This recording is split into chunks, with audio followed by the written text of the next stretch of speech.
Good morning, everyone, and welcome to the DeKalb County Probate Court Mental Health Symposium 2023. I am Bedelia Hargrove, the Chief Probate Court Judge in DeKalb County, Georgia. I am so honored and proud to be the first African American Chief Probate Court Judge in the history of DeKalb County.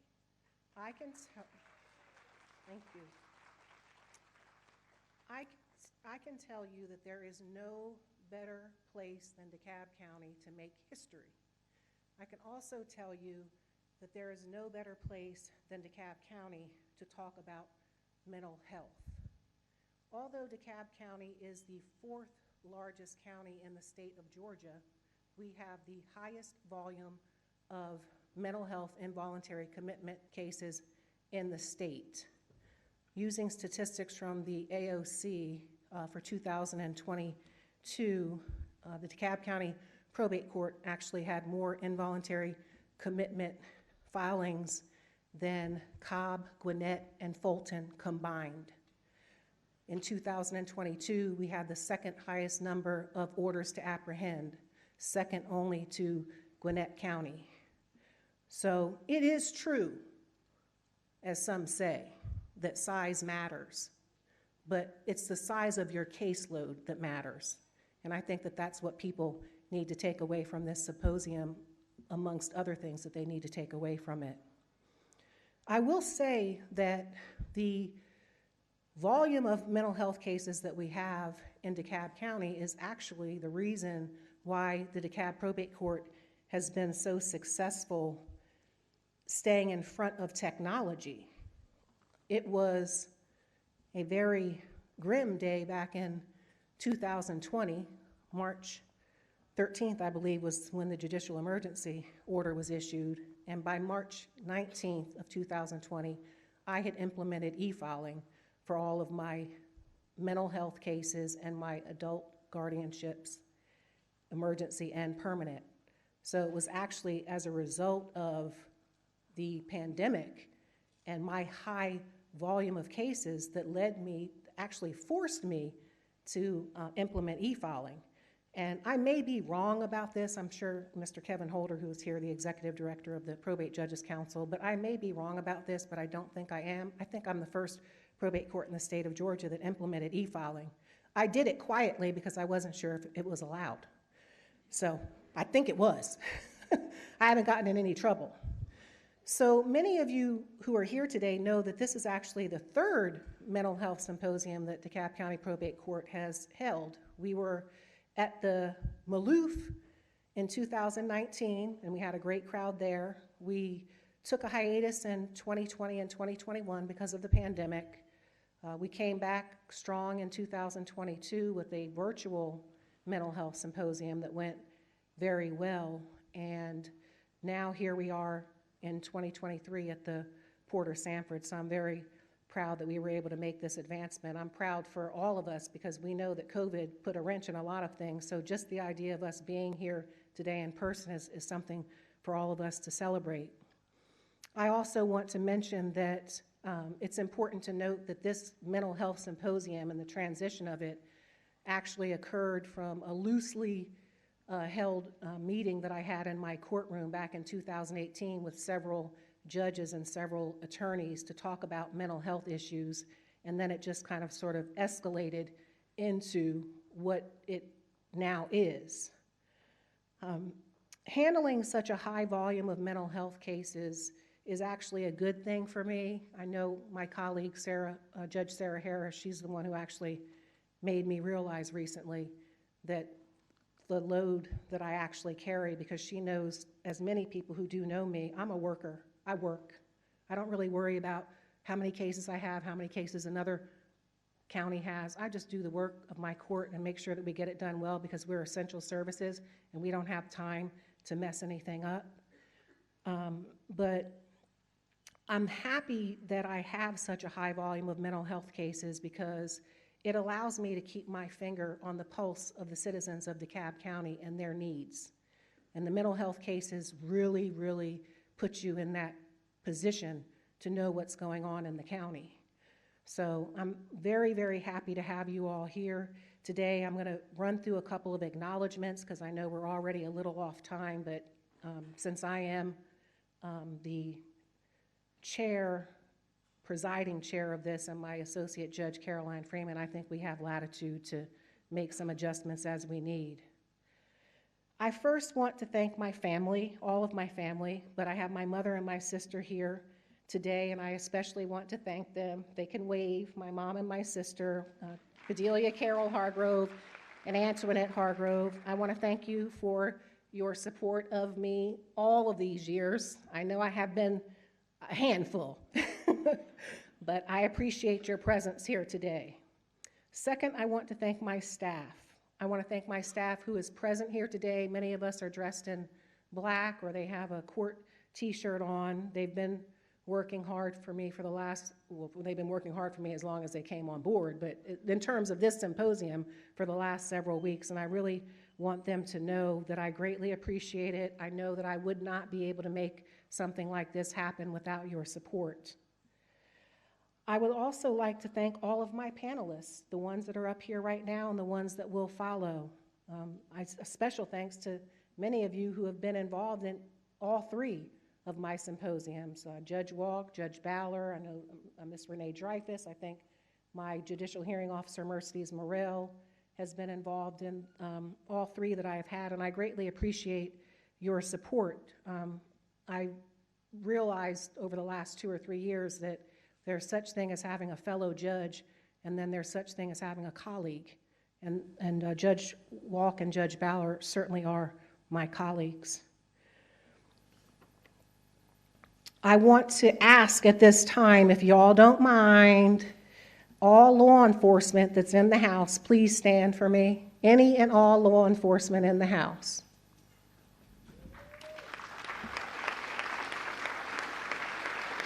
Thank you. I just want to acknowledge you all. I always hold you in high esteem. I know that we couldn't do any of this judicial work that we do without law enforcement, so I appreciate your involvement in this. I want to thank the Probate Judges Council of Georgia for sponsoring the breakfast and the lunch for this event today. I also want to thank Chick-fil-A. TJ Wilson is the operator at Wesley Chapel for providing the breakfast. I want to thank Oakhurst Market, Paula Connor for providing the lunch. I want to thank the DeKalb's director of DCTV, Ms. Diamond Lewis, for having her staff present here today to record this symposium. Many of you may not know, but my Board of Commissioners is meeting today because of the election. They usually meet on Tuesdays, but they're meeting today because of the election. So I'm competing with my Board of Commissioners. I greatly appreciate also and want to acknowledge John Metelsky. He's our Director of IT in DeKalb County Innovation Technology. I want to thank Mr. Metelsky just because he has been instrumental in keeping my court ahead of the game in technology, and that means a great deal to me. I also want to personally thank the Honorable Pinky T. Toomer, retired probate court judge of Fulton County, my friend and mentor, who is present here today. My career in the probate court arena began with my first appointment as a guardian ad litem for her court.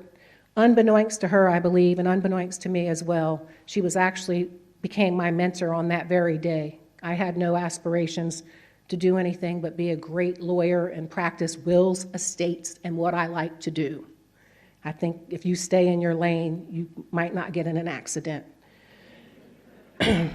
Judge Toomer, I want to thank you mostly for making me aware that being a probate court judge in a busy, large county like DeKalb County is not about carrying the title judge. It's about doing the work. And that is what I've done. And I thank you for letting me know that that's what I needed to do, because I think people get caught up in a lot of stuff that doesn't get them far. Finally, I want to thank all of you who are here in this room for being here today, because believe it or not, without you all, there would be no Mental Health Symposium. So I thank you for your attendance, and I don't take your attendance lightly. Now, before I was going to introduce the first panel, which is our panel entitled Orders to Apprehend Involuntary Commitments, the Role of Law Enforcement, Improvements to Procedures, Ethics Considerations for Attorneys Representing Mental Health Patients. I would like to find out if my esteemed sheriff has made it to the building, because if she has, I would like to ask her to come up and offer some comments. If she has not yet made it, we'll go ahead and get started with our first panel, and then I'll have the Sheriff, Melody Maddox, come up and give comments later so that we can keep pressing forward. Okay, I'm going to go ahead and turn this over to Associate Judge Tara Riddle. She's the Associate Judge in DeKalb County. She is the moderator of this panel, and I'm very excited to listen and learn what information she has for us today. Thank you.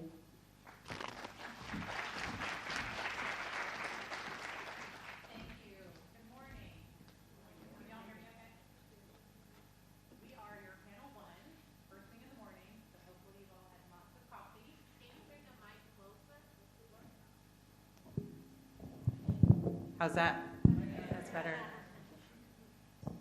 All right, so today, like Judge Hargrove said, we're going to be covering orders to apprehend, mental health commitments, and ethical considerations in representing a mental health patient. So before we get started with our topics, I'm going to have our panel introduce themselves.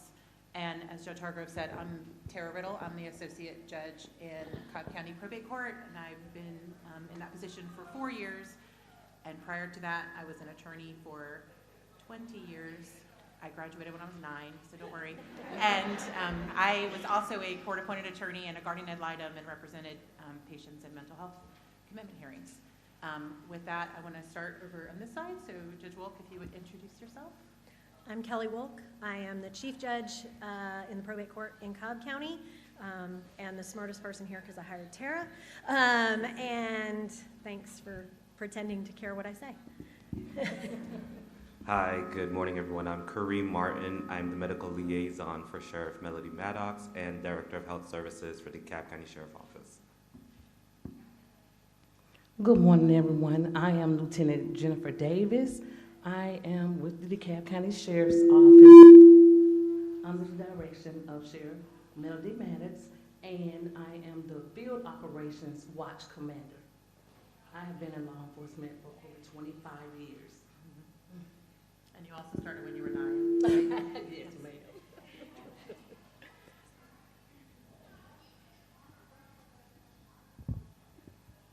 Okay.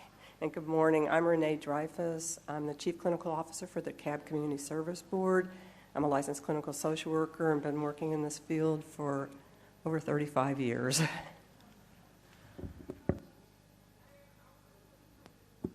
Good morning, everyone. My name is Mercedes Merle. I come here with a little different background. Prior to law school, I'll share a little fact with you. I practiced 8 years as a civil engineer designing roads and bridges in Houston, Texas. So it makes sense. My first law school job was as a focused in nuclear power law. And I am fortunate, like Judge Hargrove, in that Judge Toomer gave me an opportunity in 1992, when I wasn't 9, I was probably 10, to start taking appointed cases in Fulton County. And over the years, I found my passion in representing families and individuals in probate court. And I have served, in terms of this hearing today, or this meeting today, feels like a hearing. This meeting today, I have represented over hundreds of patients as an attorney for court-appointed attorney for patients with mental illness going through the commitment proceeding. I've worked with families that have mental health people in crisis. And thanks to Judge Hargrove, I serve at her pleasure as a DeKalb County hearing officer and hear mental health cases in DeKalb County. Thank you. Hi, my name is Mills Culver. I'm an attorney at Nolan Miller in downtown Atlanta. Part of what we do is represent the Universal Health Services, their hospitals in Georgia, and so one of the things I do is handle their involuntary commitment hearings, which Ms. Murrell has helped me when I didn't know what I was doing at first. Happy to be here. All right, thank you. So our first topic is orders to apprehend. And we know that many of you may not be familiar with that process. So I'm going to turn it over to Judge Wolk, and she's going to give us a brief overview of what the order to apprehend process is, and then we're going to hear from all the rest of our panelists. So everybody in this room probably has some passing familiarity with this, but you probably call it something different. Some people call it a probate. What do you call it, a probate? There you go, probate lawyers. Law enforcement calls an OTA a probate. We call orders to apprehend OTAs. Lots of folks get sent to us to get a 1013. I don't care what you call it, because the end result is you are seeking to have somebody evaluated to see if they are appropriate for involuntary or potentially voluntary mental health treatment. So I call it an armed Uber ride. From where they are in the community, doing whatever it is that they're doing that trouble people, to get them in front of a doctor. So there is the doctor's affidavit, where if somebody goes for a regular mental health visit, if I go see my therapist and I am clearly in the middle of an episode, my doctor can sign a 1013. It's really helpful, but I'm still in the doctor's office, and that might not get me to an actual evaluation treatment facility. So that then can trigger an order for the person me that's sitting in the doctor's office, to be moved from the doctor to an actual emergency receiving facility. Once that is done by a doctor, it has to be done within 48 hours. So they can't have seen me 6 months ago and say, yep, she needed some help, because many would. They have to have seen me in the last 48 hours, and it's only good for 72 hours. Also, peace officers coming into contact with individuals. I've seen this, people howling at the moon at Taco Bell at 2 o'clock in the morning. By the way, super not creative. All of these examples I did not make up. Crawling in the middle of the road, because they're double amputee and threw themselves out of their wheelchair, and they're screaming profanity at driving cars down the middle of the street. And the law enforcement will come, and sometimes they're quite creative. We've had people who have been setting fire to Bible verses on their roof, and they'll charge them with the penal code of arson. We've had jaywalkers who were walking down the middle of 75 naked and barefoot at 2 o'clock in the morning. It's always at 2 o'clock in the morning, in freezing temperatures. That's an obstruction of traffic, so they will get picked up. Sometimes it is, in fact, more aggressive, but peace officers who believe that somebody is experiencing a mental health crisis can, instead of booking and taking them to a jail, can divert to, with whatever authority you get from your chain of command, to an emergency receiving facility. The one that I obviously see the most is a judicial order entered based on 2 affidavits from individuals who have observed the behavior within the past 48 hours, and it rises to an imminent threat to themselves or others. Writing in poop on the walls, burning the house down, writing in blood on the walls, lots of bodily fluids and walls involved in my life.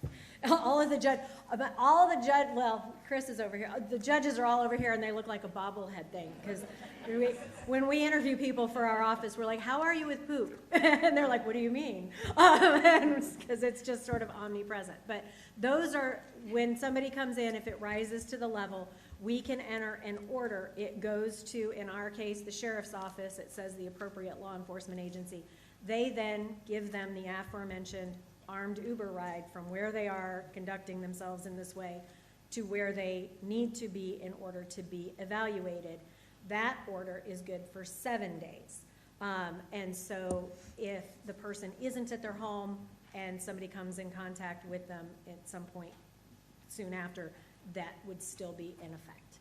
That is how you get a person from where they are in crisis to where they can hopefully be assessed in crisis. All right, thank you for doing that.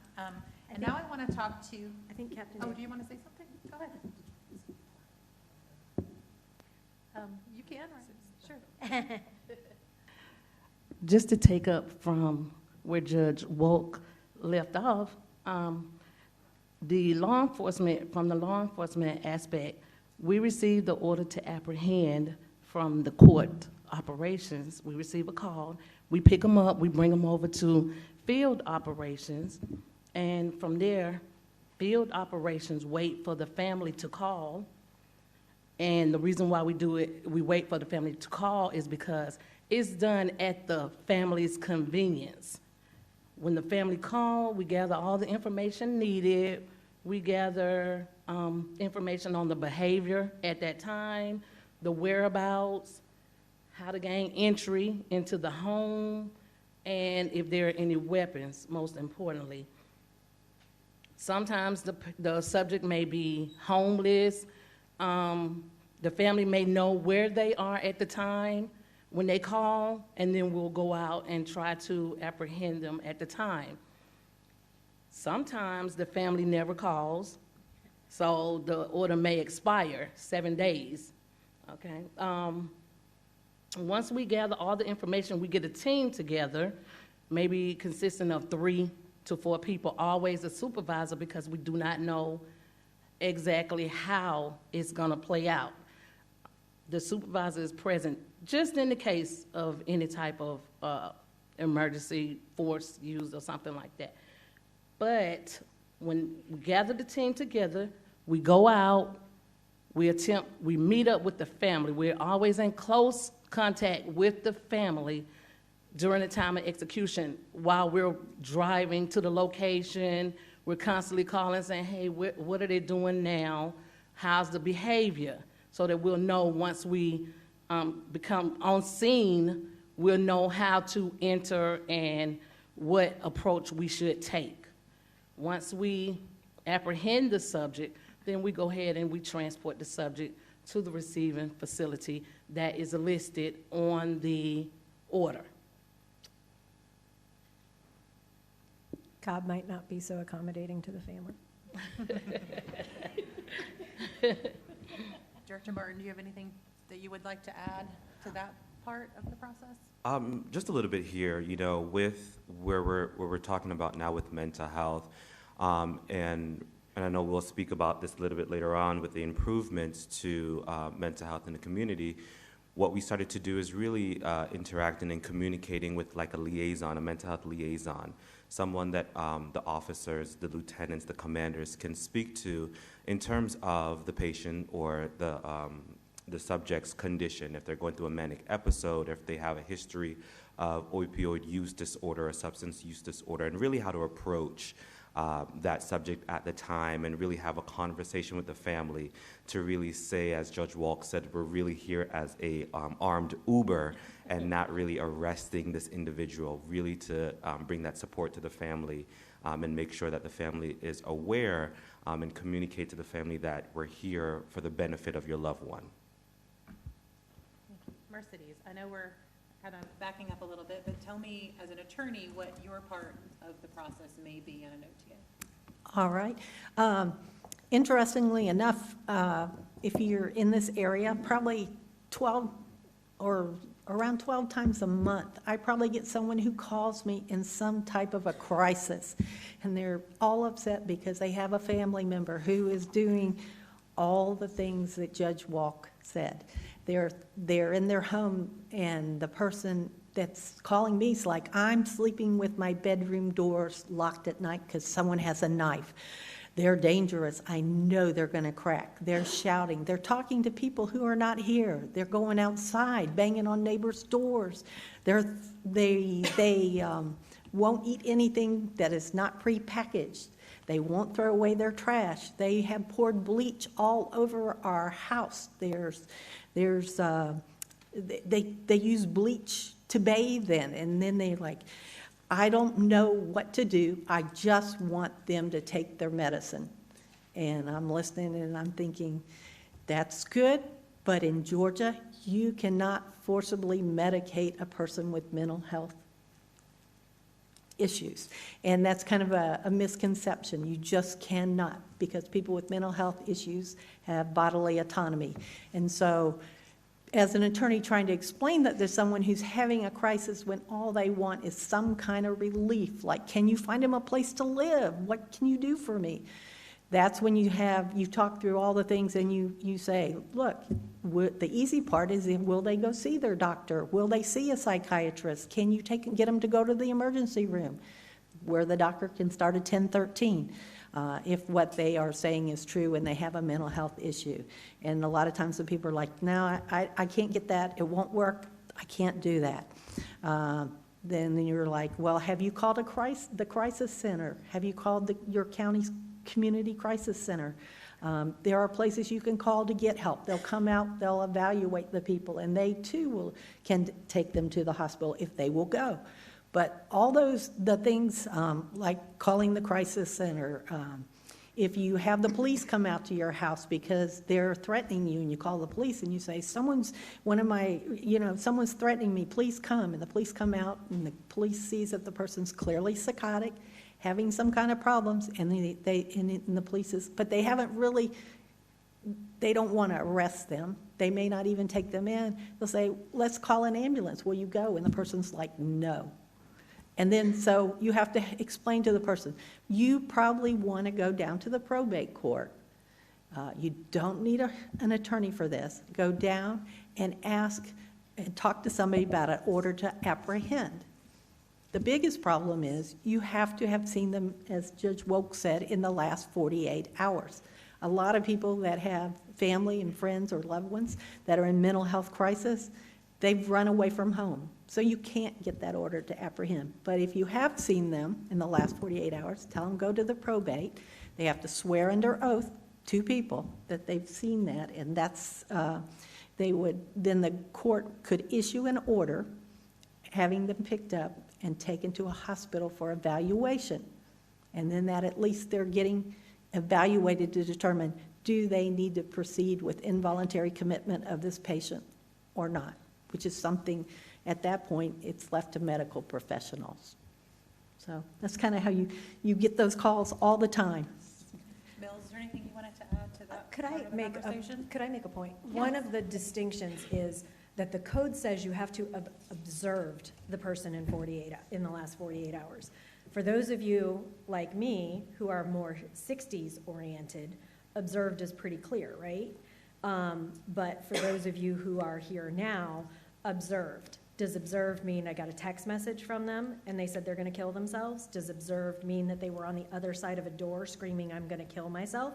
Does observed mean that you were on a FaceTime with them in another state and they said, I'm going to kill myself? What in today's day does observe mean when we are looking at these things and somebody says, I did X? So be conscious of the challenges of what observed in the past 48 hours can mean in real life. Thank you. Mills, any contribution to that? Just from my perspective, it's more of once we take it at the next step, just to make sure that proper procedure was followed at the prior step. Okay, and Renee? Okay. So for us, DeKalb Community Service Board, we run the DeKalb Regional Crisis Center that serves DeKalb, Fulton, and Clayton counties, although we do see people come in from a variety of counties. But once the Sheriff's Department has picked up someone on the order to apprehend, one of the places that they will bring an individual is to our crisis center. And the first step for us is going to be evaluation. And we operate within the crisis center. There's 3 levels of care, and the first level is our evaluation unit. And that is operated by primarily advanced practice registered nurses with specialty in psychiatry, and we have a couple psychiatrists as well that provide oversight. They are there 24/7. So we're able to evaluate an individual that comes in anytime, day or night, get that evaluation completed, make a determination of, does the person truly need to be involuntarily committed? At that point, if they do, the provider will sign a 1013, which is an involuntary evaluation, which will allow us to evaluate the person further and make determination on whether they need to be treated beyond evaluation or not. Sometimes people come in and they don't meet the criteria. So, and that's very frustrating for a lot of families. They've gone through this whole process. Now, it doesn't happen as often, but it can happen where someone has gone through this whole process, get there for evaluation, and it's determined that the person doesn't meet criteria for involuntary admission, and the person says that they don't want to voluntarily admit themselves.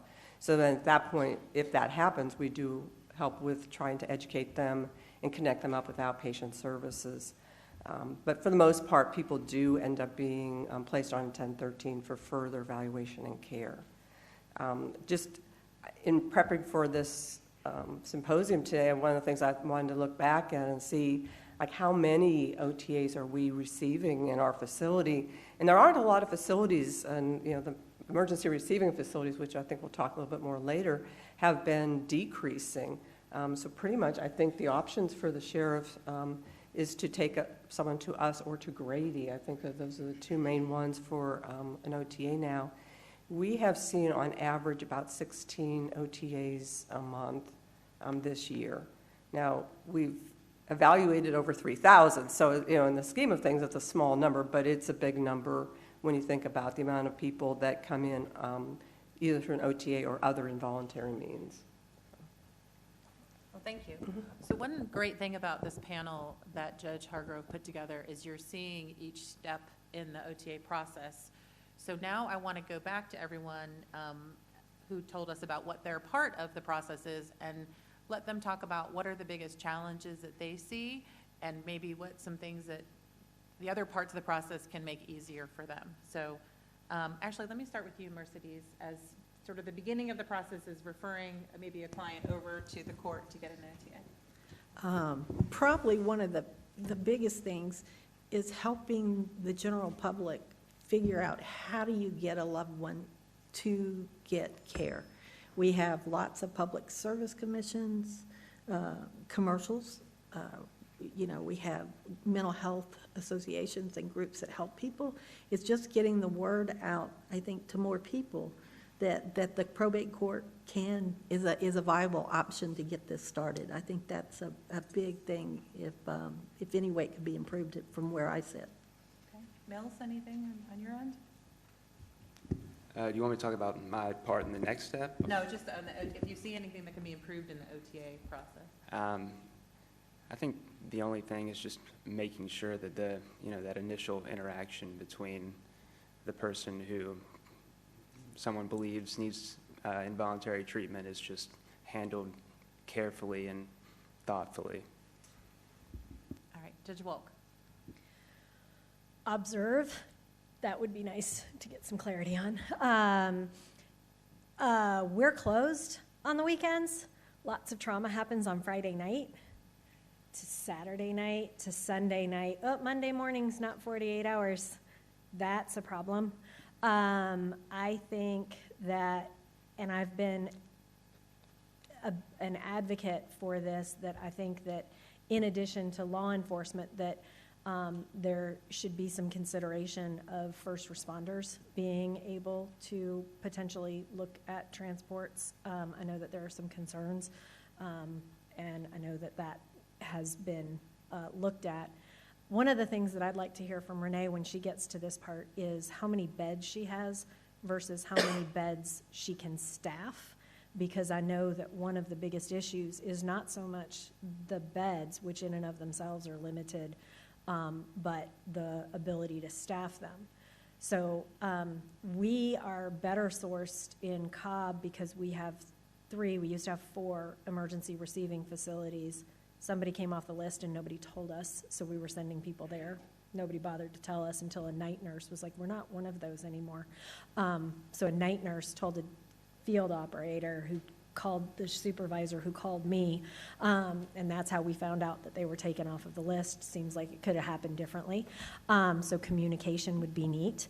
And then in some of our more rural counties, I know that that's probably not the biggest audience here, but keep in mind that if you have a female patient, we sign the order, law enforcement has to go out and pick them up. The preference is for a female officer to be present. In fact, unless it's absolutely necessary and there's not another option, they have to, and they can take a female family member in lieu of that. But if you have a small department with few female officers, you may take the only female officer, put them in the car. They have to go through the process of making these calls, showing up, doing all of that. Get them in the car, take them to get them medically cleared somewhere, which may be 3 hours that way. Sit with them for as long as it takes for that emergency room. I don't know about any of you, how long you've sat in emergency rooms, but to get that person medically cleared, they don't jump ahead of the heart attacks, I promise you that. So they sit there as long as it takes. Then they put the patient back into the car and drive however many hours, sometimes all the way back to where they started, and an hour that way to take them to the emergency mental health facility that isn't a medical facility, wait for the clearance process, drop them off, do all of the paperwork, turn back around and write the report. And if you were lucky enough to get that female officer at the beginning of her shift, she has now spent the entire shift plus on just that one event. That's an issue because there aren't enough medical clearance facilities around the state. I could do this all day, Tara. There are, so that's an issue.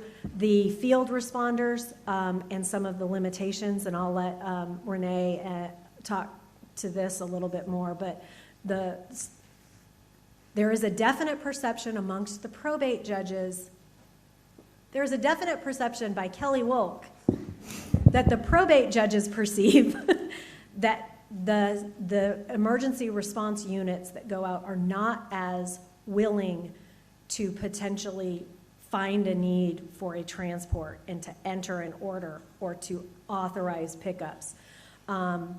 There are court personnel around the state who spend 4-5 hours on the phone with their local CSB in order to get qualified, to get information about what bed is available. The court personnel should not be sitting on hold for 4 hours while you investigate where this person gets taken. I don't understand it. We don't follow that procedure. We just go rogue because it's so unhelpful, but there are other areas of the state that just don't have it. Those are some of them. That gives you an idea of the level of frustration. I want to take a point of personal privilege and recognize Sarah Harris again and Mark D'Antonio, who have done a lot of work on this along with Judge Hargrove, and were instrumental in pushing 1013 across the legislative finish line. It's better. It's nowhere near good. And I think that there are huge areas where if we can continue to bring groups like this together to try and come up with creative solutions that are respectful of the patient's reality and the limitations and circumstances of the roles that are represented by us, it would be hugely helpful. I'll stop there. That doesn't mean I'm done. All right, we've got your time. We'll just let you go. Okay. Ms. Riddle, could either Judge Wolk or our officer talk about families say they don't know where their loved one's going to end up, what hospital? Can someone talk about, and I think that's what Judge Wolk was alluding to, is they have, the probate court has to put someplace to take them in the order that they give to the sheriff. Am I correct? Yes, ma'am. In a lot of cases, when we reach the family, they're asking, can they be taken to a certain facility, a facility that they feel is the family that's, I'm sorry. Yes, the family that's familiar with the subject. They want that subject taken to that facility, but a lot of times we have to explain to them that that subject has to be taken to the facility that's listed on the probate order because it's a court order for us to do so. So a lot of times they're unhappy, with that, but we explain to them that they may be the receiving facility, the facility that had availability at the time. While you're talking, why don't you talk about what challenges you see in picking up these individuals and bringing them to the facilities? Yes, ma'am. The challenges that we see, and it's not a lot of challenges, we don't tend to have a lot of challenges, but what we see is when we are at the homes, the family is there, which we ask the family to be present if they're available, but they are there, and in most cases, we have to temporarily restrain the subject to keep them from harming themselves or anyone else, of course, and the family, they don't understand that. In their minds, we're asking for help for our family member. We just want our family member transported to a hospital to get some help. So when they see the restraints there in the way, they're telling us, hey, don't do this. We have to act swiftly sometimes to, get the subject detained and get them inside the unit to transport. And the family is there standing in the way saying, no, don't do this, don't hurt them. And of course, we're not there to harm anyone. We're just there to execute the order to take them to the hospital. So when Mr. Martin was talking about a liaison to speak to the family, that I think is very much needed, very much needed. And on that, she cued it over to you, said Director Martin. Absolutely. And to your point, Lieutenant Davis, I think now in society we've gotten to a point where we need to have co-responders and those individuals that are able to go out and speak to the family and have those conversations and really set the process straight for the family to let them know how it's going to be executed, why we're here, the order that we have from either yourself, the loved one of the subject, and what the intentions are to get them to a crisis facility. I know recently we had a case where, we apprehended the subject and they wanted to go to a different facility from what was on the court order. And I really just had to explain that process, how that worked, and how you were able to go back to the probate court to discuss that. But it's really having the conversation with the family to really ease the anxiety and the tension, to let them know, of course, we're not here to do any harm. This is the process that we're going to take. Of course, we want to make sure that everyone's safe. We want to make sure the subject is safe, but we also want to make sure that we're executing appropriately. All right, thank you. And We also have people who they don't know where they are, and we're like, how do I send the sheriff to go pick somebody up where you don't know where they are? We had somebody a couple weeks ago, I think, who they lived in Cobb, but they were on vacation in Florida, and they wanted us to execute an OTA to, I guess, have them picked up in Florida. So they have to be in the county that we're in. So don't come to me for somebody who's in DeKalb, if that makes sense. Or we get a lot of, they're homeless and we have no idea where they are. And obviously we cannot direct law enforcement to go to the whole county and try to find them. Right, so keep that in mind too, and if you're sending folks over to the probate court. Okay, Renee. Well, I'll speak first to the issue of bed capacity. So I think everybody is aware of the challenges that have been across multiple fields of business in finding workforce. And of course, that healthcare has suffered significantly, and behavioral health is not immune to that. So during COVID, we started losing a lot of staff, and along with other community service boards, hospitals. And so even though we currently have on our crisis stabilization unit, a 36-bed unit, we've been operating for really the last 3 years at about 22 beds. That's about all we can handle as far as staffing capacity. Things seem to be starting to improve a little bit. We've been starting to find, nurses are the hardest to find. Nurses have lots and lots of options out there. And dealing with individuals that are coming in some of these situations that you've heard, it's challenging, and people can get burned out pretty easily. We look for folks that have a passion for the work. But again, our bed capacity is down. The bed capacity is down in all the other community service boards, as well as the state hospital. I don't think the state hospital is taking direct admissions even from us at this point. I know they're now taking OTAs. They're taking, the forensic area is their area that they're focusing on right now. So we've had a lot of people end up being in our crisis center that are really it's much higher acuity and really would benefit more from being in a hospital setting and needing longer-term care. Crisis center is supposed to be, basically a 5 to 7 day stay. We're running into people that need to be there longer and longer. So it's a big challenge. We're just hopeful that things will continue to improve, and we'd love to be able to get back to having a full 36-bed capacity. That being, even if we were all operating at full capacity, we still don't have enough bed capacity in the regional area for the volume of people that need the services. So it's kind of like a double thing here. It's like you don't have enough staff to have current bed capacity, but we really need even more capacity. So it's very challenging. And, we do continue to have people come in and be evaluated constantly. People come in 24/7.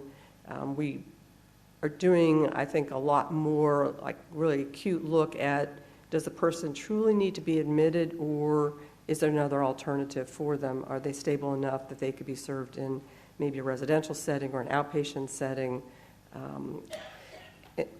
and keep the bed's capacity for those that truly, truly need to be there? So that's a challenge. More people need the beds than are available. Emergency receiving facilities have been dropping. Of course, when Wellstar closed in Atlanta, that was an emergency receiving facility. Northside has stopped being an emergency receiving facility. So it becomes less and less opportunities for people to, unless they have commercial insurance and maybe can go to some of the private hospitals, the opportunities for beds is very, very tight. And that's a big challenge. I think another challenge for us is just in the sense that sometimes on the OTAs, and I know it's hard, for the court to make that determination, but sometimes people are sent on an OTA that have a dementia, organic brain disorder, and we can't serve them. So we will evaluate, and then we have to start looking for a hospital. Even though dementia is considered in the Diagnostic Statistics Manual as a diagnosis, but we are not able to serve dementia. It's a specialty area, organic brain disorder. Sometimes people might be in more of like a failure to thrive type of situation. It might be hard to determine, is that like a severe depression, or is it truly a medical condition? We don't require that someone go for medical clearance before they come to us. So sometimes we do end up with folks that we evaluate and then determine that they actually need medical care, and then we'll coordinate and arrange for them to get medical care. And then if they're able to come back, then we have them come back to us if they're still needing our services. Mm-hmm. Thank you. And I wanted to clear up one misconception too. We as judges, for the most part, we don't know what happens once we sign the OTA. We don't know if that patient has been released in a couple of hours, if they're being held. We may see them later on an involuntary commitment, but a lot of families think, that we have information and we don't. All right, so our next topic leading into that is involuntary commitments. So Mills is going to run us through what that process looks like, and then you'll hear from the rest of the panel. All right. Let's see.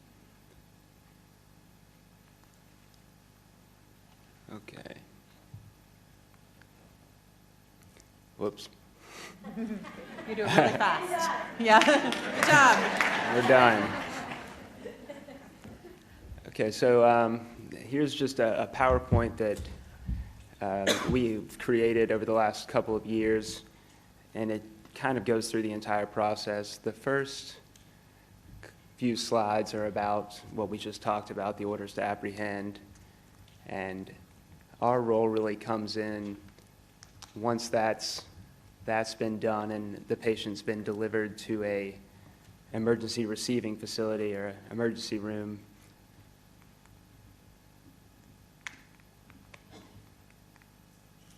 So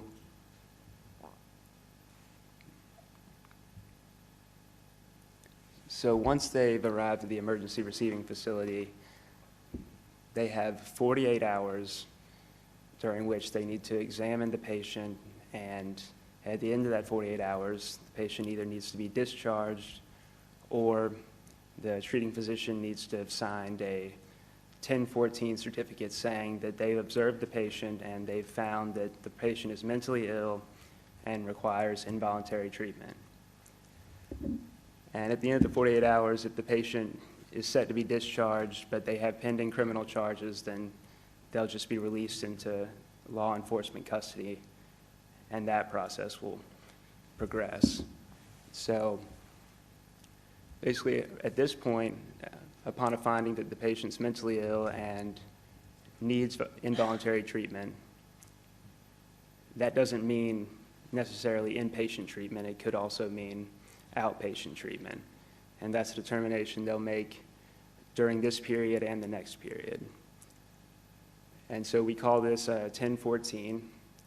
And once that 1014 is signed, they have another 24 hours to transfer the patient to an evaluating facility or a treatment center.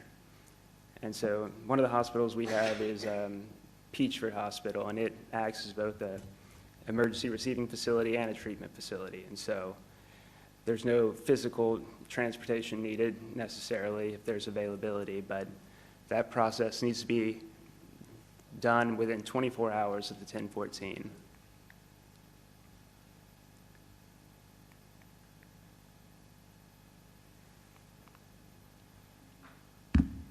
And so once the patient arrives at the treatment facility, a new time clock starts. There's 5 days.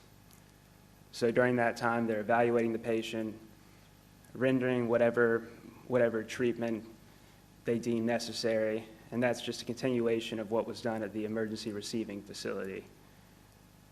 And so during that 5 days, which is based on the statute, they have to determine again whether the patient is mentally ill and requires further involuntary treatment beyond those 5 days.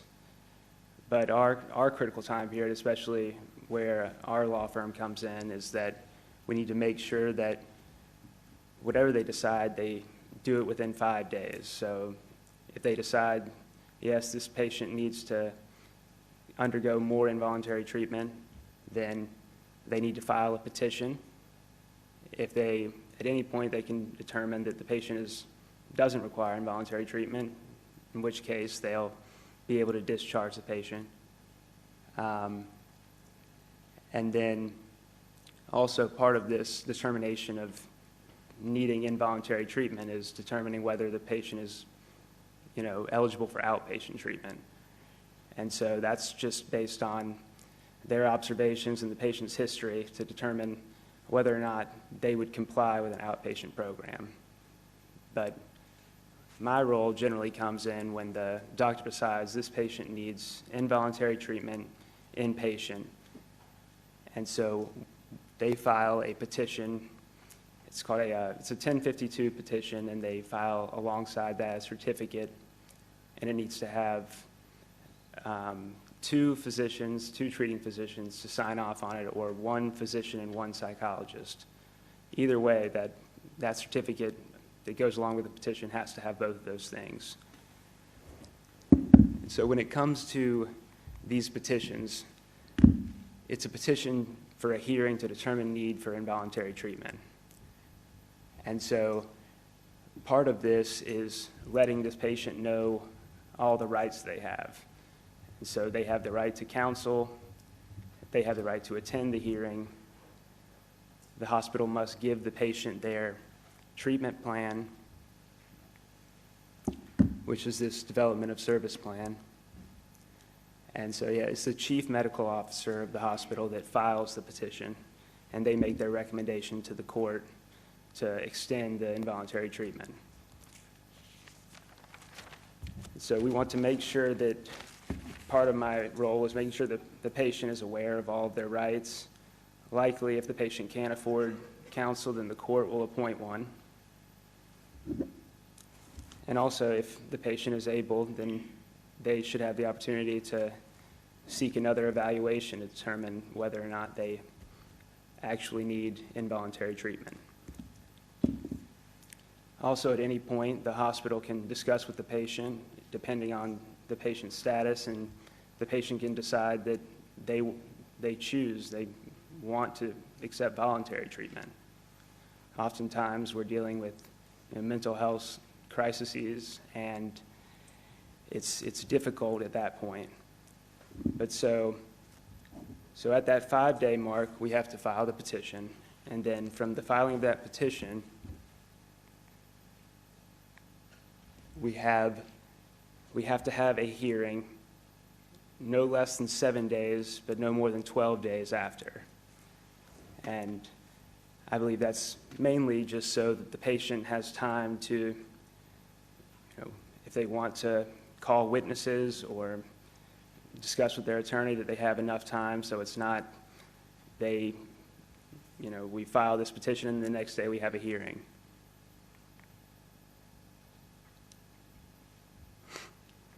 I'll just keep going.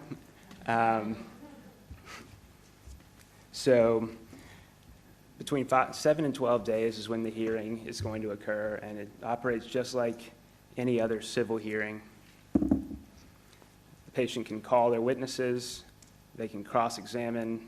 So I would be in one of these hearings, I would be representing the hospital, and I would generally have 2 witnesses.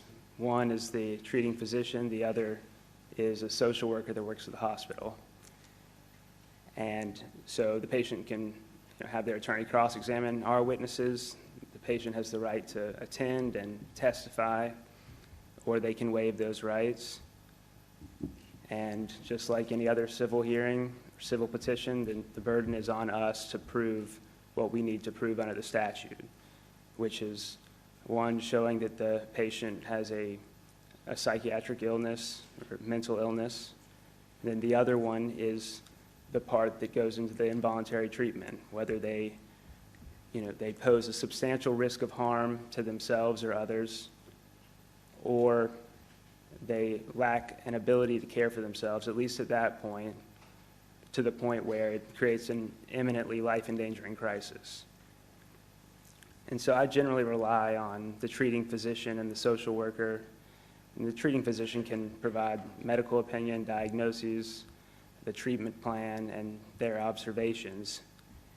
And so that really goes to showing whether there's a substantial risk of imminent harm, which is generally based on whether the patient has, if they've acted violently and that's how they came to be here in the first place, then that may be considered, depending on what the situation was, this imminent risk of substantial harm. And it really just goes to, that's where the observations of the treating staff comes into play, because it's about, has the patient been, making threatening statements to others? Have they acted violently? Have they, made threats or, made good on those threats of some sort of self-harm? And those things are things that I come across a lot when, dealing with these hearings. And then the other one is about the lack of ability to care for themselves. Generally, we're dealing with, a relatively, severe mental health crisis, whatever it may be. And so whether it's the patient refusing to eat or seemingly not being aware at that point of the risks, whether it's walking out into the middle of the street or not dressing appropriately for the weather, those things are all for the court to take into account, and us as we try to, understand what is the underlying reason for this need for involuntary commitment.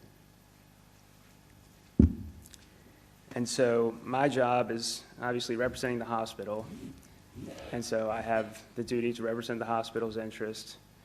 And given that we're in this, we filed this petition for the hearing, their interest is in retaining the patient for anywhere from a couple weeks to up to 6 months is the statutory maximum that a hospital can retain a patient without further action.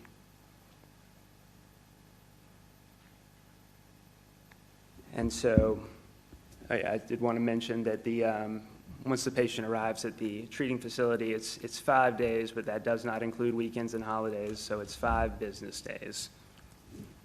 And the timelines, the 48 hours at first, then the 5-day rule, and then from there, the time between filing the petition and the hearing, all of those timelines are really important and things that we have to stick to, and that oftentimes, that really is the most important thing, is for us at least, to make sure that there's many rules pertaining to these things, and so making sure that we follow all of those so that we've, respected the patient's rights, because they are in the most vulnerable position of anyone involved in this process. And then the last thing that I wanted to mention is,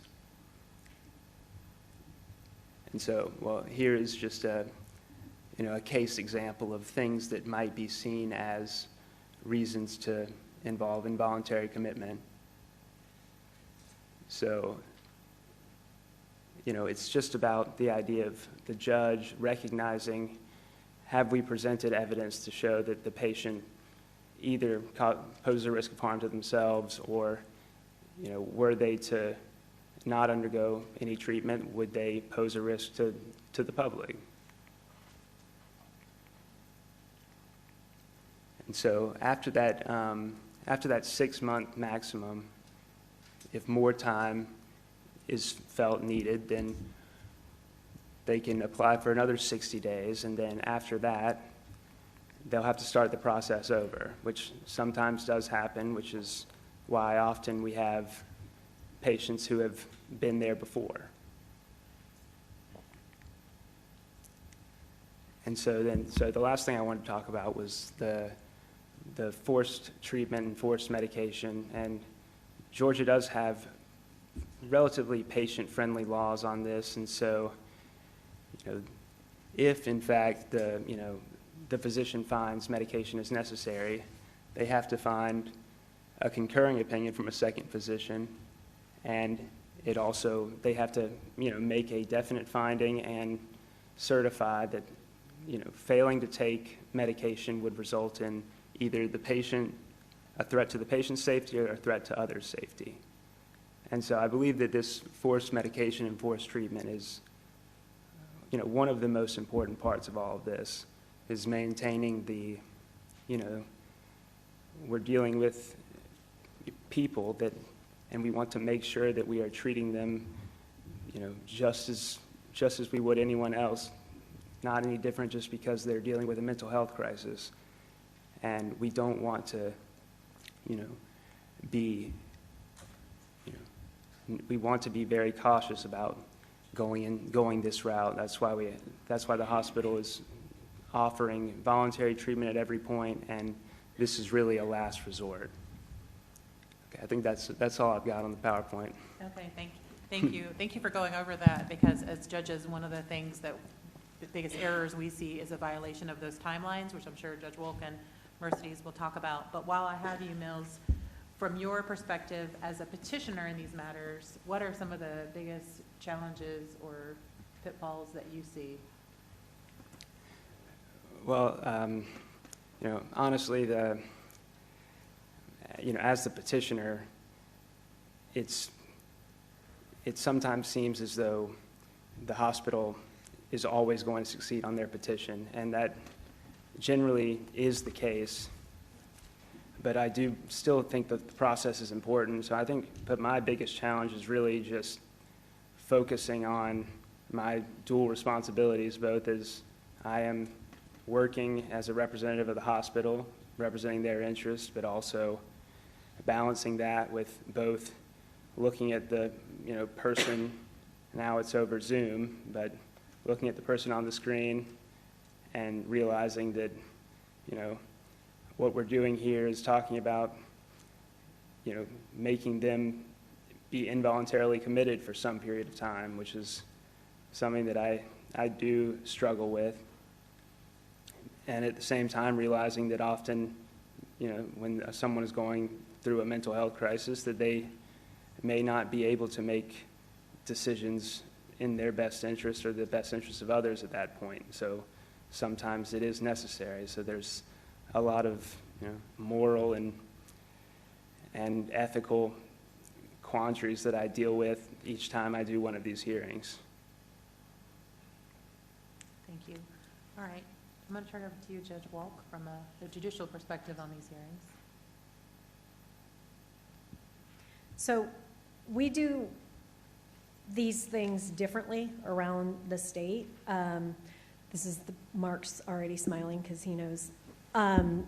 Judge D'Antonio out in Columbus has these hearings, tell me when I say something wrong, does these in his courtroom.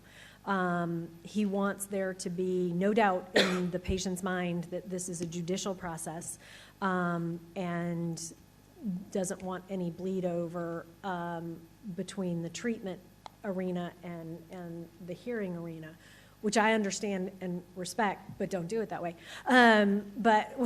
So we have it at the facility. We always have a courtroom deputy present. We have a court reporter present. We do it in the in a different room unless it's medically necessary. I one time had an involuntary treatment for a young woman who weighed 64 pounds. So when we're talking about people not eating, it's not like my mother who doesn't like vegetables. But, we're talking about people who like legit aren't eating and are adults, full-grown adults who weigh 64 pounds. I once had a dude who was threatening everybody. It's not funny, so stop laughing. But he was running at everybody with the shower curtain. And so he was running down the halls in the facility with the shower curtain, jousting everybody who didn't know that they were in jousts, which can be really, really dangerous. But it was kind of entertaining to hear some of the stories. But so these statements aren't, they don't like a particular kind of cheese. These are people who are fundamentally not taking care of themselves. The problems that I see, the code says that this can be filed by the chief medical officer. There is a particular facility under my jurisdiction that reads that to mean that the chief medical officer can file it, and then everybody just shows up, and they have gotten in a bad habit of not telling their lawyers about it. And so no lawyer shows up for the corporate entity, which under the Civil Practice Act, they can't represent themselves. So the doctor's all set to testify. We've got a person here who is, it was a really bad set of facts, and I couldn't go forward, and the lawyer was like, I didn't have this on my calendar. And I was like, well, your client requested this hearing, and they didn't ever have an entry of service, and here we are at a hearing, and they can't represent themselves in court. So make sure, for those of you who represent a facility, that you've got a Mills, because you need a lawyer. The timelines are the biggest problem. And many of you have heard this joke from me. I am the biological offspring of a social worker and an accountant, so I'm genetically predisposed to listen to people cry about money all day long. But as a lawyer, I am very cognizant of timelines. And if I am being asked to take somebody out of their life, subject them to involuntary treatment, including medication, not allow them to have free range of motion throughout their day and live the life that they want to live, you've got to do your part. And we have some facilities that, I get it, it's tense, it's a lot, you're understaffed, things are happening, but you're asking for extraordinary relief. And if it takes you 3 days to actually evaluate somebody when you've got 48 hours, that's pretty clear. If it takes you 3 days, if it takes you 60 hours, you have not met that guideline. There's a lot of shalls in the code. There's not a lot of what should happen if you don't, but the implication is if you blow the timeline, then your petition is going to fail. And I don't know all of you, but we had an attorney, Jerry Landers, who worked in DeKalb County. He passed away on October 8th. He used to represent Wellstar. So he knew all the handshakes and the signals and the shortcuts and all of the things. And he was getting increasingly incensed throughout his career with the shortfalls that some of the facilities were taking. And in one of our most recent hearings that he was still able to participate in, he literally stomped his foot and said, "You can't do this to people and just ignore the timelines. You've got a responsibility, and if you can't do that, then you can't ask for this relief." So be conscious of what you're asking for. Another thing that has gotten a lot of play in our hearings is individualized service plans that are not individual at all. They were prepared, well, let's be honest, they weren't prepared for any particular person. They were prepared in response to the DSM-5. But if your individual service plan is, they'll get better, they'll be compliant with medication, and they'll be a genuinely good person, that's not individualized at all. And I know that Judge D'Antonio is particularly scrutinous of individualized service plans down to where they're going to live, what medications. Mine, I am more, what does this tell me about what this person has to do to succeed? I mean, be better doesn't tell them when they've done what you expect of them. What are their goals and accomplishments in their individualized service plan? And then one of the other things that we see sometimes is lack of notice, where we've got family members and the hospital just asked for appointment of guardian ad litem and says that we don't know where the family is, and then we realize like the family's been visiting and you're not notifying actual people who have actual information and as their patient representatives, and so we have not as good of a person, not that the lawyers who serve as guardians ad litem aren't good people, but they are not the people with the highest and best information about this patient and their best interest. And needing to know that those people are out there and exist is appropriate. And so some of the staff have just kind of been like, to an actively psychotic person who thinks that they're Queen Elizabeth, I didn't make that one up either, you know, who's your family? Well, it's King Richard. Like that, they're not going to give notice to King Richard, but somebody's been coming to try to visit this person and bringing them clothes. Perhaps you should ask them if they're a person of interest to this person. So those are some of the things that have come up in our world, but did I get them all? I think so. I'm going to take off my moderator hat for a second, put on my judge hat, because I want to follow up with one thing Judge Wilk said on the treatment plans. I've seen lately a few outpatient treatment plans that are presented that set up the patient to fail. It'll say things like they need to seek, you know, treatment once a week, but there's no like, where are they going to get that treatment? Who's going to pay for it? What is going to happen if they don't? And they're very, very general and vague.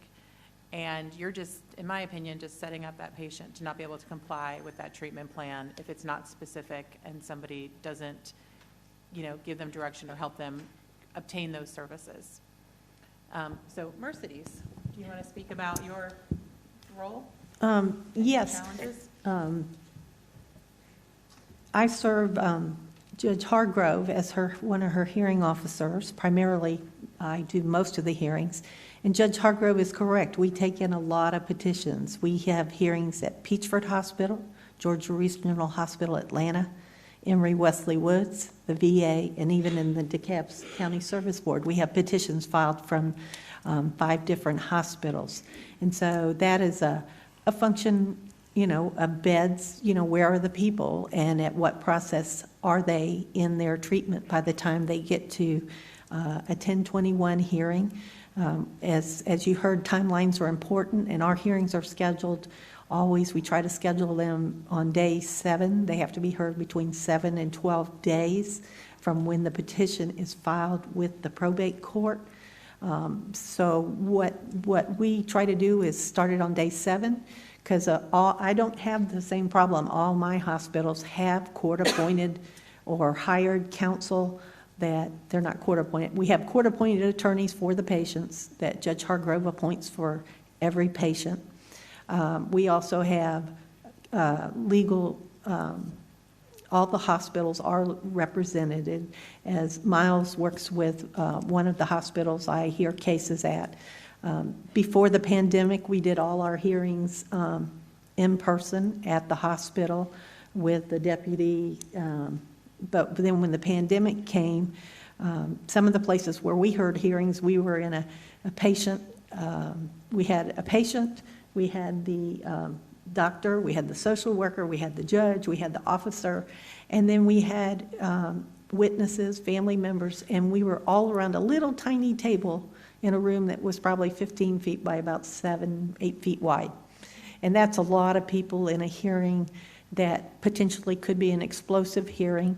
The pandemic made it worse, so when the Supreme Court said we could hear hearings via Zoom, Judge Hargrove was wise, and we started doing all our mental health hearings via Zoom, and it has worked wonderfully because we are able to get more people to hearings. My hospitals get more of the family members to testify what was going on in the community before they were ever admitted to a hospital.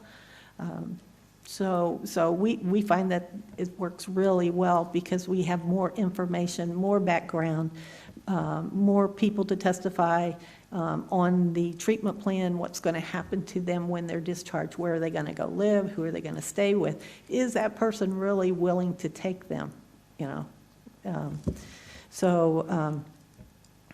far as our hearings go, what Renee said about one of the first things I'm always listening for as a hearing officer is this whole process is pretty much statutorily driven. It's Title 37 of the code. The code, Title 37, covers mental health hearings from beginning to end. We have some new stuff last year about psychiatric health care directives in the code. What to do when you're in a psychiatric crisis if someone wants to have a health care directive. But talking about the hearings themselves, first thing you always want to know, by code, does this person have a mental illness? And as Renee said, some people try to slip people in with organic brain injuries. They have same symptoms, same things, but they don't have a mental illness. And for a hearing officer to take away someone's rights, commit them, they have to have a mental illness. Code's very clear. They have some kind of a thought or a mood disorder. It significantly impairs their judgment, behavior, or their capacity to recognize reality or their ability to cope with the ordinary demands of life. All right? So that's always the first thing that I look for. And then I look for, all right, great, they have a mental illness. If someone wants me to keep them, tell me why. What is the risk? If I discharge this person today, what's going to happen to them? Where are they going to go? What are they going to do? Patients, I like to hear from the patient. The patient usually has a plan. Their attorneys ask, since all my court-appointed attorneys know that I'd like to hear, they ask their patients, what are your plans if the judge lets you go today? All right. The one thing after I determine if they have a mental illness, they meet the criteria.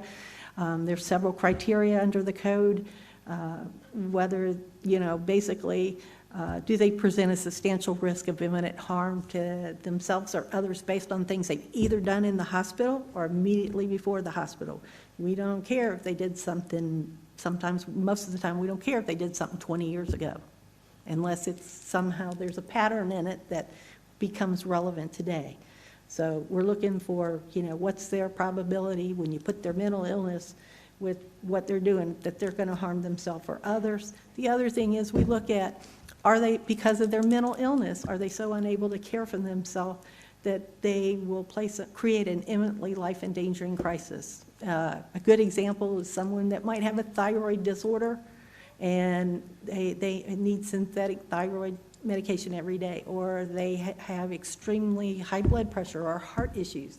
And because of their mental illness, they don't think anything's wrong with them at all.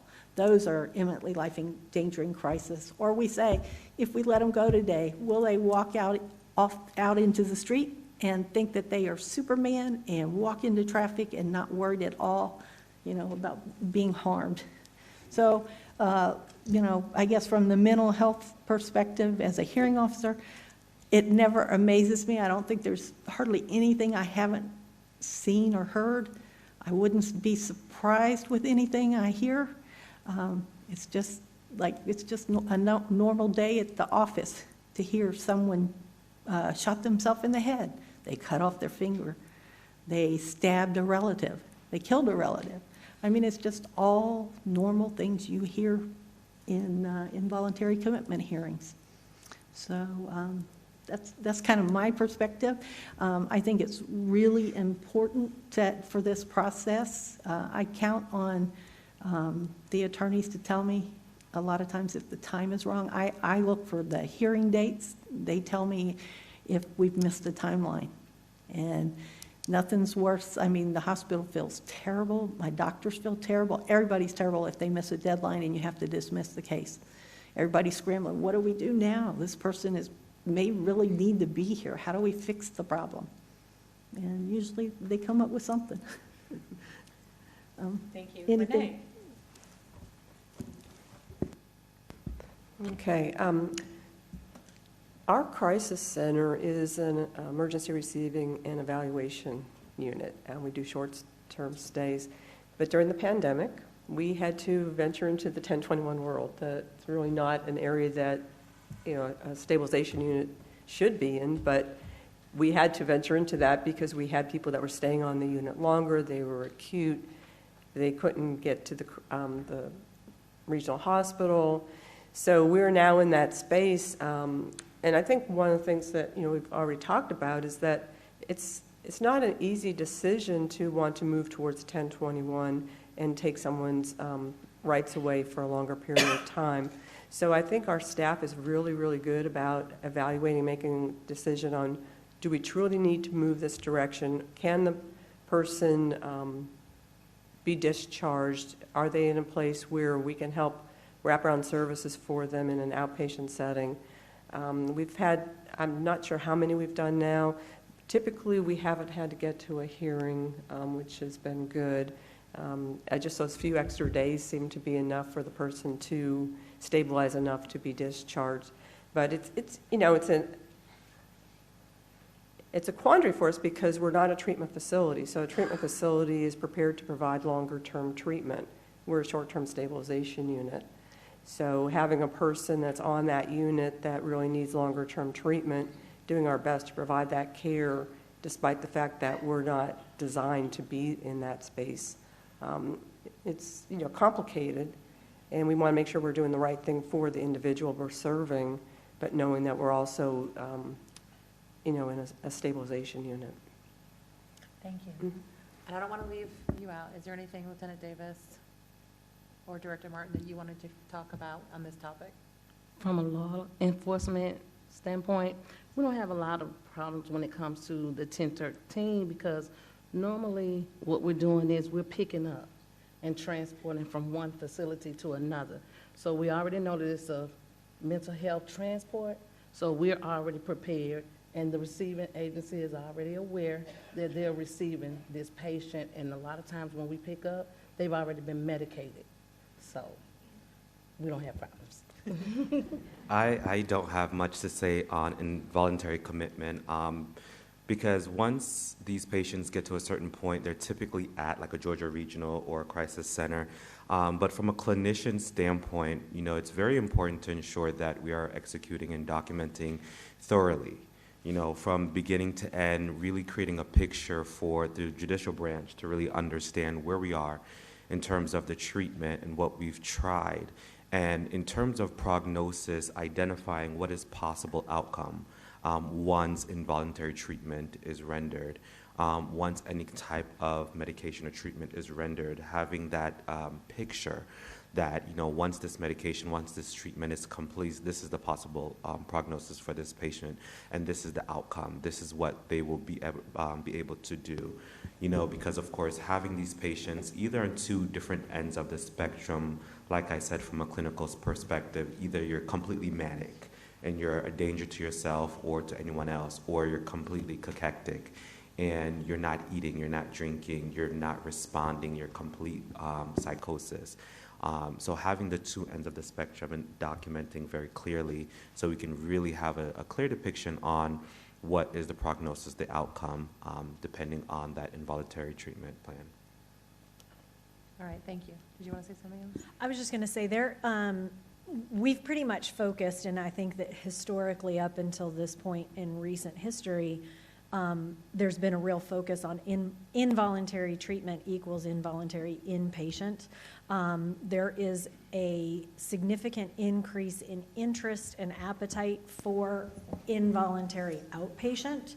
And for those of you who are not sort of in the incubation realm of all of this, there are a couple of pilot programs that are really trying to implement how this looks, and it looks somewhat, to me, again, to Kelly, it feels like more of an accountability court type of a situation where there are very frequent check-ins. There's a high touch rate in terms of, are you medicating? Are you going to group? Are you going to individual? Are you continuing through what it is that you're supposed to be doing, as opposed to sort of a flashpoint at an OTA and then an involuntary commitment hearing where we don't see you again for 6 months and we order the facility to tell us if you were kept or not kept and when you're discharged, and they just don't. Except for Mills, I'm sure Mills does. But we just never hear about it. So we don't know. We'll get another OTA before we find out that they were ever discharged from the last OTA involuntary treatment buffet that we did. So as you're looking at your options as the facilities filing for these things, and as resource allocators understand that we're aware of it. We as judges are getting more exposed to it. We have more exposure, if not comfort, because we're creatures of habit who still work on legal size paper a lot of times, so bear with us. But outpatient involuntary treatment is sort of entering a new renaissance and something to think about. I was going to say, we in DeKalb County this last year, so far this year, I think we've done 6 outpatient commitments, and that there's a whole different world of rules that work with outpatient commitments. It takes a lot more people. The hearing's structured different in that you have very definitely the outcome of the end result of an outpatient commitment hearing is to get people to comply with their medication and do what they need to do in the committee to prevent them from ending back up in the hospital again. So at least if I'm going to order somebody that they have to do, that if they don't do what they need to do, they can be picked up and brought back to the hospital without going through the OTA and going through all the procedures. I want someone to explain to them at the hearing and step by step what will be required of them, and and make sure they understand what they need to do. And if they can't understand that, then they don't need to be at that place. They need to probably maybe still be at the hospital. But just they are out there. And I know you hear, like, when people are discharged from the hospitals that have filed 1021s, requests for hearings in DeKalb County, the code says they're to notify the court. And I think our probate court clerks do a really good job reminding the facility what happened to that patient if we don't have the hearing. You know, were they discharged? Did they, pre-hearing, did they sign voluntary? And I think some of that's just a training with the facility, you know, to make sure, because the code says, you know, they need to tell somebody what happened to the patient. So I think that's just kind of a training thing with the facilities, the emergency receiving facilities, and all the hospitals that keep people long-term. And that's what I'm trying to do now. I'm training you.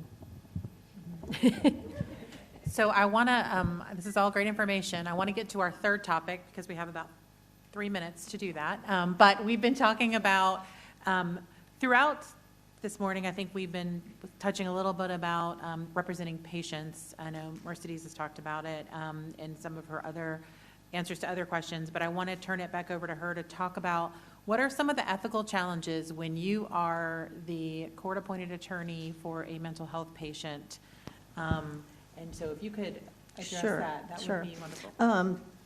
And I'm going to talk about ethical standards, kind of like ethical standards, Chief Justice Harold Clark, who was Chief Justice of the Georgia Supreme Court, said once that ethics is a minimum standard which is required of all lawyers. And then, of course, professionalism is a higher standard expected of all lawyers. So when you talk about mental health, representing patients with mental health, the State Bar gives attorneys some guidance. Rule 1.14 says clients with diminished capacity or clients who can't make adequate or good decisions in connection with their representation, you need to treat them just like you would any other client and maintain a normal client relationship. So if you're in the world of mental health, if you are appointed to represent a mental health a person with mental health issues for a 1021 hearing, prior to that hearing, you need to meet with that person. You need to go out, talk to them, find out, give them an opportunity to tell you why they think they're there, why they shouldn't be there, what kind of goals, what do they want to do, and listen to them just like you would any other paying client that would have come to see you. A lot of the way with Zoom hearings, a lot of people say, I can't reach a social worker to get to see my client. Well, that's when it's very helpful to call the attorney for the hospital and say, I need to meet with my client. Can you help me? 9 out of 10 times they can find a social worker or find somebody that will help you meet with that person. The other thing is 1021 petitions, the timing that we talked about. It's important because you have the ability to point out to the court that that the hospital where they're at missed a timeline or deadline. And if they did, we have to dismiss the petition, and the person either has to agree to sign on a voluntary status at the hospital, or the hospital has to discharge them. Sometimes I've even heard the hospital, if they make that kind of mistake, they might walk them out to the front door, turn them around, and bring them back and start all over again. But mental health people have certain rights, and that one of them is the right to be represented just like any other client you might have. So that means when you find out why they're there, you may need to talk with a family member and determine, is this a problem that's just with this family member? And if they weren't living with that family member, things would be fine. Is there a family member who could come to court and be a witness on behalf of your client and have them help you get them out of the hospital? The other thing is, as an attorney, you need to explain to your client that the court may authorize the hospital to keep them for up to 6 months from the date of the hearing. Now that does not mean, and this is the important part that I don't know that ethically people explain to their client, is that irrespective of what the court might order, if they work and they do the work, they take their medication, they get stable, they're getting back to their baseline, the doctor can release them at any point in time. And sometimes we see that happen in 2 or 3 days, and they ask for 6 months, but in 2 or 3 days, they're ready to be discharged. Sometimes, they're there longer. The other thing is, representing a patient, I always think ethically you should ask the hospital attorney, will the doctor let them sign themselves in voluntarily and then the hospital attorney can talk to their doctors and see if the patient has the capacity to sign themselves into a voluntary status as opposed to being committed to the hospital. There are reasons why you might want your patient or your client to be a voluntary patient as opposed to having been committed to the hospital. There are things out there that if you're committed, it causes you a whole lot of problems down the road. The other thing is you need to represent your client zealously, and I see a lot of attorneys that are just pushing their clients' buttons, and they're making their client more agitated, more upset than if they just give them an opportunity to tell the court whatever it is they want to say. I find that most of the clients have a statement. A lot of them want to read a statement to the court, and some of those statements may be bizarre, but that's what they want to do. And I think you have an ethical duty to help your client present themselves in the best light to the court, talk to the social worker and the doctor to find out if there's anything that they're not doing that can help this person have a better outcome, as Judge Walt talked about. You want them to be successful. You don't want them to keep coming back to the hospital. So I think from an ethical standpoint, you have to always remember that, I think, as a patient once said to me, I'm mentally ill, but I'm not crazy. And that's the truth. They have an illness, and they deserve the best representation. And ethically, as their attorney, you need to do that. So that's kind of my thing. Thank you. I'm glad you pointed out your ethical duties as a lawyer and your rules of professionalism don't change just because your client is alleged to have a mental illness. So thank you for going through all that. I want to give us some time to have questions, but does anybody else want to chime in on that particular topic before we do? Be on time. I can't tell you how many times Yes, we've had yes. hearings where the lawyers are late, and either Tara had one where somebody was 45 minutes late. 45 minutes late, me and the patient sitting in a little tiny room at the hospital, waiting on the court-appointed attorney. And I had a case where somebody was 25 minutes late, and the person was spiraling such that they had to walk them up and down the hallway to try and vent some of the manic energy. Just be cognizant of what's going on while people are making all of these arrangements to get people who are admittedly or allegedly a threat to themselves or others. That would be Good my point. Glad you said that. All right. Anybody else on that topic?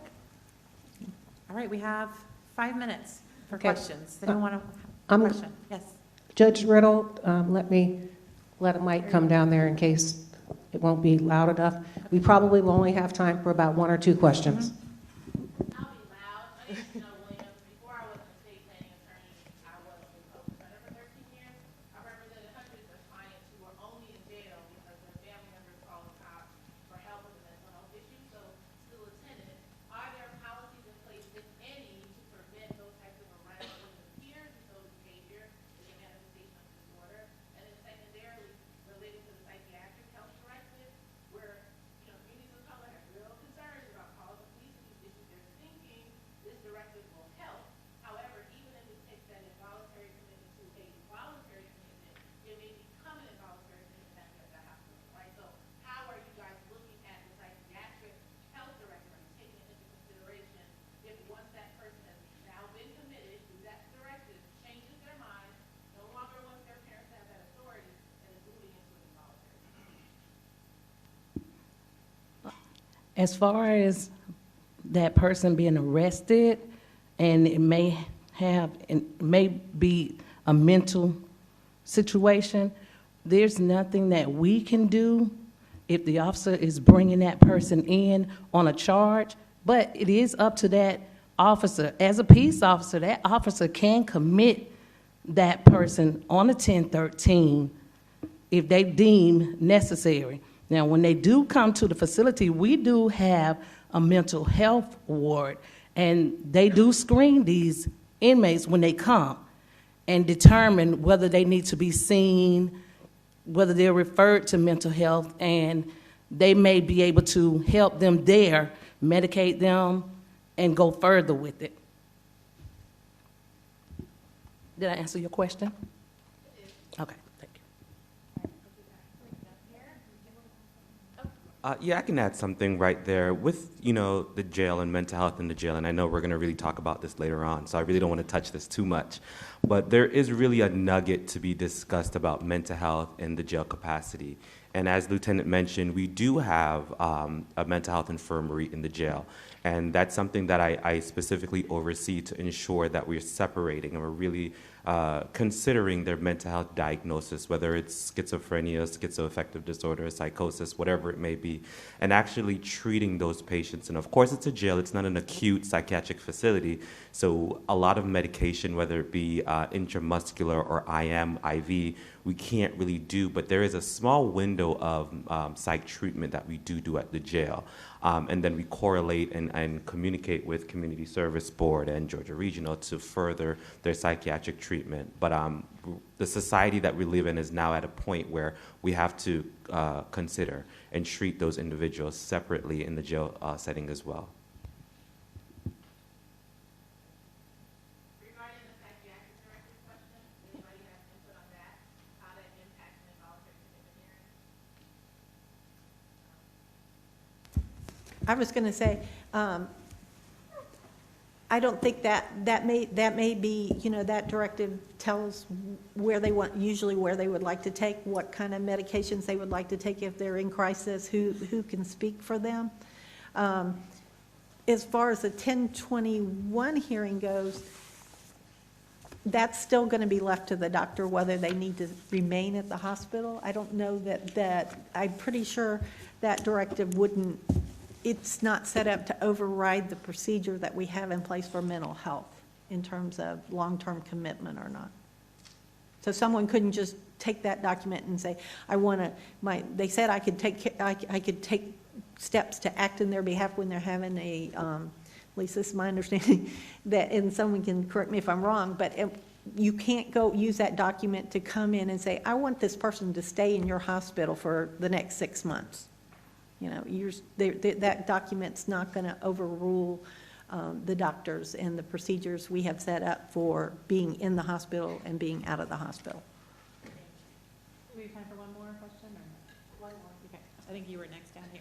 Okay, I'm not an attorney, I'm just a court reporter, but about, Lieutenant, when you were saying about the medications, so I've been a court reporter 35 years, and I've seen the mental health get really bad, but time and time again, like I hear the attorneys say, their clients are not getting their medication, and we see the effects, of course, in the courtroom. Is there not enough doctors on staff, or the attorneys? Surely they wouldn't lie about that. So what's the problem, do you know? Unfortunately, I can't speak to how they are medicated, but I can tell you that generally it's based on observation, the history, the behaviors, and they're put on treatment plans there in the facility. Now, I'm not medical again, or I'm not mental health, so I can't speak to when and how. I'm sorry. So when it comes to administering medication in the jail, we do, right? And we do an abundance of different type of psychotropic medications. But just like in a psychiatric facility, if you're administering psychotropic medication that warrants you to be in a closed, locked observation unit, which is like a mental health infirmary. So we do, and a lot of times the jail is where we initiate their mental health medication that they've never received on the outside. But the population of patients that are mental health in the facility versus the overall population of mental health, of individuals in the jail is really vastly different, right? So that 40%, roughly 40% mental health in the facility, and administering medication to those 40%, we're also governed by the state and by different laws what we can administer, right? So we can give Geodon, but we can give Haldol, but we can't give over a certain point, right? So going over that certain point really requires you to be in a crisis center or a psychiatric facility. So we can give 0.5, but we can't give 1. that one requires you to not be in a jail setting because, of course, we're not an acute psych facility. So that's really where the medication discrepancies lie. When patients or people in the jail meet the criteria that we talked about with the mental health issues, where they're really just disabled to themselves, you usually send them to, say, Georgia Regional or somewhere to get them out of crisis, and then they come back. Right, right. So absolutely. Once we identify a concern, right, for their treatment, and it's something out of our realm of practice within that facility, we do draft a memorandum and we send it to the courts, and we have that conversation with attorneys and judges to let them know this is where we stand. We've done all that we can do from a mental health perspective, and we also give you the prognosis, what I spoke about earlier, that if this patient was to receive this type of medication and or injection, counseling from clinicians, psychologists, psychiatrists, then they would much be better off. They would have less of a guarded prognosis, and we'll give them the specific care plan if it was possible, but it's not able to be rendered in the jail. Right. Because I see them when they come to the hospital, and the hospital, again, whether they're from the jail, and they're there, and they start a 1021 proceeding, just like anybody else. And, the discharge plan for them is to go back to the jail. So the question is, do they need to stay there longer at the hospital, or can they go back to the jail and be maintained with the medication that they've stabilized them on at the jail? Does that answer? Okay. Okay, I want to thank this panel very much. You all may remain seated at this time. Thank you so much. A lot of good information being shared for certain. I'm going to actually have my keynote speaker who has arrived. I saw him come in the room. He's someone who doesn't require an introduction. I have said it before. His name is Michael Thurman. He's someone who I like to call CEO Thurman. And since he has arrived, I don't want to hold him up. I think I may have pulled him out of a Board of Commissioners meeting, which means that maybe my power in DeKalb County is increasing. CEO Thurman?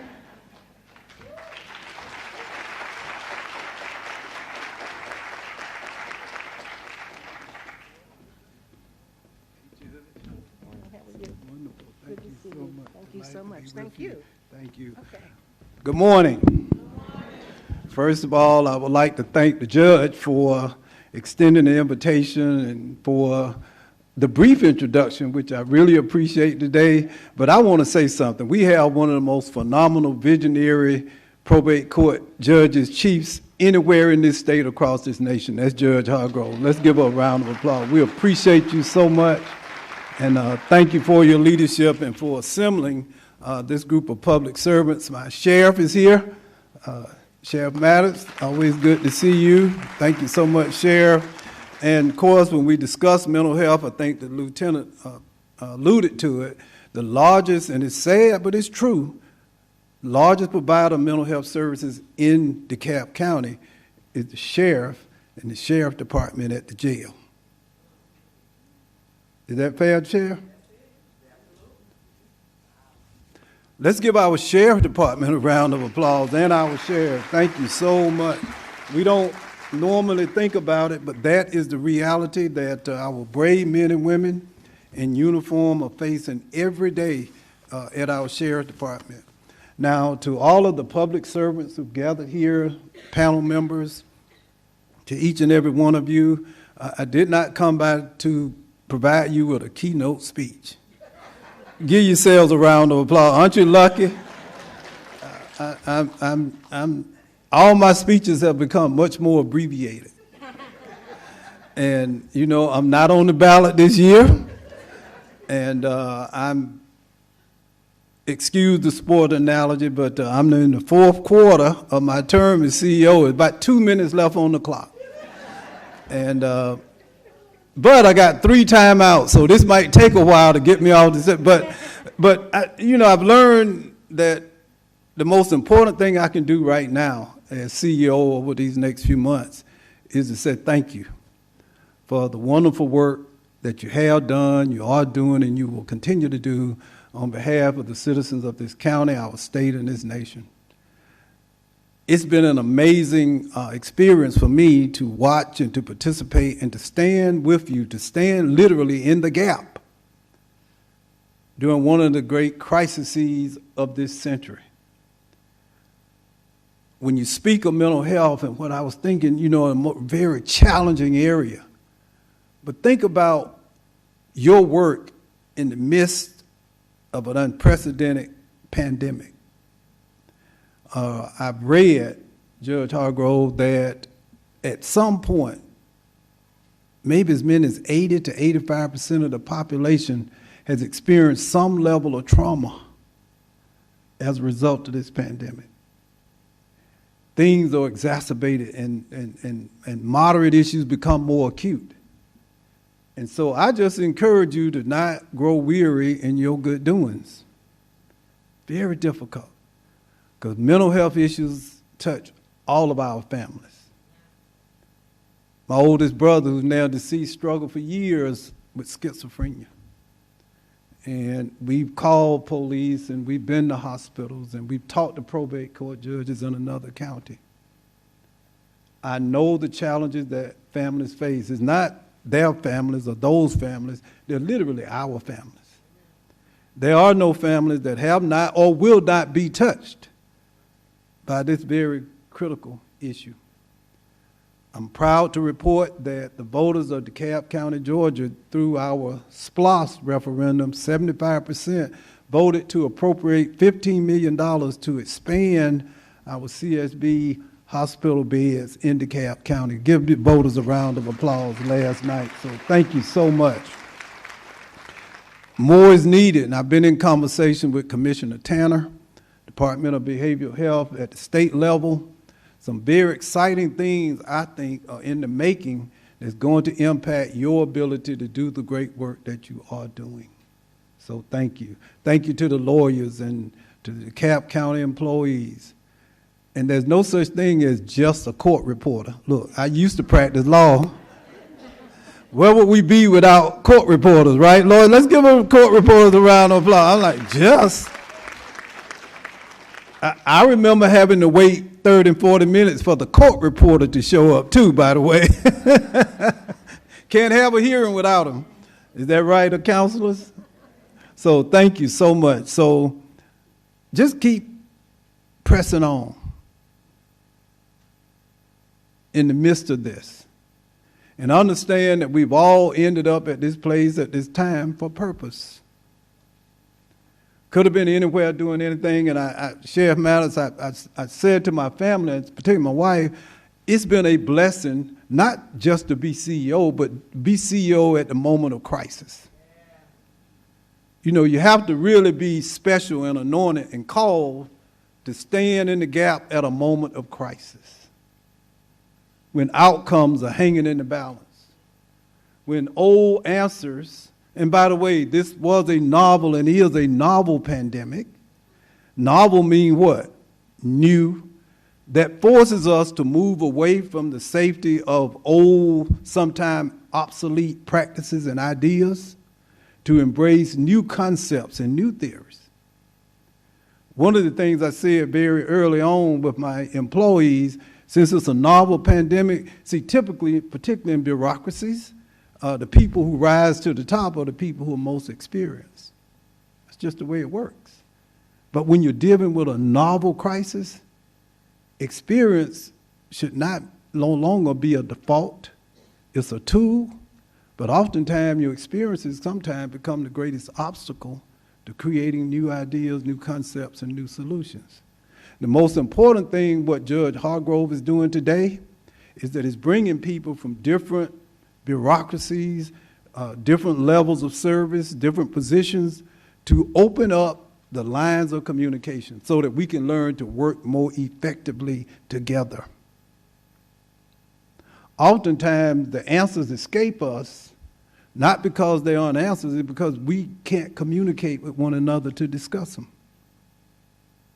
That's the power of this gathering today. We will learn, to share ideas, to share our knowledge, experience, and expertise, but also learn to share our failures and disappointments, our pain, our weaknesses, our frailties. You know, when you're in the public service business, you're in a position, and I've had various ones at DFACS and the Labor Department, and one of the things I always remind my folks that we're in a business, unfortunately, where the line never ends.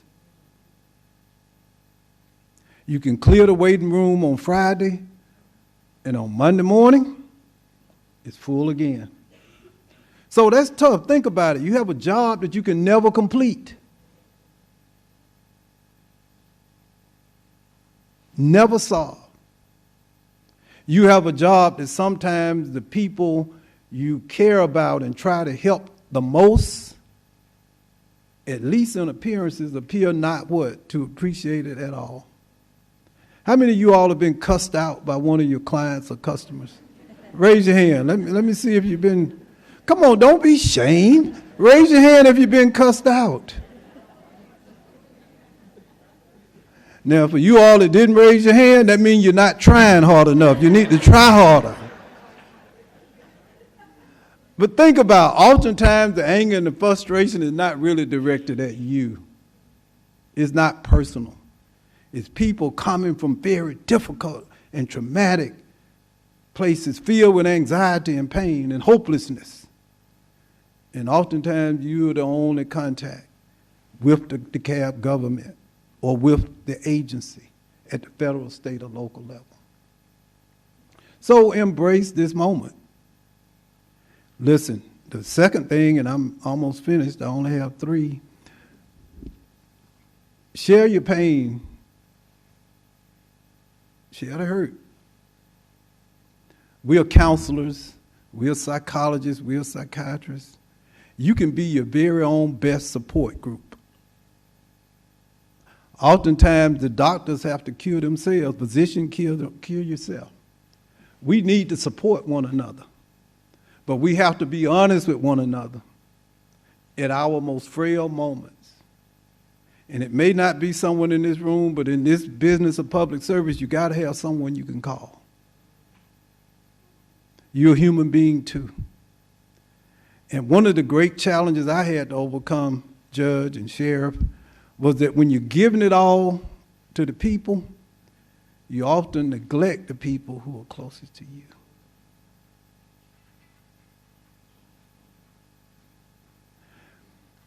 When I was out, I think, superintendent trying to save the children, my daughter reminded me that I was neglecting her. So first, you have every right and obligation, and you should never be apologized for saving the ones closest to you first. You can be a much better public servant if the home you leave is a loving and supportive one. It's hard to go save the world when chaos reigns at home. Is that right, Judge? So, being a public servant, and what does it mean? Who's the best? Who is the most effective? Which agency provides the greatest amount of service to the people who are called? Well, the solution, which one of the people, which one of you are the most skilled and the most experienced? Who's the smartest? Who has the solution to the problem? Who is in fact the greatest? Well, in the book of Matthew, it is written that he or she who is greatest among you shall be your servant. Greatness is not defined by your salary, your notoriety, your social status, the number of likes you might have. It's not defined by the position you hold or the one you seek. But true greatness is defined simply by your willingness to serve others. Dr. Martin Luther King Jr., I think, said it best and said, everybody can be great, because anybody can serve. You don't need a college degree to serve. You don't have to make your subject and your verbs agree in order to serve. You don't need a PhD from Emory or Georgia State or UGA or Spelman. You don't need any of that, or Morehouse. All you really need is a heart full of grace and a soul generated by love. So please continue to answer the call when no one else will respond. Continue to answer the call, knowing that you can't save everyone and you don't have every answer, but you know the people who are servants are not expected to save everyone or have every answer.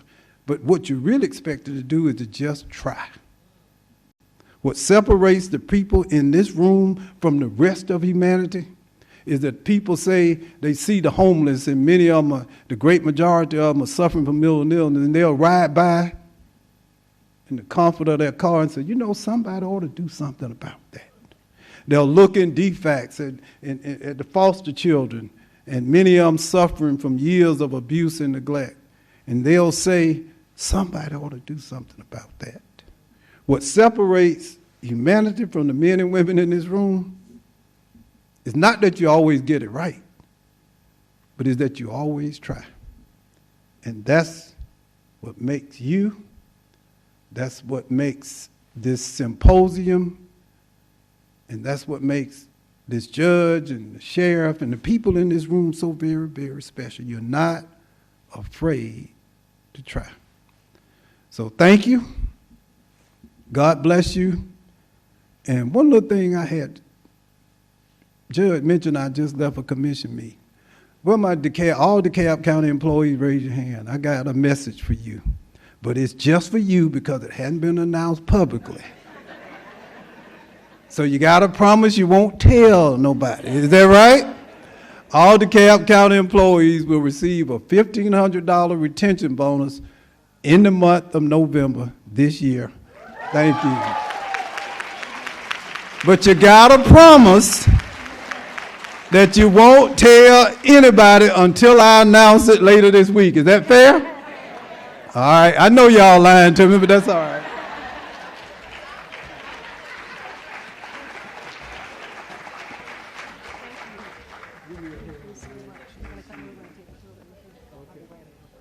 Okay, you all, we're a little off schedule, as we know. I'm going to introduce my sheriff, Melody Maddox, so she can come up and say a few words, and then we're going to take a break, and then we'll get our second panel up here on the panel, and we'll get started.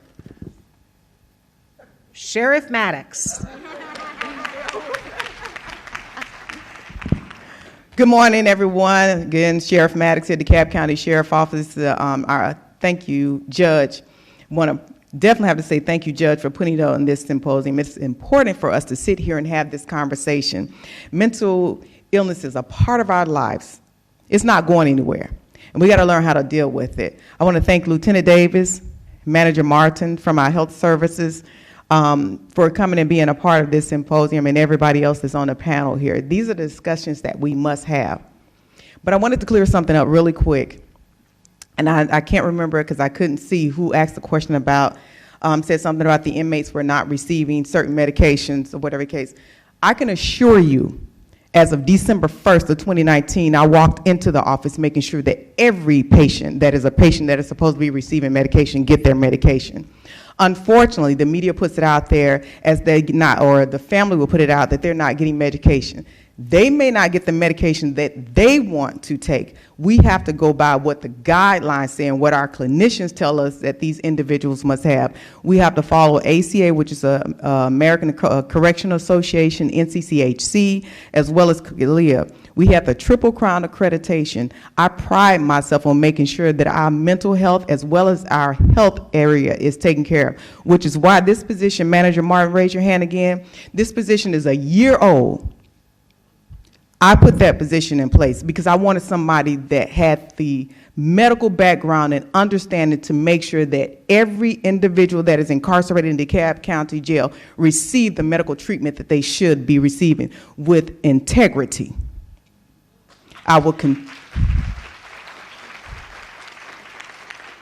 So I wanted to be clear, and I hope it's out there on social media so that when people come and say, well, they're not getting this medication. I just had a parent to contact me to say, oh, they're supposed to be receiving this. I understand that you may want your child to receive this, but once again, we have guidelines that we must go by, and we have to adhere to that. We don't make the guidelines for what medication the person should get. We make sure we treat every incarcerated individual with dignity and respect. I personally walk the floors. 48% of the population in DeKalb County Sheriff Office out of 2,300 plus inmates has been classified as mentally ill. We have now become the drop-off point. It is easy for individuals to call the police, but again, you can't tell us when you call us in how to do our job. We have to do the job to make sure that that person does not create harm to themselves and or a third party. I make sure that all the employees of the sheriff's office go through a crisis intervention training so they understand we're not professionals, but to have somewhat of the background to be able to know how to handle these individuals. And the reason I'm big on it, being a part of the community, I'm a board member for the Community Service Board, is because my mother suffers with mental illness. And I'm very transparent on it. And I don't play when it comes to that. So I want everybody to know here today that I'm a big part. It's good that we have a CEO that has a concern for it as well and to assist our agency. So I wanted to make sure that you know that we are trying. But what I ask for you all to do is to go out there and advocate for more bed space. Get these legislators to put in to get some money to open facilities so that we can put these individuals where they need to be. A jail is not a place for the mentally ill.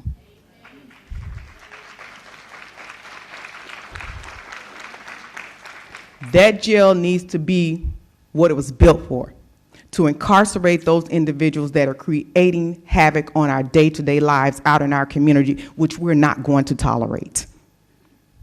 And I want to make sure that you all know that I will stand with, for, and with the judge to make sure these individuals get the assistance that they need. If there should be any questions, you have any issues as it relates to the sheriff's office and someone's not getting or doing what they're supposed to do, everybody knows they can reach out to this sheriff and I will respond, or I will connect you with the right person to be able to respond right then and there. Again, thank you for allowing me the opportunity. Judge Hargrove, again, CEO, thank you for being a part of this, and I thank you all as the citizens. Let's move forward with this thing. It's alive. It's here to stay. Let's deal with it. Let's work with it. It's not your problem now, but it will be your problem later if we don't correct it.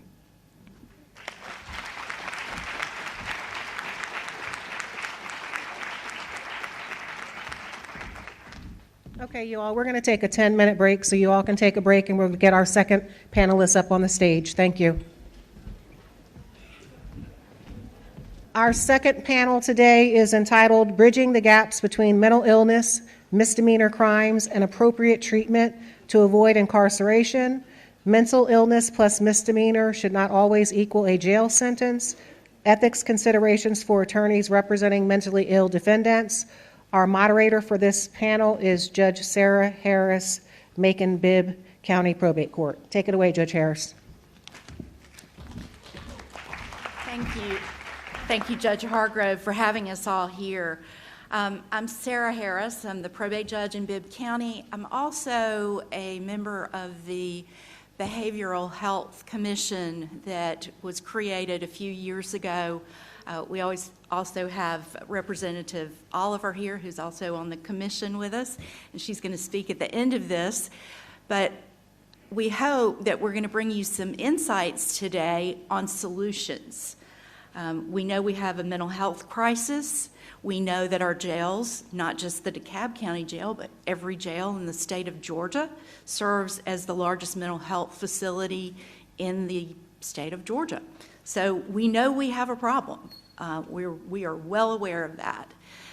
We are trying to find solutions. And this panel today is comprised of people who have experience in other counties, smaller counties than DeKalb, but not small counties. I would say mid-sized counties. And we have some more DeKalb fellows here who are going to tell us about their really innovative programs that they're putting together and how they did it and how they came up with solutions that are addressing the mental health crisis, and they're solutions that we all can use. The theme, I think, of this panel, in addition to addressing this need, is we have to act as a community. We can't wait as the state of Georgia. We can't expect DBHCD to solve all of our problems. We can't expect the sheriff's office or the judges. We have to act collaboratively, and that has, without a doubt, been where we find the most effective solutions to our mental health problems. So I'm going to start I will start with Judge Bell, and then we'll go down and around and let everyone introduce themselves. All right, good morning, everybody. My name is Melanie Bell. I am the Chief Probate Judge and Chief Magistrate of Newton County. We have about 120,000 people, so if you know what magistrate and probate do, you know what a job that is. Good morning. My name is Clarence Cuthbert, Jr., and I am the Chief State Court Judge in Rockdale County, and Rockdale County has approximately 94,000 residents. Good morning. My name is Deneen Steele. I am an Assistant Solicitor General in DeKalb County, and I am the prosecutor on the Misdemeanor Mental Health Court.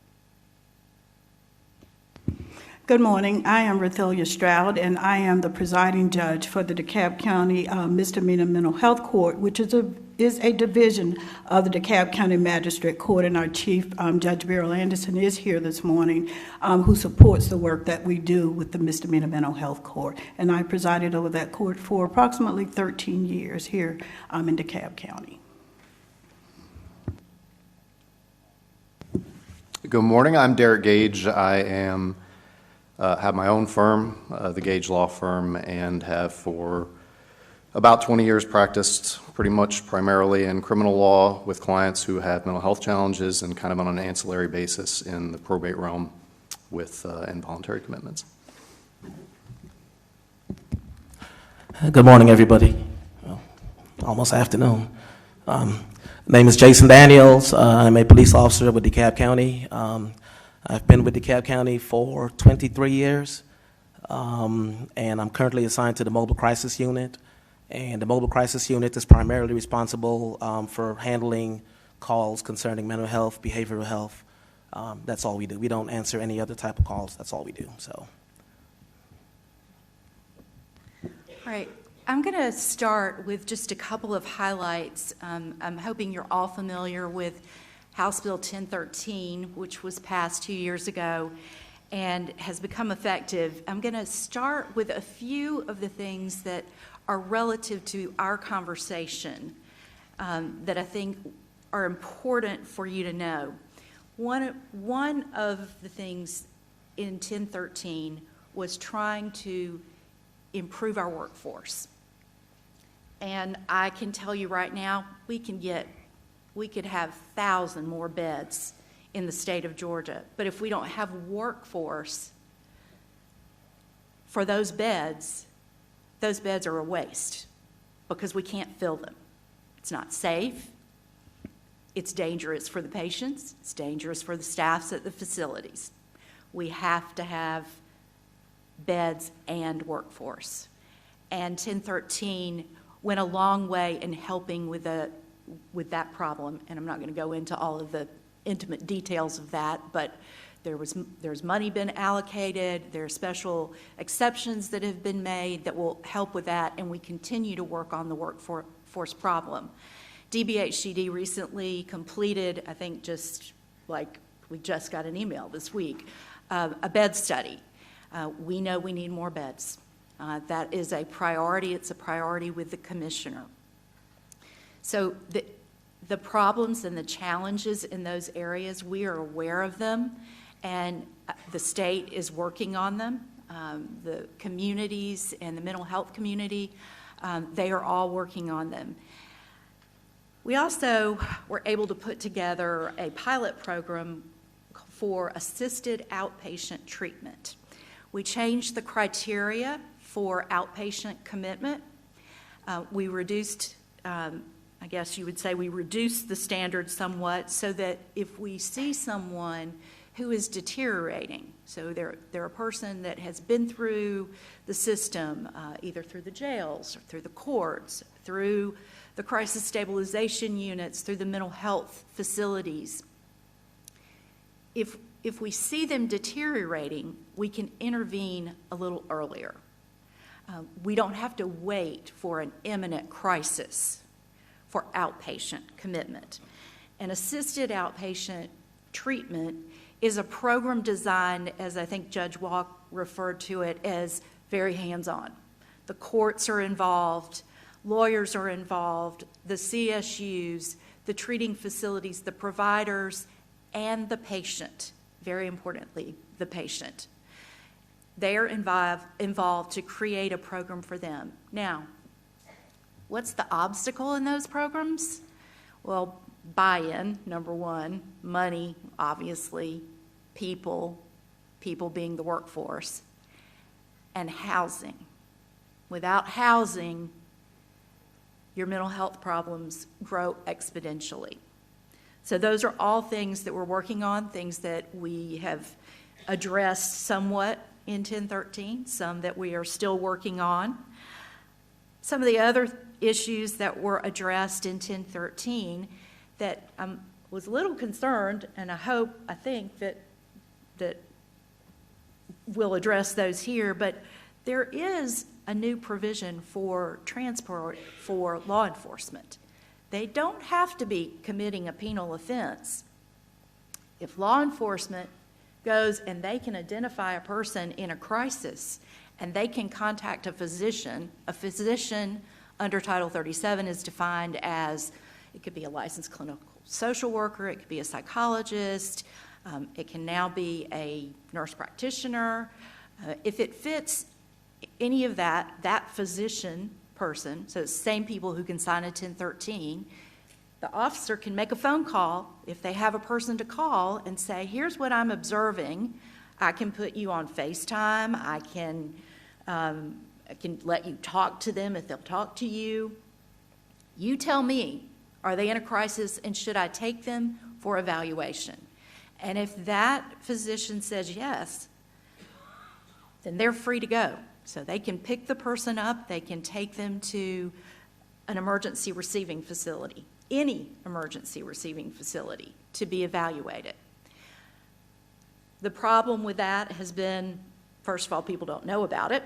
Second of all, there has been some problems with determining, well, who are we going to call? It says we can call a physician. Am I supposed to call my personal physician? And that actually is a response I got back from someone not too long ago. so there's some issues there, but we are working on those. But that piece of the law was changed and should be beneficial to us. We had over 3,000 orders to apprehend in the state of Georgia last year. That should make you go, wow, that's a big number. That's not to say they were all treated. That's not to say they were committed. That's just the number of orders to apprehend that were signed by probate judges, not 1013s, just orders to apprehend. So where do we go with all of this information? One of the things that we've learned is that there is something called a sequential intercept model. And that is where you and your community take your community health services, your mental health services, you take the criminal justice system, and you figure out where all the connectivity is. So I don't know if we've been able to hand those out, but we've got a handout that gives you an example. This is not necessarily your community or my community, but it starts with a crisis line. And it starts with a family member or the individual calling the crisis line. That's the first intercept. Or it may move on. There may be a 911 call and law enforcement is involved. That's the second intercept. Then you've got perhaps an arrest. Then you've got a first court appearance, and it goes all the way down. You can divert to specialty court, Where can we bring the mental health system in earlier than at the end where we're at community corrections, reentry, jails, conviction, or competency evaluations, deferment? We are looking at the intersections of where mental health can get involved earlier so that we can treat these individuals. Where we see this the most? We see it in magistrate court. We see it in state court. We see it with misdemeanors.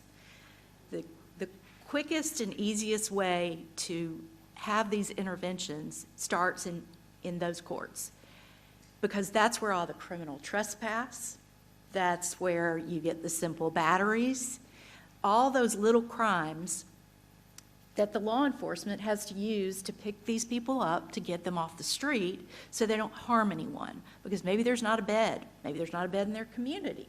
Maybe they've taken them to the hospital and the hospital says, oh, they don't meet criteria based on what we think is the criteria, and so they don't keep them. So what do? They end up in our jails. So what do we do from there?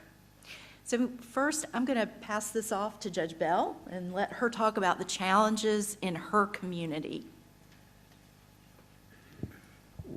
So as I told you, Newton County is about 120,000 people. Our county seat is Covington. And the challenges that we face, we do have Viewpoint Health in the community. They have some residential treatment locations. They have a day program. They have some great programs, but they're always full. The waiting list is always a mile long.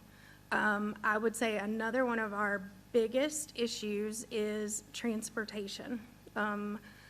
We are geographically a very large county. It can take 30 to 45 minutes to go from the southernmost part of the county to the northernmost part of the county.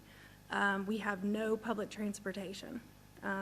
Uber, Lyft, things like that are not prevalent except in the highly populated areas.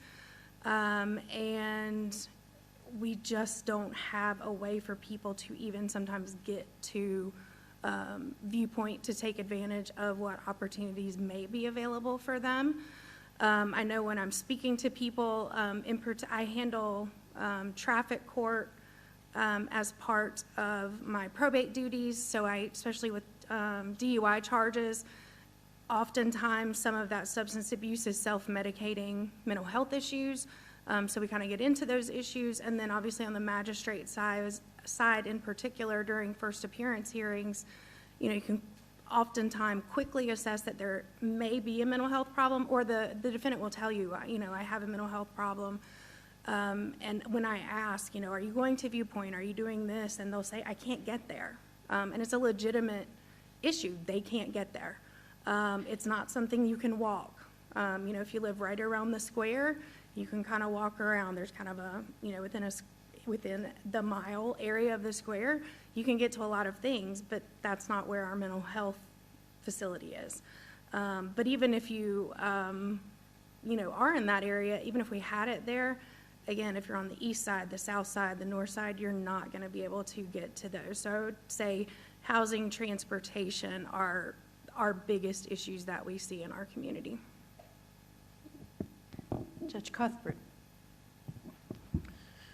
Well, in Rockdale County, as in state court, we deal with misdemeanor offenses, and I think one of our primary issues is when we see individuals that we suspect or who allege that they have mental illness issues, the issue is having them evaluated to determine if in fact that is the situation. We then refer them to the Department of Behavioral Health and Developmental Disabilities, known as DBHDD, to have them evaluated. And once that evaluation comes back, if it is in fact true that they have a mental illness, then we will ask the department to provide the treatment for them. And if it can be rendered within 90 days to a 9-month period, then they would, for them to be restored, then they would come back to state court, and we would deal with the charge at that time. If it is determined that there's no realistic time period that can be given when they will, that evaluation will determine whether or not they're competent to stand trial or to proceed through the court proceeding, then we will have to address it in a different way. On misdemeanor charges, some offenders can actually be treated as outpatients by DBHDD as opposed to actually being held into custody or to the confines of the department. But some of the things that we do just to try and address the issue initially is we try and segregate our individuals that have either been housed at the jail as having mental health issues or that we suspect that they have mental health issues. And we do this to reduce any agitation or aggravation that they may experience when they're coming into the court system. And so we either bring them in before the rest of the population, before the courtroom is crowded, or we wait until the end to bring them in so that when they come into the courtroom, they're not agitated or aggravated by the crowd that's there or by the overall situation. And it gives me as a judge more time to just address their situation and try and explain to them what's happening. We also try and handle as many of those cases as possible at a courtroom that's located at the jail as opposed to having to transport them over to the courthouse, which again can be an experience for them that would cause them to be more agitated or aggravated. And then as state court judge, I also preside over the DUI court. And what we found, as Judge Bell indicated, that a lot of the substance abuse is indicative of mental health issues. And so when you actually speak with these individuals and get to investigating their situation, if some of them will admit that they're veterans who are suffering from PTSD or that they have some sort of depression or other mental health issues that is contributing to the substance abuse. And so while they're a part of the DUI court program, we're also having individual and group counseling with them and treatment to address what those issues are. But I think when you constantly see misdemeanor offenders committing offenses such as disorderly conduct, criminal trespass, loitering and prowling, things of that nature, and they continuously come back for those same types of crimes, you have to ask yourself, do they really even understand that their actions constitute criminal actions? And so you have to address it from that perspective that, you know, we have to get this individually evaluated to determine, is this just an intentional act? Are they just totally disregarding the law, or do they just clearly not understand that their actions are criminal due to mental issues? Judge Cuthbert, a question. Who notifies you? Do the attorneys request? Do they come in and say, can we defer our hearing to the end or at the beginning, or how are you given that notice? Typically, it's based upon how they're housed at the jail. And if they're housed in a mental health unit at the jail, then the court's notified that they are housed as a mental health inmate, and we address it from that perspective. We do have, in some cases, attorneys who will say that they maybe suspect that this individual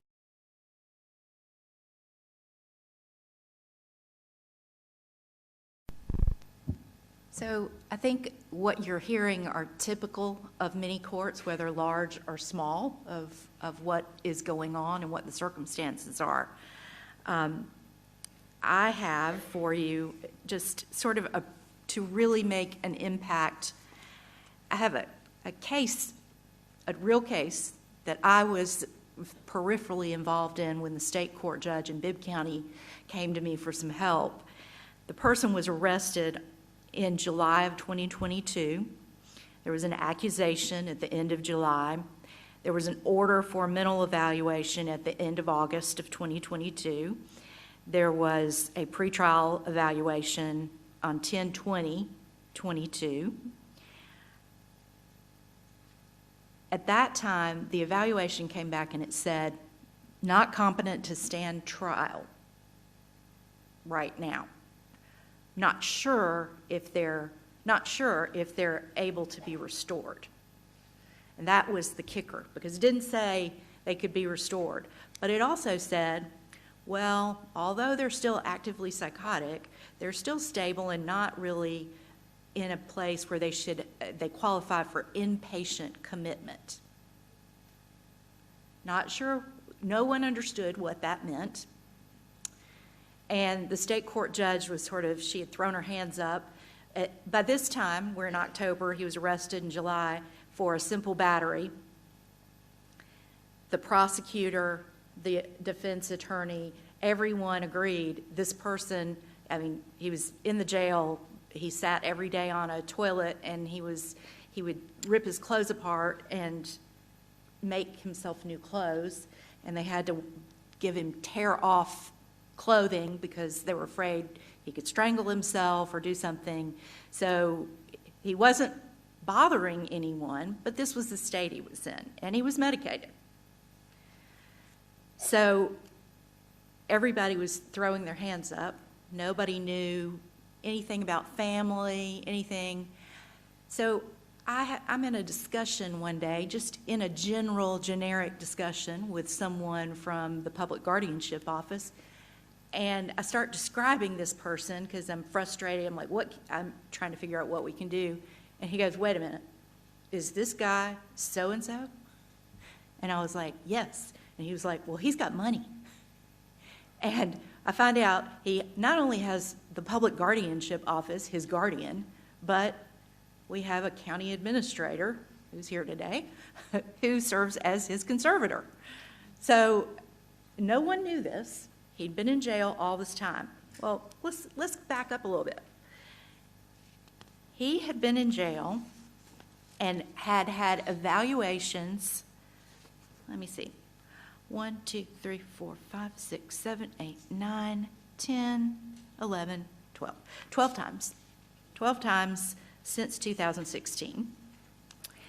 He had been in and out, had been committed, had been in Central State Hospital, had been through all of this, and he was just a familiar face and a revolving door. The problem was there was no place to help him. We had, 12 people on an email trying. We had everyone from the medical director of the Department of Behavioral Health down to me, a nobody who knew nothing and had nothing with housing. We're all trying to find housing for this person. We're all trying to find help and where we can put him because no one wanted to prosecute him. He was already in jail. It was getting to the point at this time, and we were probably in January by now, that he's already served the amount of time. If he was going to even serve any time, he had already served that amount of time for what he did. So everyone was in an ethical and legal quandary. What do we do with this person? And kind of a side short story, the jail releases him one day by taking him to the hospital and dumping him on the hospital. The hospital releases him, and all of a sudden we have a missing persons, the sheriff's back involved because nobody knows where he is, and lo and behold, he gets arrested again because he set fire in a can to warm himself up, and so he gets picked up again. We finally got him to East Central, where he's, I think, happily residing maybe now. I'm looking for a nod, maybe. Yes, he's still at East Central. So that was about March of 2023 that we got him there. But there's still no housing for him. So this is just one example of someone who has been rotated in and out of the system. Not only the mental health system, the court system, the criminal justice system. So the earlier intervention is what we're looking for. And DeKalb County has a program with their magistrate court, and I'm going to let you talk about that. All right, so here in DeKalb County, I'm proud to share with you that we have the benefit of the oldest mental health court, misdemeanor mental health court, well, in the state of Georgia, having been operational since 2001. And it was the pioneering efforts of our retired Chief Magistrate, Winston Bethel, and a community activist, Flo Giltman, that saw the need because of the revolving door of those suffering from mental illness being arrested time and time again and just being released after having spent so much time in the county jail. They saw the need to work on decriminalizing mental illness, and that's what they worked to do. So we've been able to build on that over the years, and what the court is that it's there for those. There has, unfortunately, I'll come back to another point on the sequential intercept model.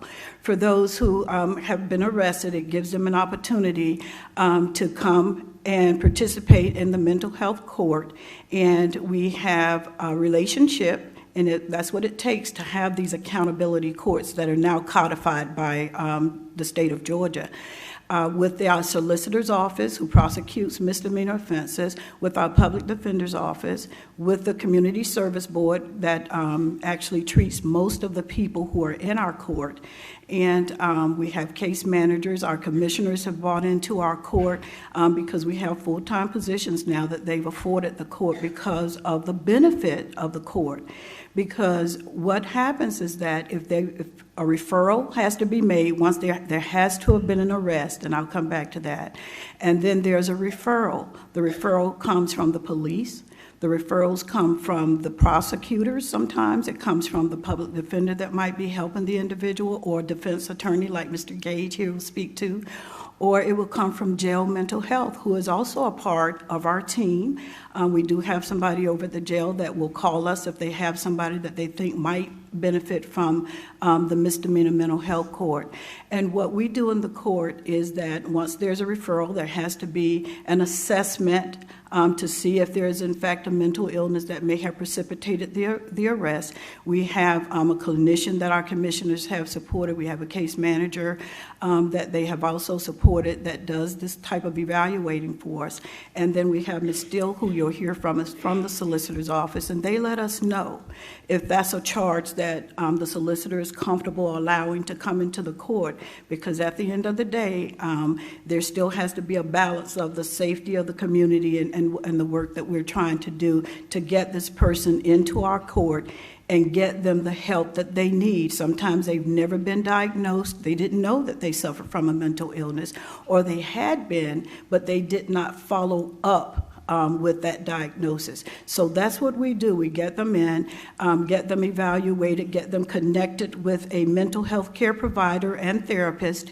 And part of what they do in the court is they have to see that doctor and that therapist, and we evaluate that through judicial oversight. That's what we're looking at, because the Solicitor General has said, I will dismiss those charges and restrict their records so that nobody can see it, no college institution, no mortgage company, or those type people, so that they're not continuously penalized because of that arrest. So what she has agreed to do is to dismiss the charge and to restrict the record. However, there are things that they must do in this court in order to receive that benefit. And I'm going to pause here and say one of our challenges over the years with the community is that, oh, that's a free get out of jail card. They don't do anything. That is not true.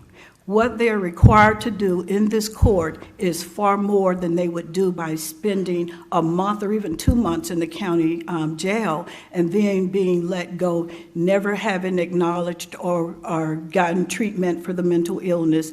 And we also offer cognitive skill sets through Thinking for a Change.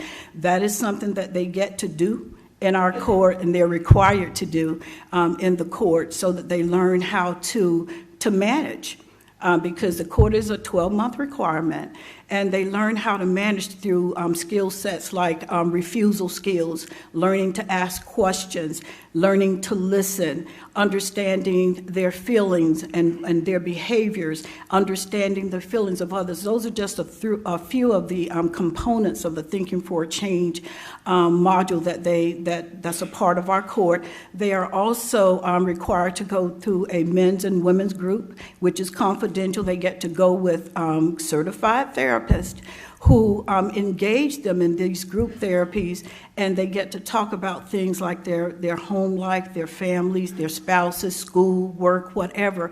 But they're learning, the point is that they're learning how to return to society and be productive just as anybody else is, and they're taking medications. And data shows that our court is required 12-month minimum, that with that type of sustained, balanced, and stability, that they learn to appreciate it. And so our recidivism, and that's what we care about, we stop that revolving door, because they benefit, the family benefits, and our communities benefit, and society as a large benefit. And I want to share with you that we've had many different people, because mental health crosses all socioeconomic issues. We've had students from law school, we've had college students, we've had lawyers, we've had somebody in the medical field. We have teenagers, 18-year-olds, high school students. My point is everybody and anybody suffers. Mr. CEO was transparent, the sheriff was transparent. It touches across the board, all lives. And that's what I share with people. If we're honest, all of us know somebody, love somebody who has suffered, and that's why it's so critical that we participate and that we understand. What I said was that we get referrals from the police. As a part of our court structure and program, through the program that Judge Anderson and those do with our police department, we go and introduce the misdemeanor mental health court to our cadets, every class. We just left a class last month. We tell them about the court, and we share with them, when you're writing up a police report, if the family has said he or she suffers from bipolar or whatever, make that note in your police report, because Deneen, Ms. Steele, who's a part of our team, actually they're looking at those reports to see if there's some referrals that her office can actually let us tell us about, so that we can start the process of trying to get them into the misdemeanor mental health court, so that we can get them the help that they need and share some of these group therapies with them. And after a year, hopefully we have somebody returning to our society who has acknowledged the issues that they have, they're taking the medication that they need, and they're doing those things so that they're now productive citizens. The state of Georgia has now really bought into the theory, the concept of these accountability courts, because that's what we are. We are a qualified accountability court because we're certified by the state of Georgia. And what that means is that we're eligible for state dollars to help fund our court, to pay those professional people that actually facilitate our group therapies. And that's what we're able to do for our people, to provide them MARTA cards so that they can get to treatment, because that's critical. Because that's important. That's how you qualify to get that case dismissed in a year. So those are the kinds of things that the state of Georgia has now. Now, when that court was started in 2001, they had no money. And they ran off no money for a lot of years. But now we have the benefit of funding from the state of Georgia, because we are, in fact, a certified court. And that's just one of the benefits. And when people say that it's a free get-out-of-jail card, it's not. They really work hard, because they made a decision when they accept coming into the misdemeanor mental health court, because it's voluntary. We can't make them do it like we can't make them take medication. That to change their lives, they no longer want to go in and out of the jail either, because family is burnt out, family is tired, they don't want to be bothered at some point. So this is an opportunity for that population to get some help and get the help they need. I'm going to stop, Judge, but just one more point. And you mentioned the sequential intercept model. And she mentioned the first call is like 0 to 5 it goes to. Number 2 being 911 call. Number 3 being there has been an arrest. And you heard me say that there has to be an arrest to come into the misdemeanor mental health court. Well, one of our challenges, what we get from the community, if I'm talking about the misdemeanor, why does there have to be an arrest? Can we just let them, can they just come to that court and get this help so that, they can get the help that they need? Well, that's how that's written, but for that 0 intercept, I would love to see that happen through more crisis stabilization units, because Judge Woke spoke to it on that first panel. A lot of these arrests occur because the police don't want to go sit at Grady for 8 hours, a whole shift. So it's easier for them to just take them over to the county jail. If we had more, and I did hear Judge speak of what 1013 is doing, crisis stabilization units where people, they don't have to make an arrest, like in Arizona and other states where the police take them to these places, simply sign them in with the assurance that they're going to be back on the street policing within 30 minutes, because in that crisis stabilization unit, they're going to be evaluated and they're going to be sent to the right place at the right time, and the police don't have that weight that we took somebody and we let go somebody who might go out and harm somebody else, but they have the assurance that they're going to get the help that they need where they leave them, and then they can return to policing, and they've not given up an 8-hour shift. So those are just, some of the challenges that we hear and that we see. But our court is a successful court, and you can be proud, because one thing's for sure, we're going to see these individuals in our community, because based on NAMI's standards, we have, based on the population of DeKalb County, 700 plus people, 1 in 5 is going to experience a mental health crisis in a given year. So we already know we got about 142,000 people that run the risk of this experience in any given year. So it's important that we take note and that we do those things to try and help this very vulnerable population, because in so doing, we help ourselves. Thank you. One question. Do you address, or are you able to address those persons coming through that maybe have been diagnosed with a serious, persistent mental illness? They all have. That's one of the requirements. That's one of the requirements. And we do have a clinician that our commissioners gave us a full-time position for, gave the court a full-time position for, that does assessments for us. And that's one of the requirements. And our requirements are based on standards that are set forth by the Council of Accountability Court judges. Well, you know who they are, that are codified. So it is a requirement that they have a serious mental illness. Thank you. Ms. Steele, I would love to hear the perspective from the Solicitor General's office and how you handle these cases. Well, first, we allow anyone to make a referral, so it can come from the police officers, magistrate court. If our victim advocates are talking to the victim and that's when it comes out, if a family member comes to court, they can do it, we can do it, defense attorneys. We literally want it to be that any single person that has met this person and knows that there's been an arrest can make the referral, also because they give us the reason. Not just this person has schizophrenia or I think something is wrong. This is what I've been seeing. Are they med compliant or not med compliant? Is there also an alcohol or drug abuse problem? So it already gives us a little bit more information than just me reading a police report and saying something seems off, which I can still make a referral off of. Something seems off and I don't know if they have a mental illness. I know our clinical evaluator will contact them and see if there's something that's going on. As Judge Stroud said, sometimes, especially with our younger defendants, they've never been diagnosed before.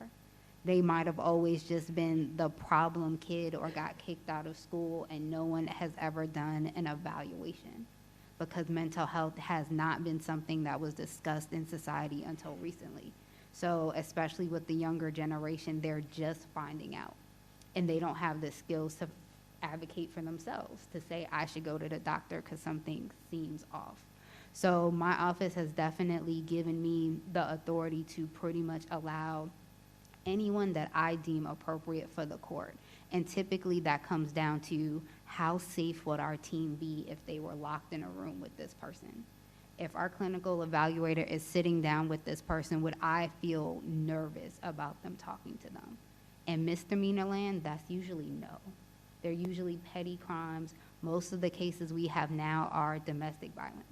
So it's their loved one that they have lashed out at because of their mental illness, either destroying things in the house, trying to leave when the person doesn't want them to leave because they know they're having an episode, so they've pushed them down or something. It's not usually a violent crime where there's any kind of injuries. So I would say it's few and far between where I deny someone on a criminal history basis from the court. Now, it's also that person has to agree to do it, but I'm usually not the reason that they are not allowed to be in mental health court. Most of the time, it's the person not wanting to give 12 months to do it. Most of the times, especially with the younger generation, they think a criminal history is like a credit report. And in a couple of years, when I'm really an adult, it's going to drop off, and this is not going to matter anymore. And no matter how many times I tell them that is not the case, I work for the system, so I'm just trying to con them. So convincing them that in this program, we're legitimately all trying to help them. My office and the public defender's office, we work together to try to find services. This person doesn't live in DeKalb County. How are we going to get them here? Is there martyr by them? Where's their housing? Do we need to talk to their parents to tell their parents why this court is beneficial for them? But sometimes you can't convince people that you're really trying to help, but when they get arrested again, then they'll be interested in the court. So, Mr. Gage, from the defense side perspective, let's talk about some ethical issues that might be involved here. We have a lot of, the big concern. And I can speak to any judge, attorney, anybody who's involved in these cases. It can be emotionally exhausting. I've done it for this long because I have a passion for it, and anybody in here has a passion for mental health. But, call it a romantic view of this kind of stuff, but I tell everybody, whoever has these types of challenges and whoever I'm interacting with, they can dance circles around me from an intellectual standpoint. They're all super intelligent.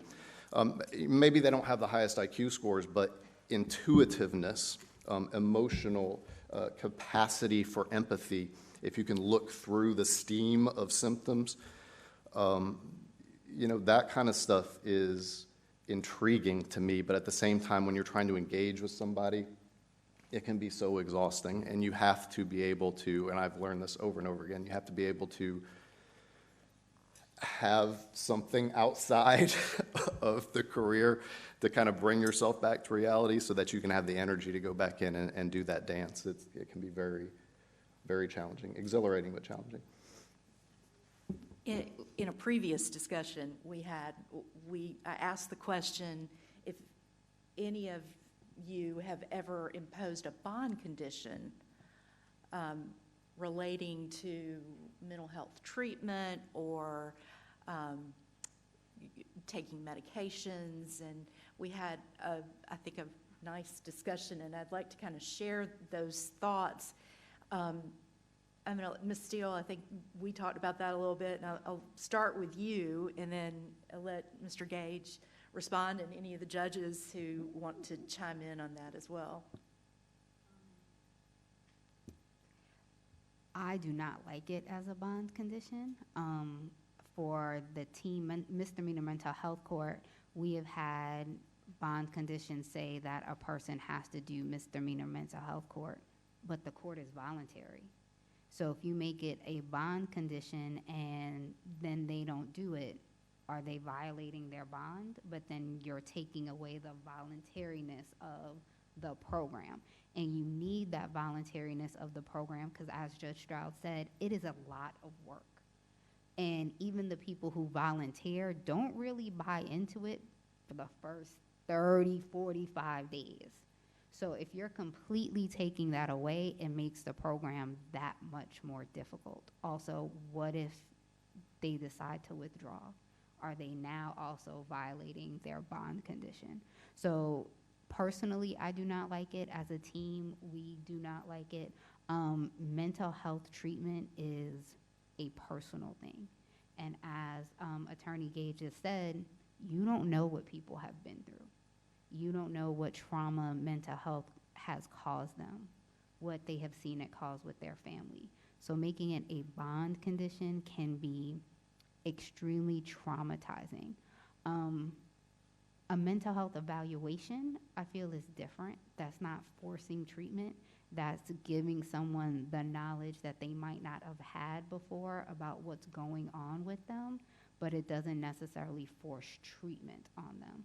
So I'm okay with, personally, with bond conditions that say you need to get a mental health evaluation, because sometimes the evaluation is they don't have an illness, they just might not know how to behave in court.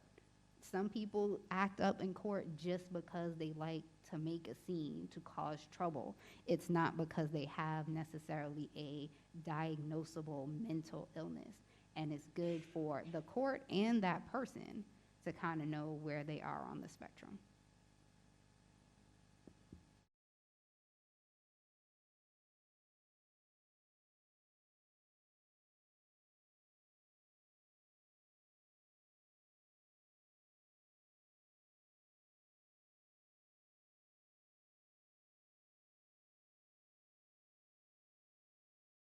My mission, but you know what and believe me, I did not start this way. I had to totally revolutionize my approach over time. I was extremely condescending, unintentionally so, but in the beginning, very much kind of a point my finger at a person, tell them how sick they are, that they need medications, and everything's going to be a rainbow and butterflies type of scenario.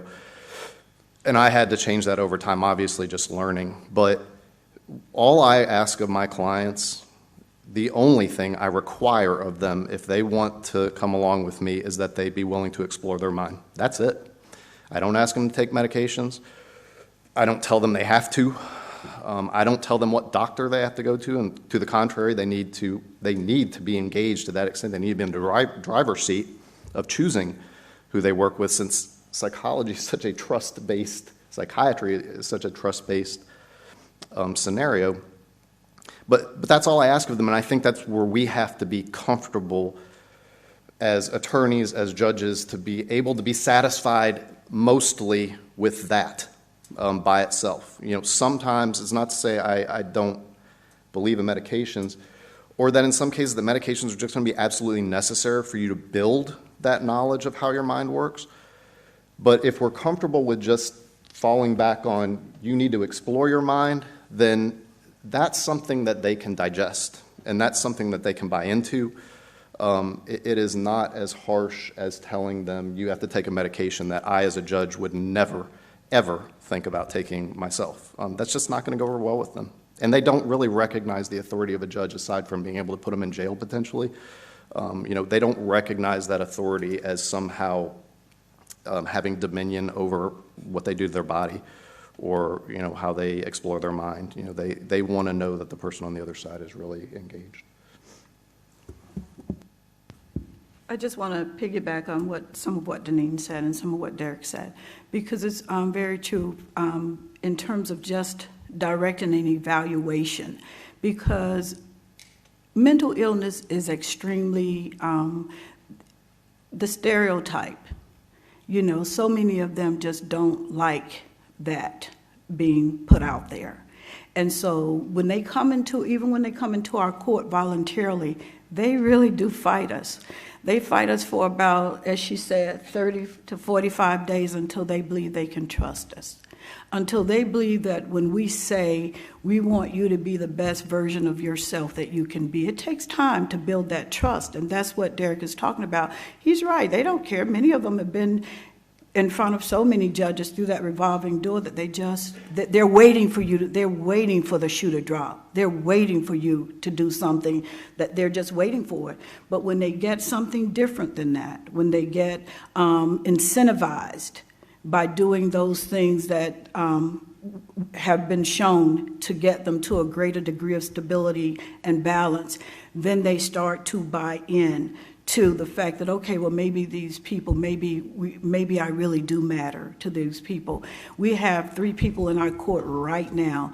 They fought so hard, and I waited them out. And in fact, sometimes I share with them now, remember when you got here. I just remember the fight, and it's with pride that I say that, because you do genuinely start to care when you see the progress. And I can share with you that everybody can't be an accountability court judge. All judges can. That's just the truth. It's right. I saw Judge Kirk back there, and this is another point, because she has the magistrate court, the misdemeanor mental health court over in Fulton County, and their court is going well too. And I have the privilege of working on a federal committee, and one of my positions as a part of the criminal justice subcommittee there is pushing the issue of misdemeanor courts, because as you've heard said on the panel, I'm sorry, Judge, I'm going to do this real quick, is that these are, just crimes of where people are really, they're hurting themselves, just with, what is the word, trespassing, and what's the other one, when we tear up stuff? Oh, criminal damage. Yes. Those sorts of type crimes that they're committing. So why should they have to go to jail for those things?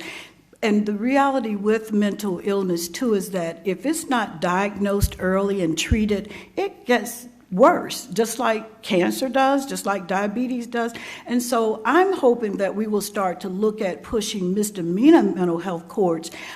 We have felony courts, and there are people that commit felonies, but if we can catch people early on, get them diagnosed, and then start to get them the treatment that they need, we may be able to avoid some of those latter, bigger offenses that are committed. So that's the push that I'm working with there. And I'm also pushing here. I hope somebody would just kind of take note of that. And I understand from the state standpoint, when they're looking at cost savings and monies saved, that from the felony offense, that's what they're worried about. But from the county level, what we're worried about is saving money on this level. And it's easier to get them the help that they need and medicate it if they need it. And that's what we tell them. Follow the dictates of your psychiatrist and your therapist, whatever they say. And we've had people where they've said that I'm not directed to take medication. And so that's what the doctor says. We're not doctors. We just follow the dictates, and that's our expectations of the people who have the benefit of the court. Is to follow the dictates of the psychiatrist and the therapist. But my point is if that we had more, and we're only 2 or 3 misdemeanor mental health courts in the state of Georgia, and there are a total of 64 of them. But if we had more of them, then some things I believe that we could just stop, or at least curtail on the lower end before the bigger offenses are committed, before the illness goes from bipolar to schizoaffective disorder, which is a tougher one. So that's just my push.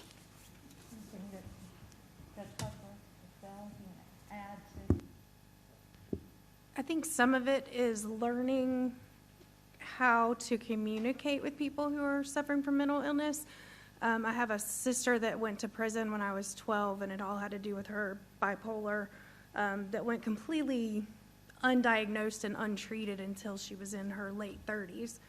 And so in my prior life, before I was a judge, I was also a prosecutor. And I dealt a lot with, just by virtue of kind of becoming the person who handled those cases, people would funnel cases to me that were mental health cases because they didn't know what to do, and it's way too, I don't know what to do with that. Give it to Melanie. But I took it because I wanted to not lose people in the system, and so I've learned over time, how to communicate with people at first appearances. I try not to use the word mental health unless I have to. I try to, talk to them about, how they're feeling. Do you have any medications that have been prescribed to you? Whether you're taking them or not, because that can sometimes give me an idea of, what they need. But, in first appearances, we're also dealing with people who, you know, I've had people, one of the big ones is, you know, they work for the CIA, they work for the FBI, so much paranoia, and learning how to, as a judge, because you get so much, you kind of get pushed further back from the people, except at first appearance hearings and as probate judges with these commitment hearings, and learning how to communicate and not agitate and not, I'm not going to contradict that, that's cool. So when the FBI comes, I'll definitely talk to that agent, probably can get the DA on the phone, we can work this out. I'm not going to fight their delusions, but just trying to figure out, you know, the mental health evaluations.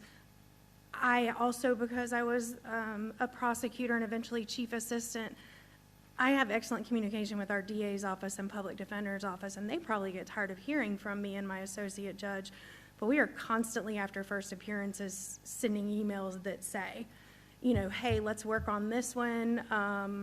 You know, I was able to set an unsecured judicial release, which is what we used to call OR bonds and signature bonds, or I wasn't, because there are some parameters on that. So can we get this moving? And having my clerk kind of say, hey, Judge, you remember that one you emailed about? They haven't done anything. Okay, let me get on the phone. And I also have an active communication with my jail. The captain has no problem calling me at any time of night. But that's okay, because, you know, sometimes in my role as probate judge, I can help. Sometimes as my role as magistrate, I can help. A lot of times law enforcement in general is not comfortable talking to, we don't have a state court, so they're not comfortable talking to state court or superior court, but they see me every day issuing warrants, so they'll let me know, like, hey, can you do something for this person, because I really think this is mental health related. And trying to just communicate with the people without, and I've even had ways I've kind of changed since talking to y'all on our Zoom call, but just ways to communicate and get them to just start with, can you just go see the doctor and see what they say? Or, you know, if they're supposed to be on meds, and they'll tell, you know, they'll say, especially if they're schizophrenic, they a lot of times know what they're supposed to be on and they don't like how it makes them feel. But saying, can you just, I want you to go see your doctor and talk to them about that. Because a lot of times you say, have you told your doctor you don't like it? No. I just don't take it. You know, and just in kind of encouraging, because I do spend more times with those, like Judge Cuthbert said, the jail even knows. They'll kind of, you know, they all, the term they use is their 1013. They're not really, but that's their way at the beginning of first appearances to say, you know, these two I'm going to want you to hold to the end and have those conversations with and spend more time with than, you know, another dope possession or another stolen car. And so trying to not only utilize what you learn over the years, but also utilize the people around you and being willing to sort of, as Judge Harris said, she's got a state court judge coming to her. Like, sometimes we need to grease the wheels to kind of keep somebody from getting lost in the system. I know we're about to run out of time, and I don't want to forget Officer Daniels here, but I want to ask one more question, because this is key, especially sitting as a county official. You mentioned funding that you get from the accountability courts, but you've also mentioned a nonprofit organization, and I know there's several of those in the state of Georgia that have been created for this purpose. Can you just briefly tell us a little bit about how that came about and how that works? I said stereotype early, and I meant stigmatizing. Mental health is stigmatizing, and a lot of young people want to stay, and they don't want people to know for that reason, so correct that. But we do get funding from the state of Georgia as a certified accountability court, but we also have a great 501(c) that supports our court, and Derek is the president of that organization, so that's why I wanted to sit real close to him. I keep him real close, because what they provide for our participant base is just wonderful. You can only do so much with the funding that you get from the state, like you can't incentivize. They gave us funding to have a great summer party or gathering for our group, and they all showed up, had the best time playing kickball, because Judge Stroud would get out there with a ball and throw and hit them, cut them out too. And so they like to see that because they get to hit me too with that same ball. So they also provide monies for gift cards for them, so when they do great things like get a new job or go get that GED, and we have people that, because they're required to do a day structure in our court, sometimes it's going to school, sometimes it's getting working a new job, but we had a couple of people to complete their, one is working on a GED now. One of our graduates completed his GED while he was in our court, so they supply money for us to just give them nice things, to encourage them, and to help them understand that we really are on their side, and we really do want to see them become the best them that they can be. So that's what this organization does. It puts on a full court press basketball elimination tournament to raise those funds for us to use to benefit our participant population. And that's one of the requirements. There are 10 standards that the state requires for a mental health court, and one is to have an advisory board, and that's who they are. That's our 501(c) also serves as our advisory board with mental health care professionals that are a part of that board as well. So that's one of those standards, and that's what we have the benefit of. I will say, just to add on, and I'll just speak for myself, but I think a lot on the board agree with this concept, is that our goal, and we've been around since the DCJTC.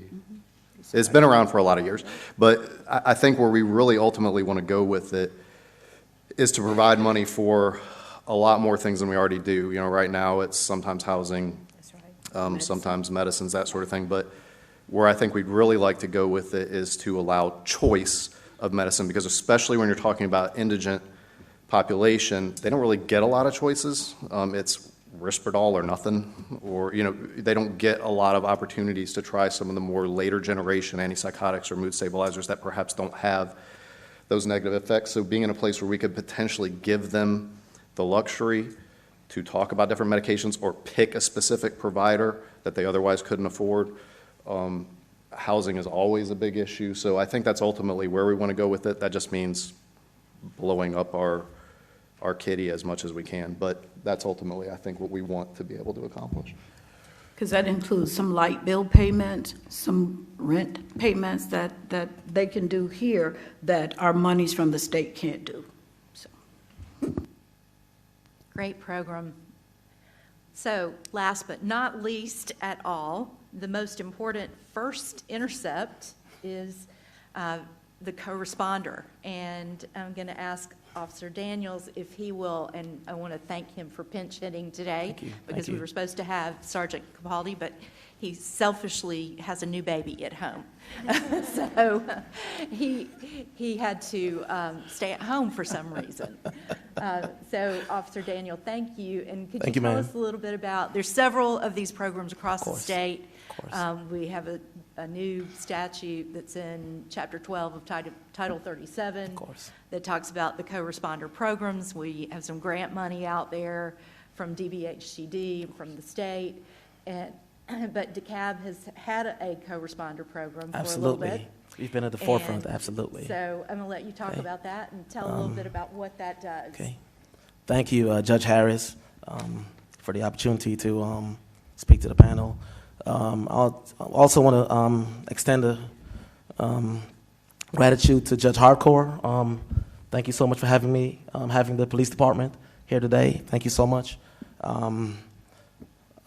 So DeKalb County, we have been at the forefront of mental health. We've had our mobile crisis unit now since 1995, I want to say. The program, when it first started, we would just pick an officer from the precinct, go to the crisis center, pick up the nurse, the psych nurse, and they would just ride around and respond to mental health calls, you know, offer assistance, and if possibly, if necessary, hospitalize mental health patients.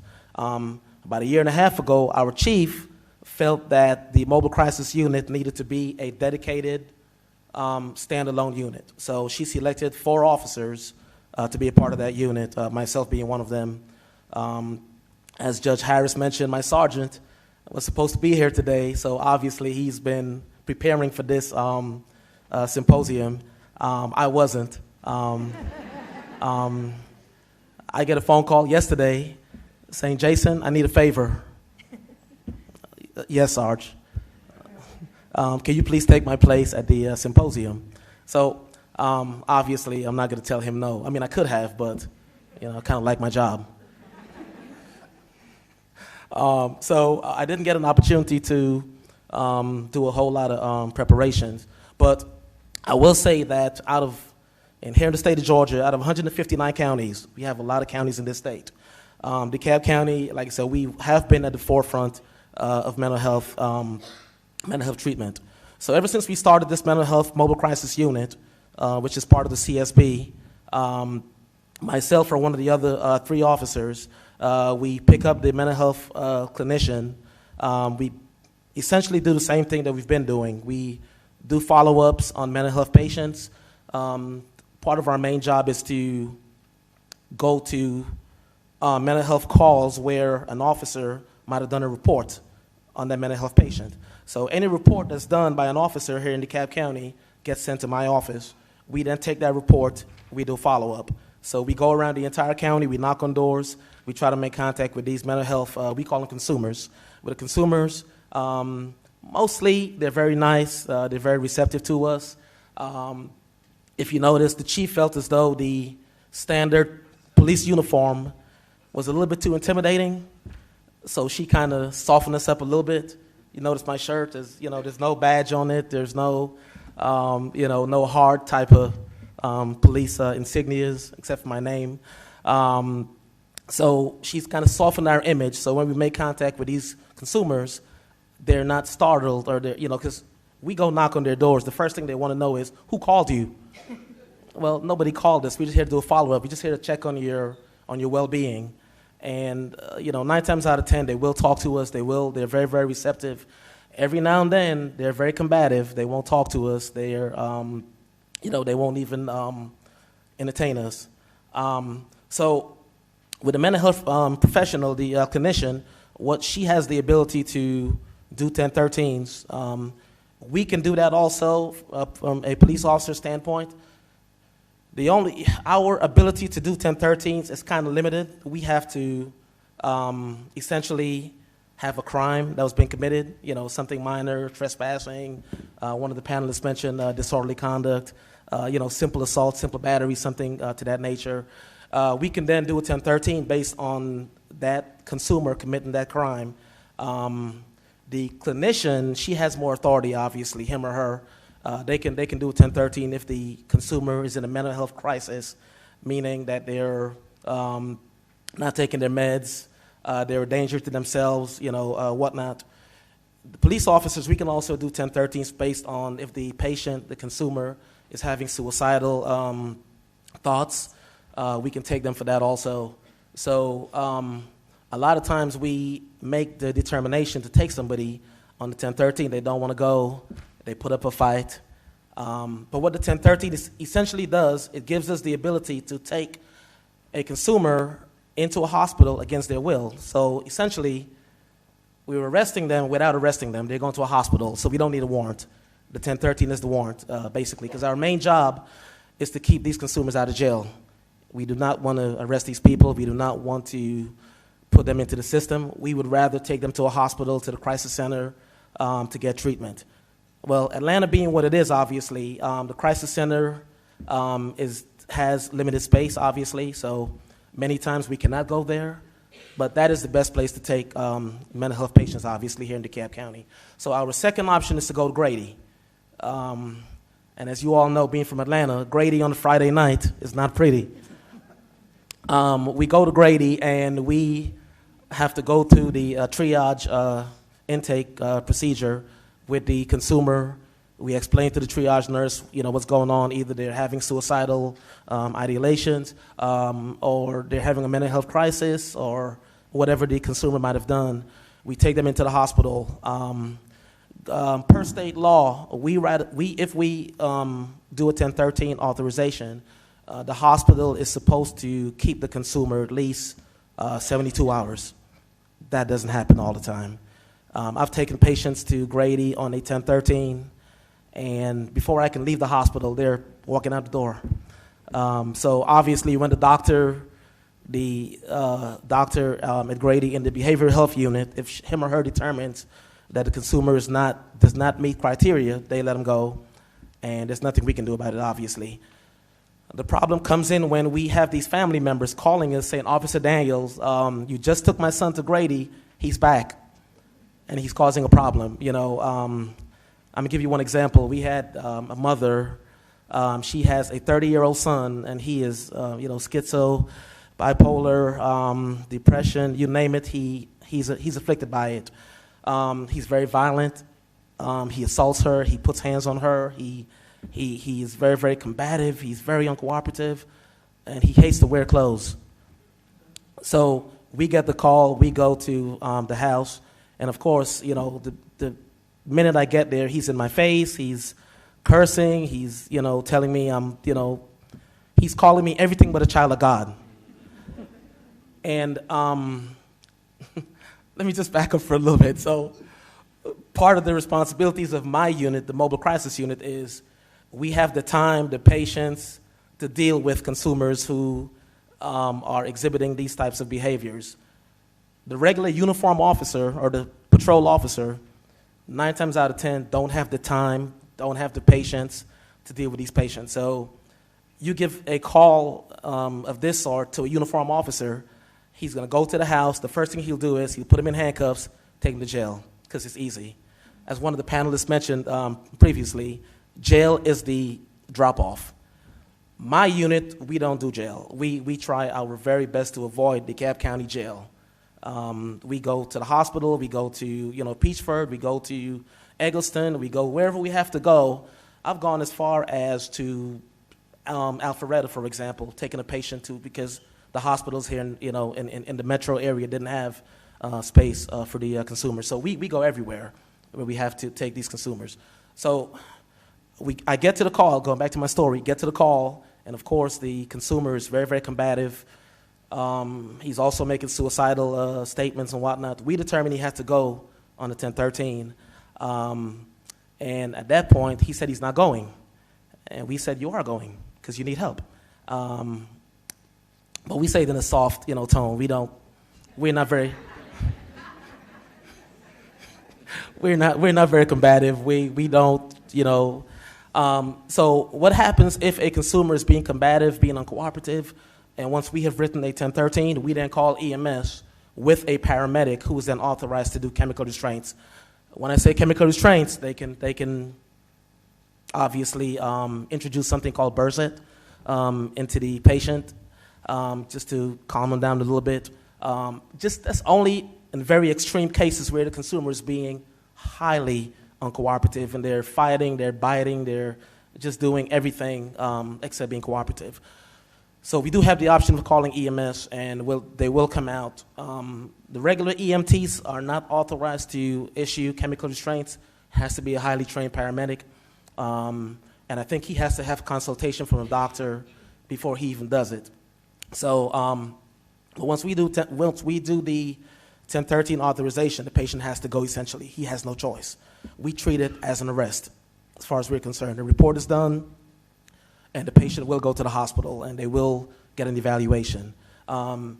If the patient obviously needs a more long-term type of treatment, we then recommend something called a lay affidavit, which Judge Hargrove is familiar with. That's where her court handles, obviously. So the lay affidavit, I know it's been called OTA also. So the lay affidavit, what it does is 2 family members over the age of 18 has to go in front of Judge Hargrove, her court, and they have to swear that their family member is mentally unable to care for themselves. They're having suicidal tendencies. They're in a mental crisis, and they need to be hospitalized on a long-term basis. And once Judge Hargrove court signs that lay affidavit, that order then goes to the sheriff department. The sheriff department now, they work real quick. They within a couple of days, they get the order. They go and they pick up the consumer. The consumer is then taken to either to the crisis center for the initial evaluation, and then they go to Georgia Regional.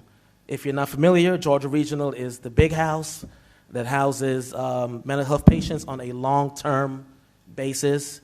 Like the attorney was saying a second ago, they are kind of heavy-handed in terms of medication and what have you. But that's just a system we have to deal with at this point.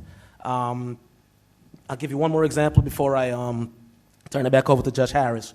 So my unit, we are multifaceted. We handle everything. Went out to a house in Stone Mountain to do a follow-up. Elderly couple, the wife, she has dementia. She, paranoia. She thinks that the apartments next door to her are being used to kidnap people and store bodies, and she is definitely in need of services. So we go to this house just to do a follow-up, simple follow-up. Get to understand that the couple, the husband, he's in his 70s, he's an older man.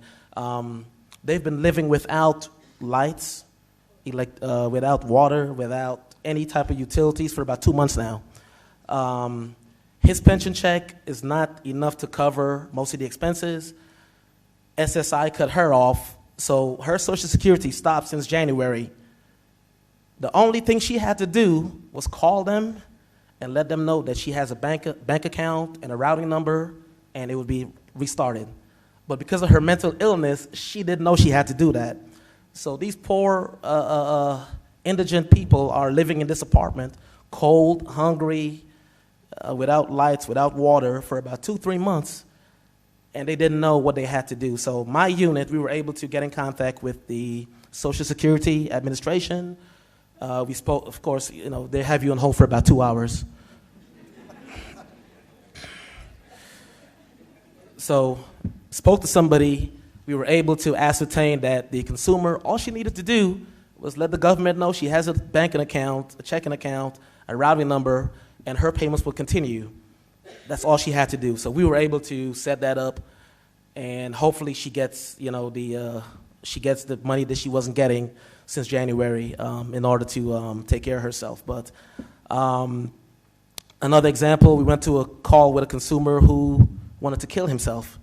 We got to the call. He's in his 40s. We get there. His mother, he lives with his mother, and his mother is saying, "Officer, he needs to go because he is going to kill himself. Like, he's been crying all day. He's having suicidal statements. He's very, very emotional." So I get to the call. I'm talking to him, and I said, "Sir, how can I assist you?" He said, "Officer, I'm fine. I don't need your help. You can go." I said, "But your mother is very concerned about you. She showed me text messages, you saying you're gonna kill yourself, because." So he starts to tell me he can't see his kids, he can't find a job, which, by the way, is a big problem. These consumers cannot find work because of their mental health condition. But he's assuring me he's fine. I can go. I said, "But sir, unfortunately, I can't go because I'm very concerned about you. You're very emotional. You're crying. You sent your mother text messages saying you're gonna kill yourself." So I made the decision to do a 1013. I know one of the other panelists was saying if a text message is sufficient for us to do a 1013. Yes, it is. A text message is highly sufficient. We will use that all day long. So I made the decision, went ahead, called EMS, him to go to the hospital. He didn't want to go in my car. He is terrified of the police cruiser, which is fine. In that case, we call EMS. They come and they take the consumer to the hospital. So he says to me, "Officer, so before I go, can I go use the bathroom?" I said, "Yeah, fine, go use the bathroom." I said, "The only condition is you have to leave the door open because I have to watch you." So he goes into the bathroom, and he's fumbling with the toilet seat, and he's fumbling with his shorts. And next thing we know, he pulls out a gun, about to shoot himself in the head. And of course, we rushed him. We took the gun away. We, put him in handcuffs. And we obviously, did a 1013 on him. Officer Daniels, I think that is a great way to end. That's I what don't we want to do. interrupt you, but I think that is a good note to end on. Thank you. if anything, our takeaway is one word: collaboration. Got to have collaboration. Your resources, I'm sure any of the people on this panel and other panels are willing to help. But before we leave for lunch, I want to take this opportunity to introduce the #1 advocate for the state of Georgia for mental health, Representative Mary Margaret Oliver, who is amazing. For those of you she represents, having observed her at the Capitol and all that she did for House Bill 1013 and continues to do, I'm scared of her. I mean, when she comes down the hall and she's drilling me with questions, I'm like, okay. It's like being in law school again, and she's amazing. So, Representative Oliver, thank you for all you've done, and thank you for being here. It's very generous of you. Thank you. Good afternoon. I know y'all are ready for lunch. I want to be just very, very brief, and thank you for all your work. I used to be a magistrate court judge at the Friday night shift at the jail. I've seen over time the professionalism of how law enforcement deals with the mentally ill people. And I'm very cognizant of the progress we've made based on the kind of local leadership you're hearing from here. The General Assembly member recognizes that Georgia has a crisis of housing, workforce, and mental illness. How do we use that recognition to get to the real day-to-day, in the weeds, minutia of how you deal with issues?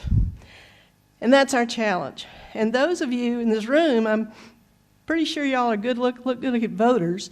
You need to communicate to your House member and your senator, particularly your senator, that you have an interest in moving these programs forward. I'm chairman of the Workforce Subcommittee of the Behavioral Health Commission that now has been operating about 3 years. And it's interesting to me to watch the politics of enforcing people's civil rights under law and also delivering services in a safe way in a totally political world.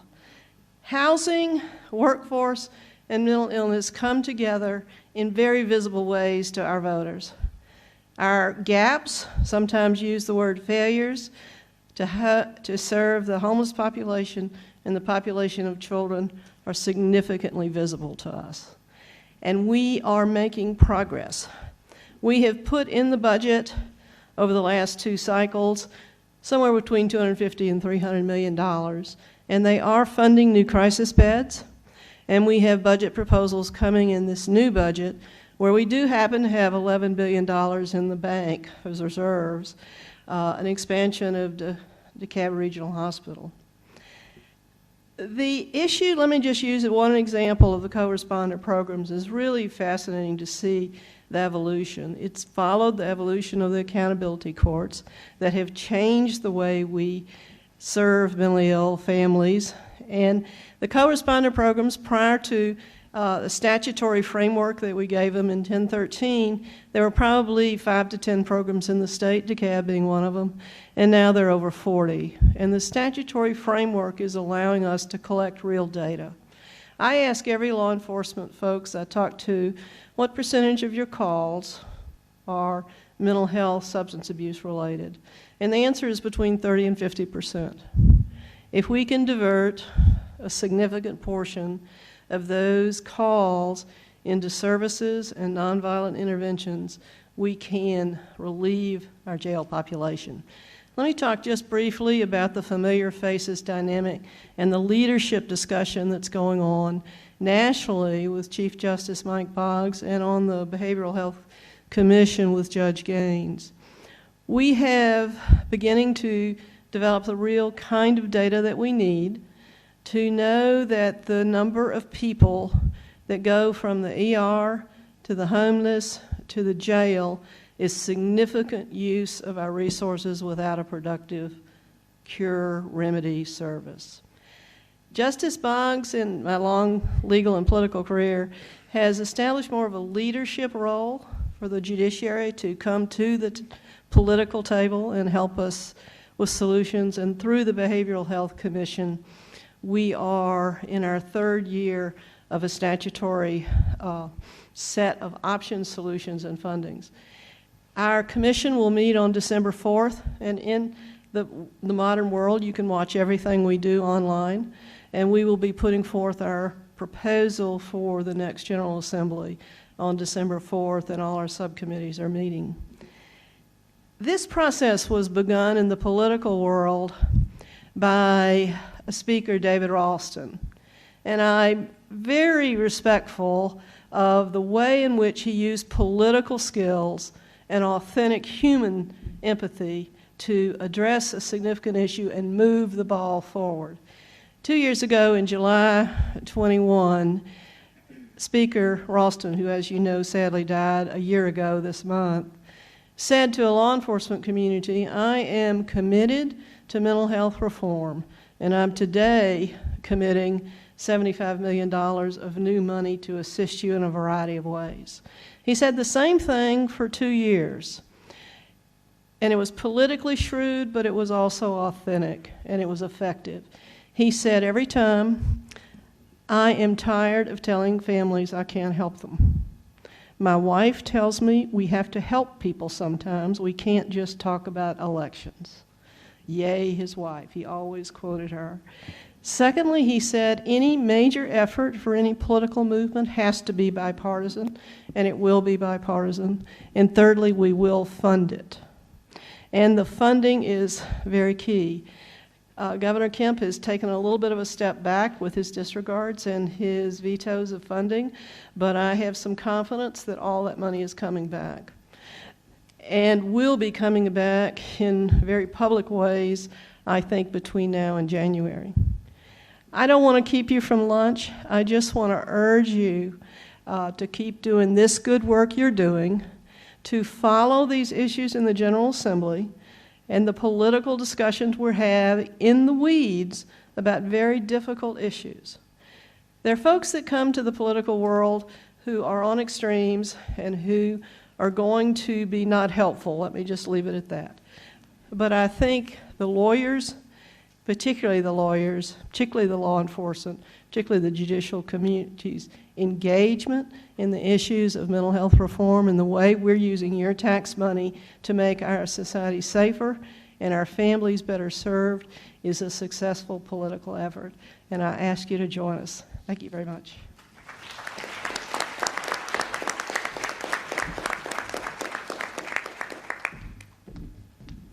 Thank you, State Representative Oliver. Thank you, panelists. I think this was a very informative panel. I learned a lot myself.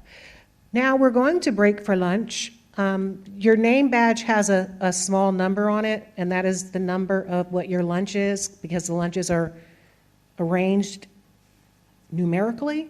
So if you would please go on out into the food room, grab your lunch, have a seat out there, because we've got some other special guests who I hope are still here who will make some comments out in the atrium. Thank you. Okay, I hope everyone enjoyed their lunch. I would now like to introduce our District Attorney, Sherry Boston, who would like to give special comments. Thank you.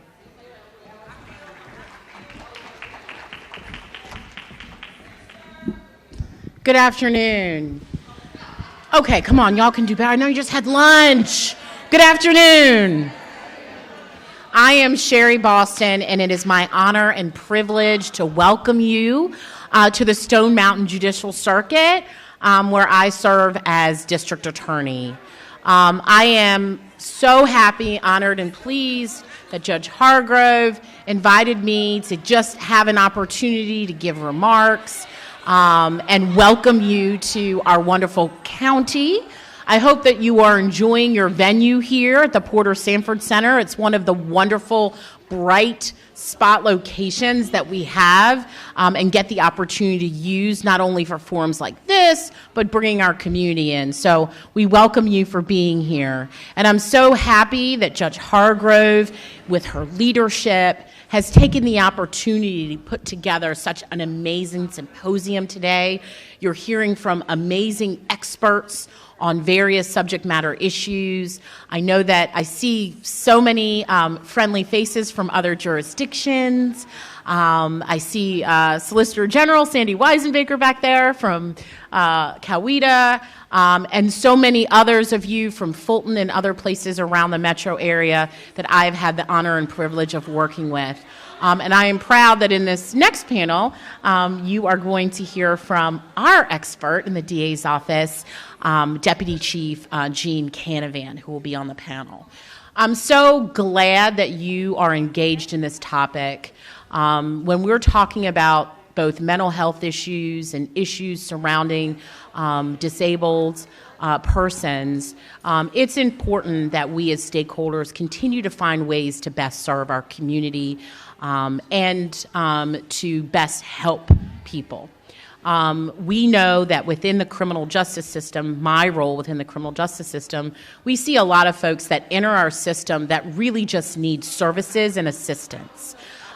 It's certainly, while we are not the place to solve mental health problems, we understand that if people are going to come into our place, that we're not going to treat them as criminals, but we are going to continue to find ways to provide them with the services that they so desperately need so that they can be interact in their community. And of course, for our victims that come into this system, we want to also provide them support services and hold people accountable.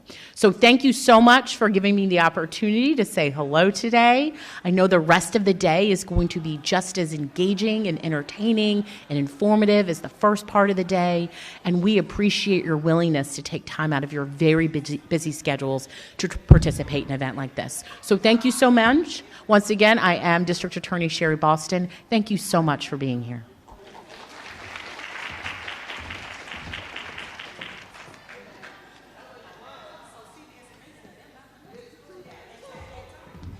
Okay, before we get started on our third panel, I'm going to ask my IT consultant to please go ahead and run the video from Samantha Johnson, Grady Hospital.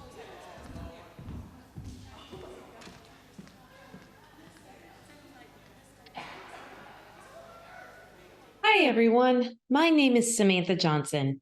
I'm a Senior Associate General Counsel for Grady Health System. In my role, I handle involuntary commitment hearings on behalf of the hospital, and I advise our staff on legal issues related to our mental health patients. I also handle guardianships for incapacitated patients who have no family or friends to make medical decisions for them. I unfortunately couldn't be here for the symposium in person today, but I wanted to provide a few thoughts on handling guardianships for patients with mental health or substance use disorders that I hope will be helpful. First, really think about the ultimate goal of the guardianship. I have this conversation with my physicians all the time. What is it we expect the guardian to be able to do? If you're advising a client who is seeking guardianship for a family member, what does your client expect to be able to do if they're appointed as a guardian? Oftentimes we hear things like, I want to make sure that she takes her medication, or I want to be sure that he is in stable housing because he's homeless. Some goals can be accomplished through the guardianship process, and some can't. For example, a guardian can't force a ward into involuntary mental health or substance use disorder treatment. A guardian can't force a ward to take medications. In order for the ward to receive care, we have to follow the statutory process for the involuntary commitments or for forced medications if necessary. But a guardian could make decisions about placement upon discharge from the hospital, could receive healthcare information if specified in the guardianship order, could hire assistance for the ward to stay in the community, could be the recipient of funds for the ward, or could otherwise manage the ward's money if appointed as a conservator. Second, we ask with mental health and substance use disorder patients in particular, is the ward truly incapacitated such that that might not be restored? Or are they on some kind of treatment right now where their capacity is likely to be restored? And in what time frame might that occur? Remember that mental illness and substance use disorders are different than other chronic medical conditions like dementia. So an individual who has mental illness or has a substance use disorder might only be incapacitated when actively having a psychiatric crisis or taking substances. So when the court-appointed evaluator comes to see the ward, is the ward going to demonstrate capacity? If so, the evaluator might find that the ward does not meet criteria for a guardian or conservator, and that can damage the case if there's not other evidence to the contrary. In severe situations where an individual's mental illness or substance use disorder prevents them from making those significant responsible decisions about health or safety, or there's a wasting of the ward's property, and there's a substantial risk of imminent harm from any of those things, an emergency guardianship or conservatorship with that 60-day limit might be an appropriate thing to do while the ward is also receiving treatment. Then the guardianship and conservatorship naturally expires, and the ward may have had their capacity restored at that point. When the individual has capacity, can they make decisions that are alternatives to guardianship, like filling out advance directives or powers of attorney, or making a person who might otherwise be a conservator the representative payee or a cosigner on a bank account? Are there some alternatives that we can consider rather than the guardianship process? And as you consider guardianship and conservatorship, think about the limitations that ought to be in place. Individuals with mental health or substance use disorders have the right to participate in decision-making, but they might need additional support due to their conditions. The statute says a ward has the right to the least restrictive form of guardianship assistance, taking into consideration the ward's functional limitations, personal needs, and preferences.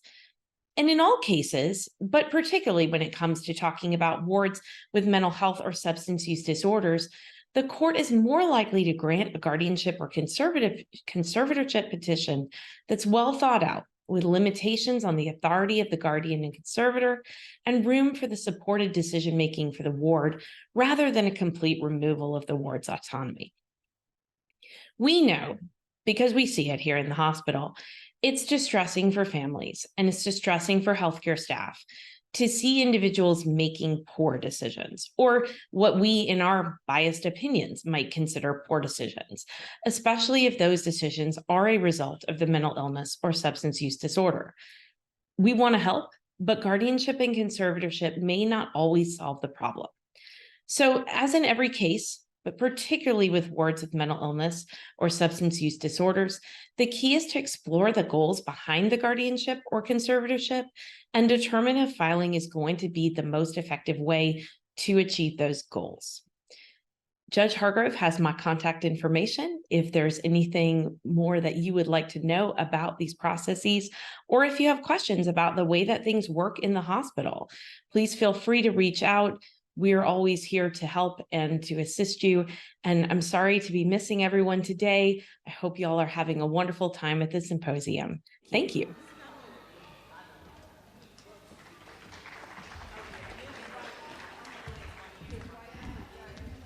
Okay. I thank Samantha Johnson very much for making that video. I did not ask her specifically what to speak about. I just told her to put something together that she thought would be relevant, and as you see, she did just what I asked. We are now at panel 3. We've made our way to panel 3. This panel is entitled Elder Abuse, Financial Exploitation, Adult Protective Services, Complaints and Investigations, Judicial Inquiries, Prosecuting Elder Abuse Cases, Ethics Considerations for Attorneys Representing Adult Wards. And I am happy to state that I put this panel on Chief Judge Christopher Baller, Gwinnett Probate Court, because I just thought he would be the perfect person to moderate this panel. It's a very difficult subject matter, and I know you would do a much better job than I. Thank you. All right, thank you for giving me the difficult task. I hope that I am up to the charge here today.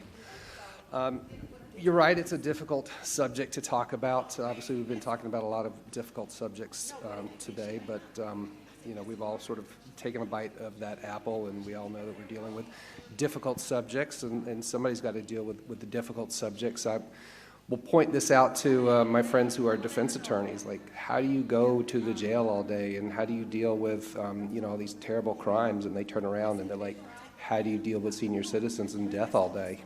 Like, I don't know. That's easier for me. And they're like, yeah, that's easier for me. You do what you are good at, and I'll do what I'm good, what I do at. And so I will do my best with this difficult topic today.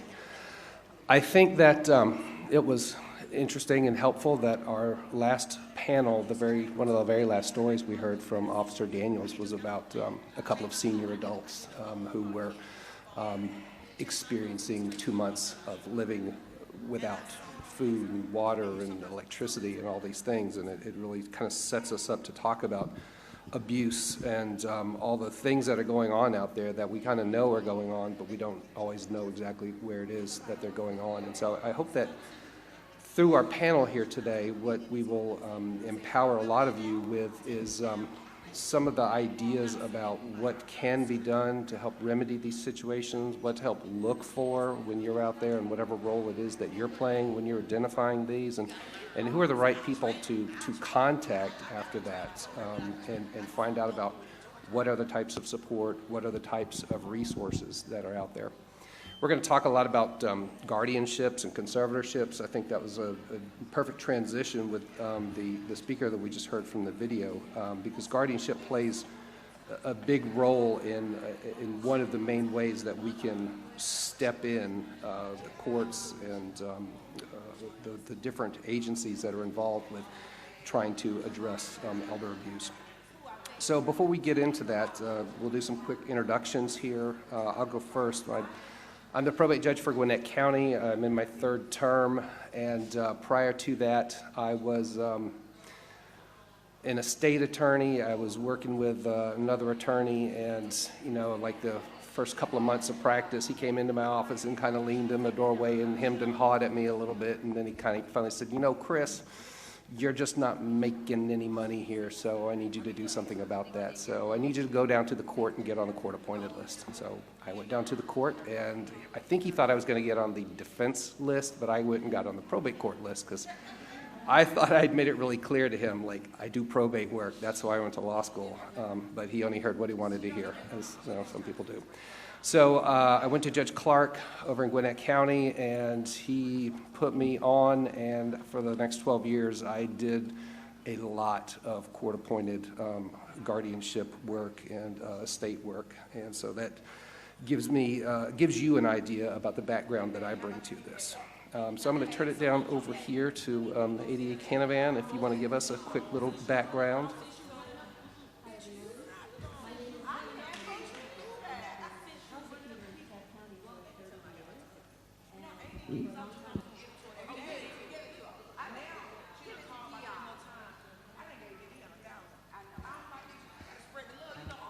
Can you hear me now? Okay.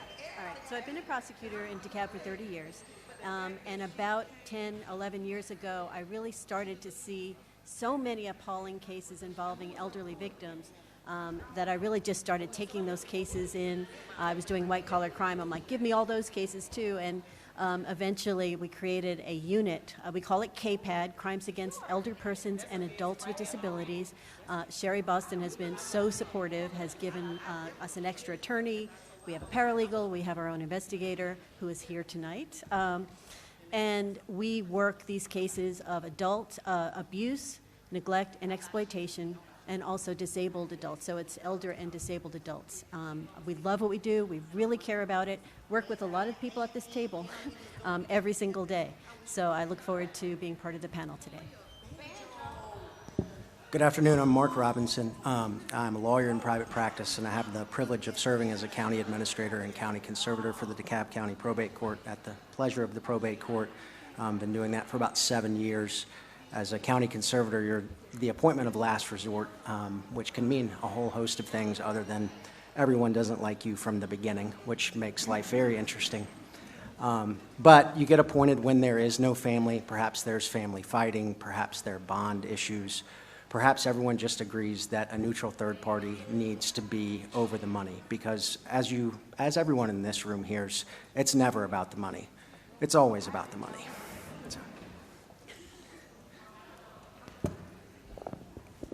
Good afternoon. My name is Dana Ashford. I am an attorney in private practice in Decatur. Let's see. I started doing probate work back in 2000 when I was admitted to the bar. Immediately was put on the guardian ad litem list for the probate court of Fulton County by Judge Toomer. And my very first hearing was with Judge Brock. Hi, Judge Brock. Way back when, it was a guardianship case and I lost.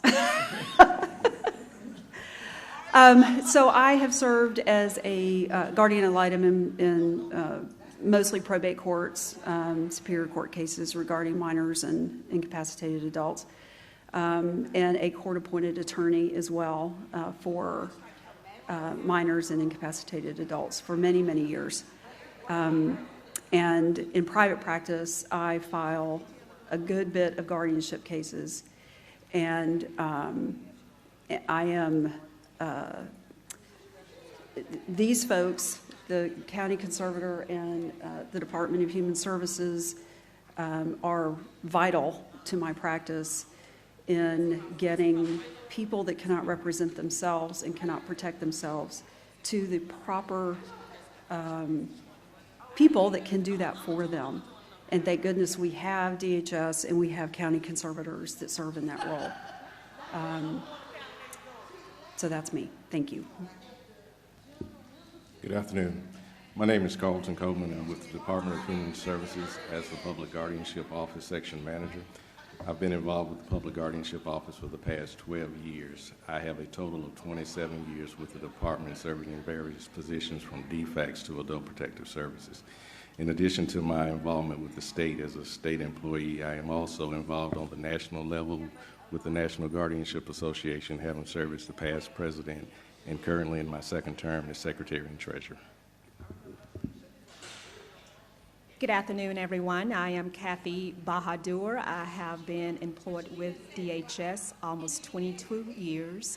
I have a background with long-term care. I have served as a social service director in a nursing home. I have experience with the Department of Family and Children's Services as well. And I serve on the National Adult Protective Services Association as a representative for the Southeast Regional Reps. Hi, everyone. My name is Sergeant Katina Biggs with the DeKalb County Police Department. I've been with the department for 26 years. I've been working with Special Victims Unit for the last 7 years. We do everything from sexual assaults to adults, to children, to financial, to frauds, to missing persons, and victims of all crimes. All right, thank you, everyone. Let's start off with you, Ms. Bahadur. Can you tell us a little bit today so we can kind of all be on the same page? Give us an idea about some of the basic ideas, concepts, definitions of the types of abuse that are out there. Okay, surely. Adult Protective Services is the agency under Department of Human Services that is tasked with investigating reports of abuse. And the different type of abuse that Adult Protective Services investigate is physical abuse, verbal and emotional abuse, financial exploitation, neglect, self-neglect, and sexual abuse. Now I'm going to tell you about the different definitions of each. Physical abuse is the infliction of physical pain or physical injury using physical force to coerce or to inflict bodily harm. This is where you will see the hitting, the kicking, the punching, the slapping, objects thrown, choking, pinching, broken bones, using restraints. Yes, they use restraints. And you will see the bilateral bruising, pressure sores, pain when touched, cuts, dehydration, malnutrition, burns, welts, and we see the injury that's inconsistent with the explanation. Verbal and emotional abuse is the infliction of anguish, pain, or distress through verbal or nonverbal acts, using tactics such as harassment, insults, intimidation, isolation, or threats that cause mental or emotional anguish. Financial exploitation is the illegal or improper use of the disabled or older person's resources for another person's profit or gain. And this could be through a power of attorney. This is where we see the taking of money by property or force or threat or deceit. Unpaid bills, yes, including when a person goes to a long-term care facility. Caregiver's name added to bank accounts. A person's money that is not used for their needs. Missing belongings, papers, or credit cards. And we see the checks made out to cash. Self-neglect is the results of an adult's inability due to physical or mental impairments or diminished capacity to perform essential self-care tasks, unable to provide for own medical care, provide essential food, clothing, or shelter, manage finances, and consciously putting oneself in harm's way. Neglect, the absence of omission of essential services to the degree that it harms or is a threat of harm the physical or emotional health of a disabled adult or elder person, occurs when a caregiver uses to fail to provide essential services such as food, water, shelter, medical care, to the degree it harms or threatens harm an older or disabled adult. Sexual abuse, any kind of abuse, behavior towards an at-risk adult without the person's full knowledge or consent. This could be at the hands of a spouse, a partner, a family member, or other trusted persons that can perpetrate sexual abuse. I also wanted to let you know that the #1 abuse for Georgia is financial exploitation. All right, thank you very much. So Ms. Ashford, let's turn to you and kind of start at the beginning. You said you do a lot of different work, a lot of different courts, court-appointed work, you get hired as private counsel. Tell us about the types of things that you have experienced regarding elder abuse and what you've been able to do towards helping those families or helping people in your role as a guardian ad litem or court-appointed attorney.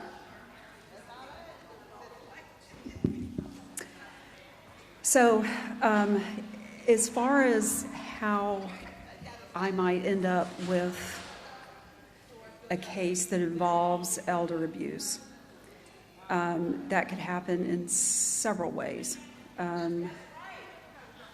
I could get a call from a family member who is concerned about their loved one being, quote, abused, and depending on the circumstances, what I usually will say to somebody like that, whether they hire me or not, or whether they have an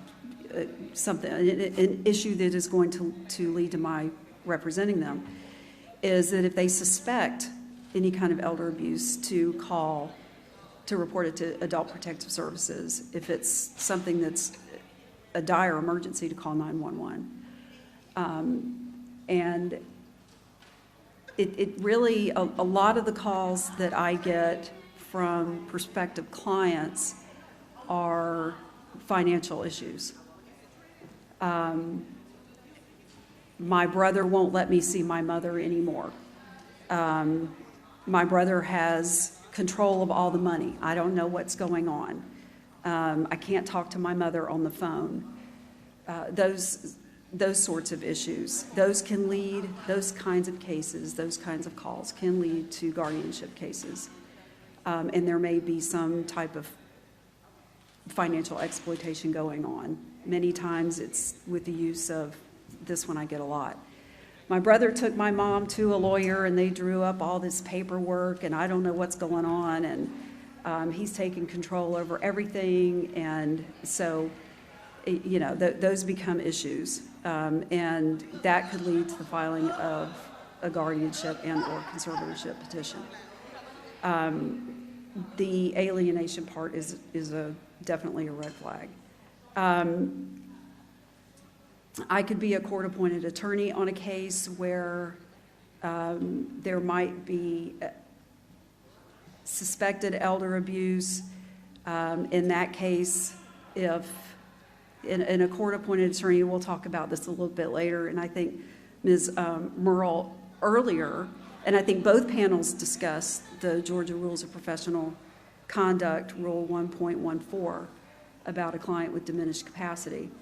So as a court-appointed attorney for an alleged incapacitated adult, if I felt like that there was something going on that needed immediate attention, I would notify APS, even though it is my client. If it's an emergent situation and my client is unable to communicate. In a lot of cases where there are court-appointed attorneys that are appointed in guardianship and conservatorship cases, sometimes the client can't communicate at all.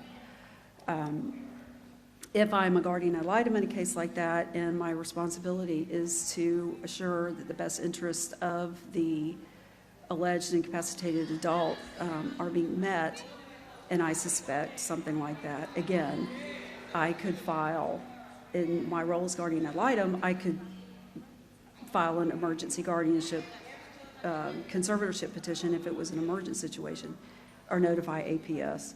The same sorts of things that I would tell a client to do.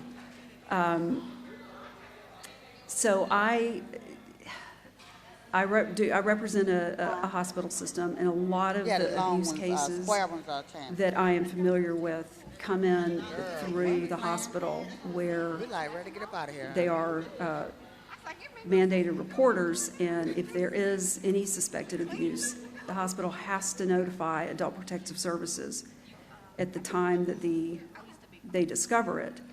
A lot of times those cases which involve severe malnourishment, I've had one where a lady was brought in and she had bed bugs all over her, bed sores, just really terrible situations. I had one where it was a couple, older couple they were married. They sort of were caretakers of each other, and then they couldn't anymore. They couldn't take care of each other, and so they just didn't let anybody in. He couldn't walk anymore, and so she put him in the bathtub. And somebody called an ambulance because they suspected that something was going on because this couple just kind of disappeared. And actually both of them were suffering from self-neglect and neglect. And there were no family members to come in and help, no one to take control, no one to protect them. And so that's where a lot of times the hospital will end up filing for guardianship and conservatorship, similar to what Ms. Johnson was talking about earlier with Grady's mental health patients. So there are, I think Mark is going to talk a lot about the financial exploitation, but I see a lot of scams. I get a lot of calls about financial exploitation, scams, lottery scams. And I have to tell this story about a young man that called me one day. And he said, my grandpa just called me, and he told me the weirdest thing. And he said that he got a call that I was in jail in Athens, and that I had hit this pregnant woman, and that I was in all this trouble, and that he needed to go to the bank and transfer some money to the Athens public defender. And so this young man went through this whole story with me. And he said, what should I do? And I said, call your grandpa back, tell him to call me, because it was my dad. So, and the young man was my son. And I can tell you that my dad does not have dementia. He's a retired CPA, extremely frugal. He got a call from a scammer that sounded, according to him, just like my son. These people knew where my son went to school. They knew he was at UGA. And they used, I don't know how, but they used that information and told my dad to go to the bank and transfer money, gave my dad a bank account, where to transfer the money to, and said, the scammer kid said to my dad, don't tell mom. Don't tell mom I'm in jail. I'm going to get in so much trouble. Don't tell mom I'm in jail. You have to do this right now so I can get out of jail, but don't tell mom.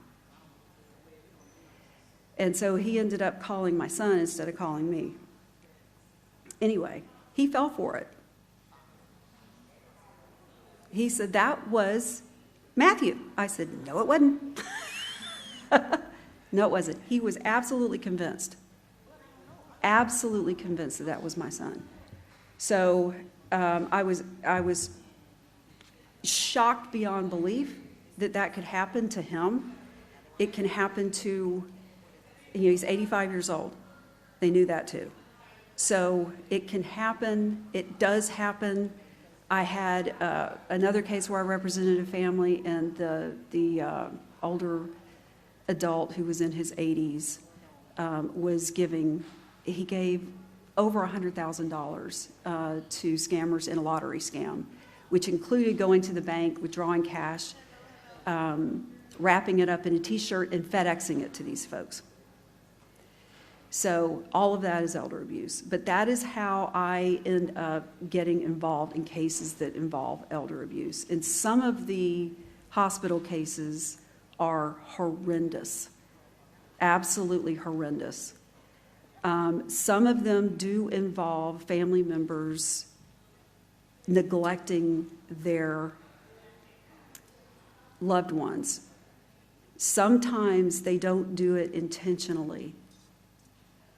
Sometimes they don't know where to go. They don't know where to go to ask for help. They don't know who to call. They don't know how to care for someone who has dementia and has special nutritional needs. They don't know.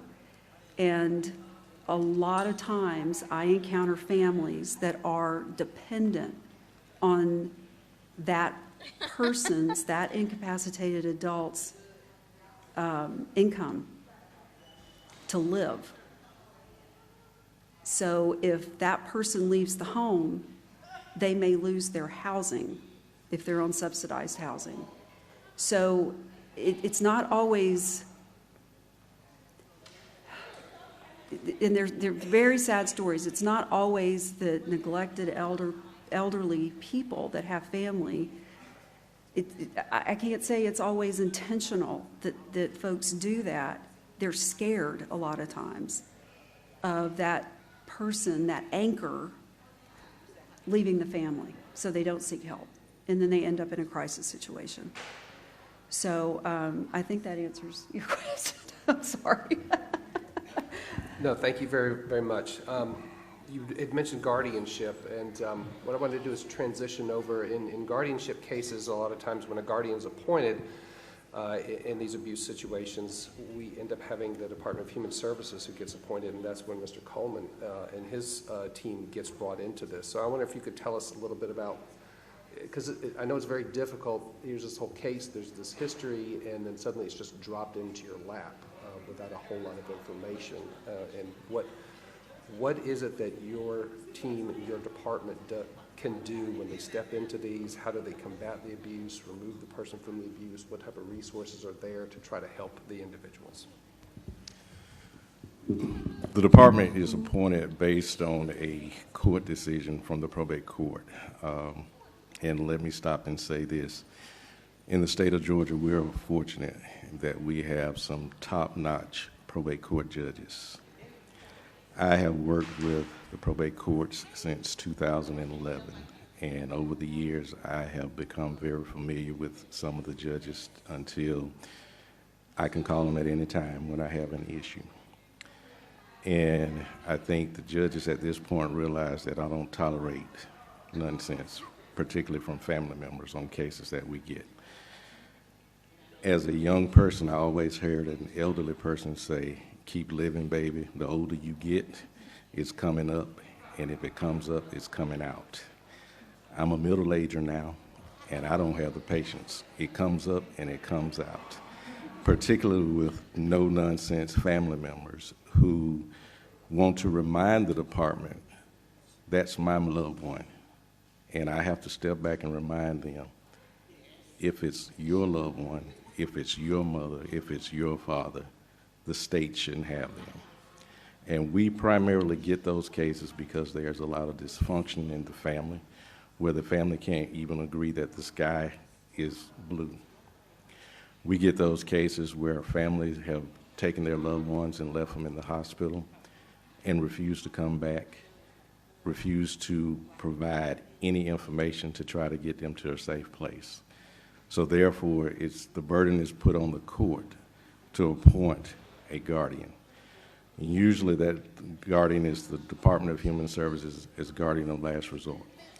When we step in, we primarily have to work with Emory, Grady, in the metro area, all of the hospitals within the state to try to secure placement for those individuals. And that's not an easy task because some of the individuals that we encounter, we don't even know if they have any income. When we get income amounts, we try to find out where that money is going because a lot of clients are elderly and they don't like putting their money in the bank. They have their money that comes to them each month on what is known as a bank card. And we have to track down where that card is. We have to track down what bank that money is going to, and that's a hard process because a lot of the petitions that were filed in the probate court did not ask for a conservator. But over the years, working closely with the probate court judges and attorneys such as Ms. Ashford, we have become very creative on where we can determine if the guardian can't find out where the money is or can't go to the bank to try to access the bank account, then we can come back in the court without having to file another petition if the judge reserves the ruling for a conservator, to get a conservator. One of the biggest challenges I had was a case recently where the state was appointed as the guardian of last resort in June in DeKalb County. The individual had been in the hospital for 6 months.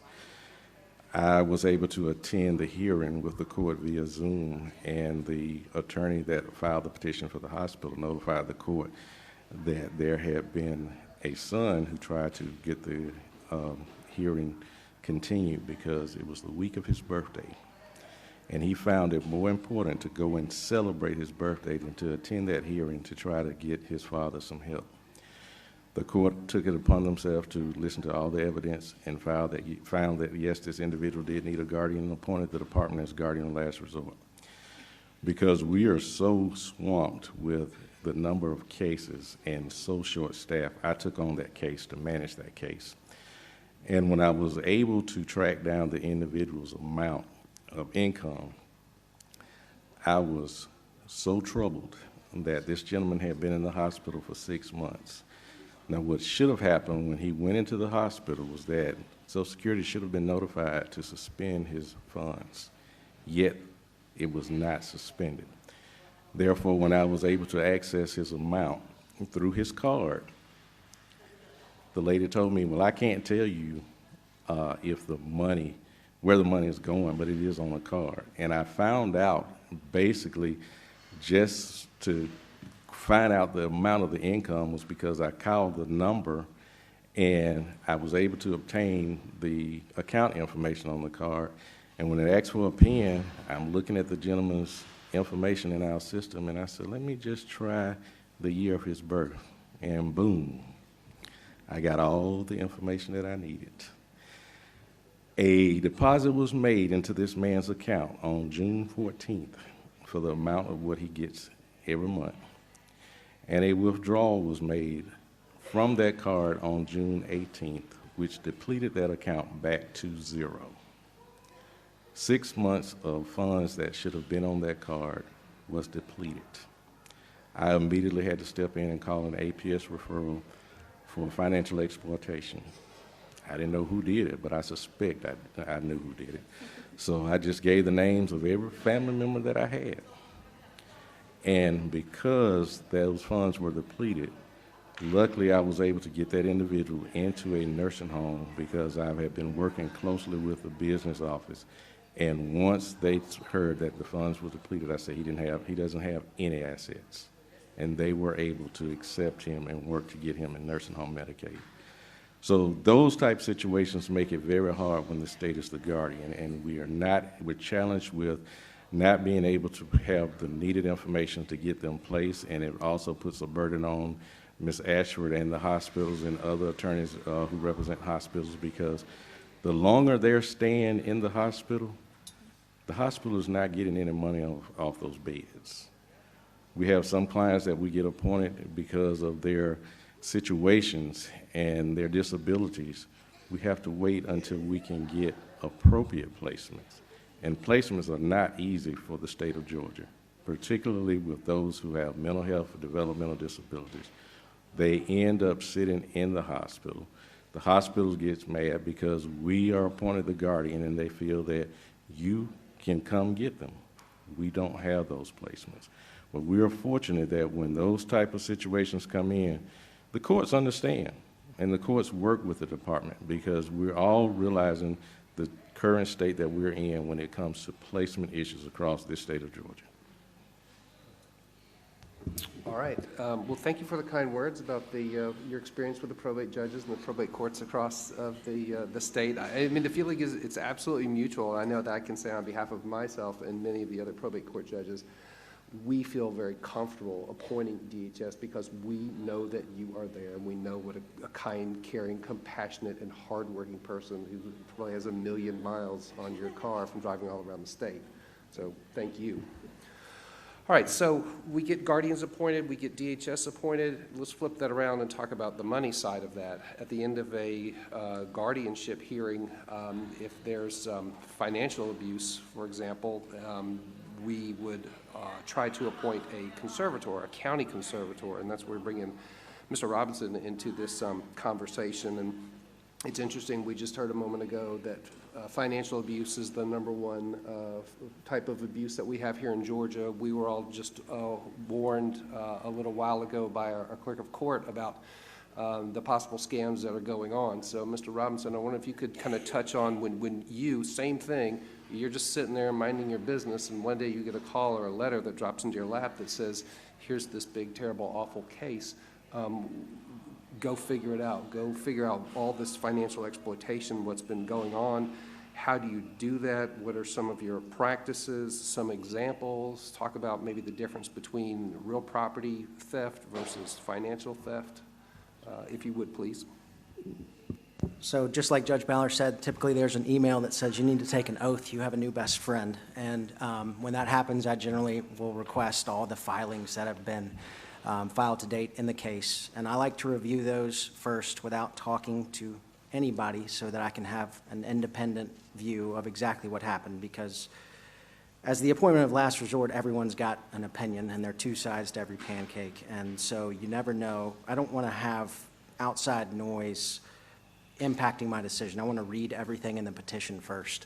And so then you're hoping that whoever filled out the petition, whether it's an attorney or it's a pro se petition, put in as much information as possible, because I'm jumping into a person's most sensitive information in their life, their finances. And so you look, and I generally go to page 3 or 4, and you look at the sources of income and you look at the bank accounts. And if that is blank, then it makes my job very difficult. You can change the mail, and it's amazing what you can learn about someone by reading their mail, but as a millennial myself, with people going to computers, it does make life harder because I don't have access to that person's computer. So what I would say is always make sure that if you are representing someone that's filing that petition, put as much information as possible in that petition. So then it comes to me, I look at that and generally send letters out to all the banks where I see bank accounts. You contact Social Security to become the rep payee. You find other income sources, whether it be a pension, and then I quickly try to divert all the income to a conservatorship account that I have established. And I feel like once you have the conservatorship account established and you have income flowing into that, you've done a good job of managing the risk of other people having access to the funds, because they can't get to the funds if it's in a conservatorship account. Now, what you may have to do, and every bank is different. Some banks will say you can just add your name to the bank account as conservator. Other banks will say, hey, no, you have to open a whole new account and then we'll transfer the funds in there. Some banks will say, we don't even do conservatorship accounts. I have a bank that I like to work with. I open the conservatorship account there, and I like to have all the accounts, or most of the accounts there, because people will establish, family members will establish relationships with certain bankers, and maybe they can get away with things that should not happen. And so by having a conservatorship account at an independent bank, it minimizes that risk of a family member going to the bank, going to Wells Fargo where mom's had her account for 20 years, and we're going to go see Mr. Smith, the banker, because, you know, we've sent him Christmas cards for 20 years. So by doing that, I think you can minimize a lot of risk. And I'll send these letters. I don't broadcast what I'm doing. I don't tell the family that I'm sending out all these letters, because once that final order is received by the family members, the phone starts blowing up pretty quickly. And so the sooner that I can get to the bank accounts and gather the income, the better chance I have of preserving this incapacitated adult's money. And that's what my job is to do, is to receive and collect and spend the money on the ward. So that's the income and the bank accounts. Now, the other thing you have to do a fair amount is you have to say no a lot. It's kind of like being a dad with 3 kids. They'll ask for stuff after dinner and you have to say no. And a lot of these people have become preconditioned to living off their parents for many reasons. Some are legitimate and some are, in my opinion, not legitimate. And you have to just say, hey, look, you can't just go out and I'm not going to give you money. I'm not going to give you your parents' money. My job is to take care of your mom, dad, family member. And you'll see crazy requests. Carl and I had a case where a mom was at a large nursing facility and the son said, I bought my mom a new mini fridge and I want to get reimbursed. And we had to tell him, look, you've been told that you can't just go out and purchase items and expect a reimbursement. And I think Carl, correct me if I'm wrong, I think he probably purchased 3 or 4 mini fridges by the time the case was over. And you're like, where did these mini fridges go? But nevertheless, he didn't get reimbursed for the mini fridge. And Carl was actually kind enough, and this is what a St. Carl is, that he actually bought this mother insurer from his own pocket because the son kept saying, I've purchased the insurer and I've taken it to her and I want to be reimbursed. So you have to be mindful of all of the different kind of ploys that you see family members, they're trying to get you to fall for it, to give them money because they're used to it. And another thing you have to be very careful of is beneficiary designations and joint accounts. So when I get the bank statements, I usually request 3 months of bank statements because you can see a lot in 3 months. You're going to pick up the quarterly insurance payments. You're going to see the income. Perhaps there's an annuity and it's quarterly. And then you have to be mindful of, if it's a husband and wife, whose income belongs to who? And are you appointed for husband and wife or just husband? And so sometimes there can be a fair amount of spreadsheets to determine, are you taking the exact right thing? And you have to be mindful of Title VII, I think it's Title VII, that talks about joint accounts and how you're going to handle those. And then also, and this, I would say this goes back to make sure that you're filling out your petitions correctly. Be mindful of beneficiary designations and TOD designations on bank accounts, because sometimes when I request statements shortly after I'm appointed, I don't see a TOD designation on a statement.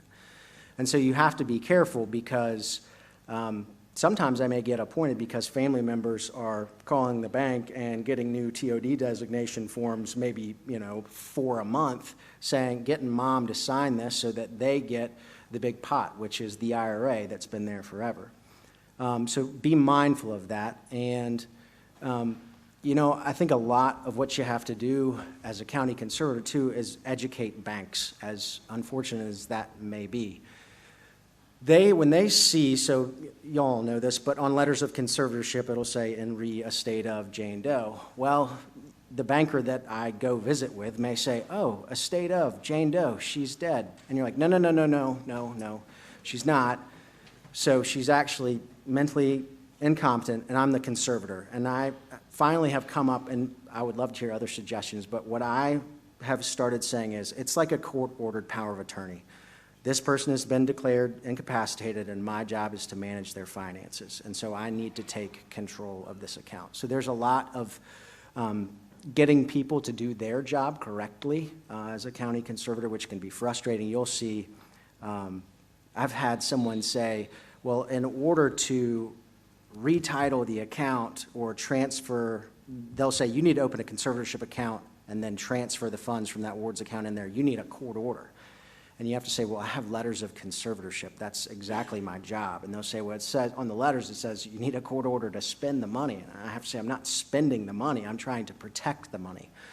And so you can run into a lot of dead ends with banks. You have to be persistent. Sometimes you have to create orders that the court will sign that allow you to do your job, because some financial institutions, and sometimes for selfish motives, do not want the account to leave their financial institution.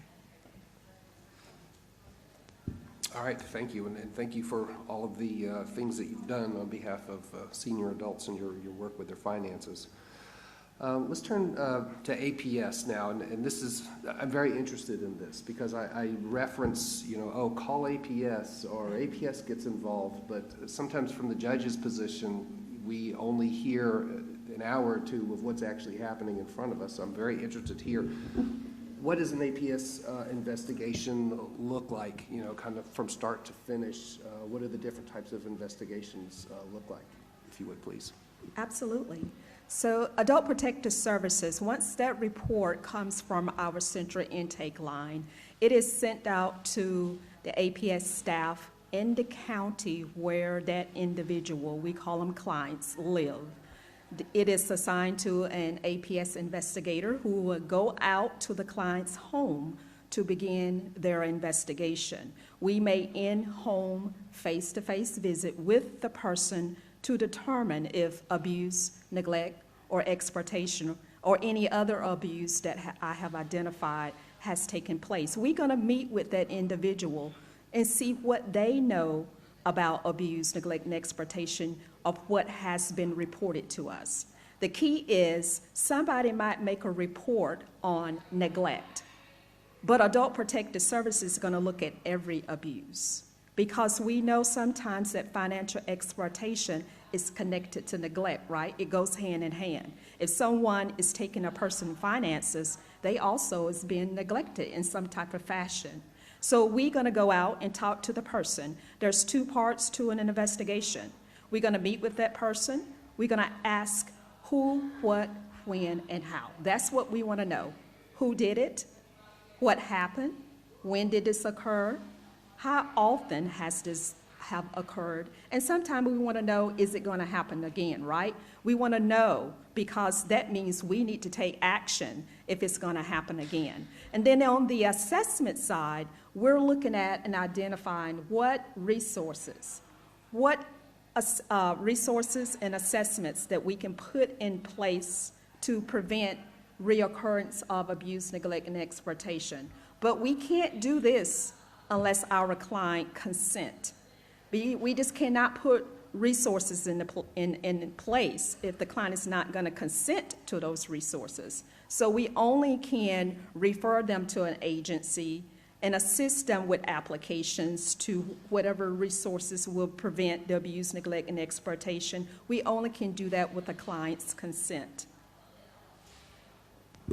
All right, thank you. And kind of the same thought here, too. We'll turn to you, Sergeant Biggs.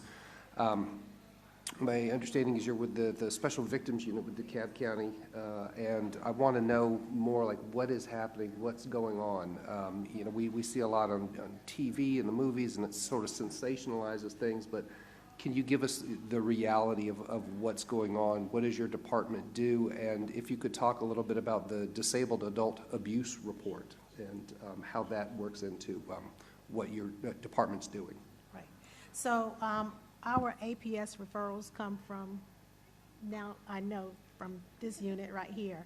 And we in DeKalb County, we receive about 15 to 20 a day, which means it's a lot for the 12 detectives that we have. So a lot of them, once we read their report, which is sometimes 2 pages long about the abuse that is happening, now that I know that most of them are financial, coming from her saying that it's the number one, we do have a lot of financial. And unfortunately, with us being police officers, the financial part is really hard for us to figure out. Following the money with the new Cash App or Zelles and the drop phones, and when we look at those items on there, and the family member is saying that nothing is happening, it is very hard on the police department to follow that money. Now that I have a panel of new friends up here, I'll be reaching out to those people also. But once we get a case that we can follow, we follow mostly the abuse. The verbal abuse, that's very hard to prove. We do follow the physical abuse. We go out to each one of the cases. After they finish going out, we will go out and get the necessary charges if there are any. We have had officers go to the homes, and we check our APS reports and see if this have been reported before. Officers on the road will get warrants on the individual for neglect or abuse for elderly persons over 65, I think that's what it's called. And sometimes they get battery warrants, and we go in front of the judges and request that they give us warrants for this. A lot of times it's family members that are doing this. Some of them have caretakers that don't come to the house like they're supposed to. And we notify, I think it's Georgia, who keep the caretakers, I can't think of the word. It's The ombudsman? Yes. So we notify them that this caretaker should be not taking care of people, in other words. So we do let individuals know that this is happening to the people. We do take them out of their homes. We work with a group of people that will place them in other places. And a lot of the citizens say they don't want to leave. We have a whole team of people out ready to move them, and a lot of them say that they rather stay where they are than to go to a nursing facility or another facility, because they, in their mind, I think they're thinking that they're being treated right. But we do have a lot of successful cases of moving individuals from one facility to another, or moving them from their own family members who are abusing them in financial or physical abuse. And we also just send people out to assist them. We have our mobile crisis unit that we send out, and our PALS unit that find them housing or give them food or make sure that they're taken care of in that way. So is your office actually making the arrest of the people when you build up enough evidence in a case and you're going out there? Is that something that you're involved in, or is that something you transfer over to a different part inside the police department? So with the arrest, it depends on what it is. With the financial arrest, we have a fraud unit that we give the cases to. Uniform, if they are out on a case, and they find the neglect, they will contact our unit. And our unit will go out and make the necessary warrants, go in front of the judge, get the warrants, and arrest the people. Okay, thank you. Ms. Bedelia, did you have another little follow-up? Yes, I do have a follow-up, and what she is talking about, they get reports from Adult Protective Services after we have did our investigation and determined abuse, neglect, and exploitation has happened. We are going to do a disabled adult elder person abuse report to law enforcement. We're looking at reasonable cause, preponderance of evidence when we submit these reports to law enforcement. We're saying we believe this has happened. So those are the report after we have determined either A&E, abuse, neglect, and exploitation has happened. We're going to submit that report to law enforcement. All right, well, thank you both very much for what you do and your involvement in helping to fight this abuse that's out there. All right. As a judge, I get asked sort of odd requests from here and there. So I was asked to go and judge a chili cook-off last week. And I know, right, with the solicitor's office. And so I'm standing there talking with our solicitor, Lisa Marie Bristol, and I told her that I was going to be moderating this panel the next week coming up. And before I could say anything else about it, she says, "You know who you need to have on that panel?" I was like, "I don't know who." She's like, "You need to have Jean Canavan on there." I was like, wow, she is. Okay, so, you know, that was like, how perfect. So we've got the investigation, we've got an arrest, things get turned over to prosecutor's office. So I'm very interested now to hear about the legal process. Talk about the indictment, the case, negotiations, prosecuting the case. Okay. First of all, it's always about the money, always about the money. And, you know, you've heard about different people that are after our elder people's money and disabled adults' money, but it's really broader than that. There is a class of criminals that's all they do. It's like the Terminator. This is all they do. They teach their children to do it. They've been doing it their whole lives. And they are the lottery scammers. They are the home repair scammers. They do this all the time, and they're good at it. And so I have to tell my victims, you're not stupid, about 100 times a day. And I say, you know what a con man is? He's someone who gains your confidence. And if he's been doing it for 30 years and teaching his 14-year-old son to do it, he's good at it. So please stop blaming yourself. And it also tends to make them question their own cognitive abilities, which is especially cruel for someone who's turning 70, but is out there and doing everything, you know, still living their lives, going to the bank. Now they're doubting themselves. So that's one of the many things that infuriates me about these crimes. So there's those professional people out there, and that's all they do is go after the money. Then you do have family members, sadly, who have never left the home. Like you might have a 45-year-old man who's always lived with his parents, but now he brands himself a caregiver, but there's no caring going on, but he won't leave the house. And they would like for him to leave the house, but he won't, because that Social Security payment, maybe 2, maybe 1, coming into the house is what he's living on. And so that money causes them to be unable to move to a small apartment, take care of themselves, because they don't know what would happen to him. That's another example. Sometimes I get calls from a sister, and she'll say, my mother, and we've all heard this, right? My mother's being abused by my sister, and she's after the money. My mom has a big pension, whatever. I refuse to take sides just because she's the first one to call me, because I have found that these family situations, you just don't know which sister is bad and which one is good, and maybe there's 10 other sisters.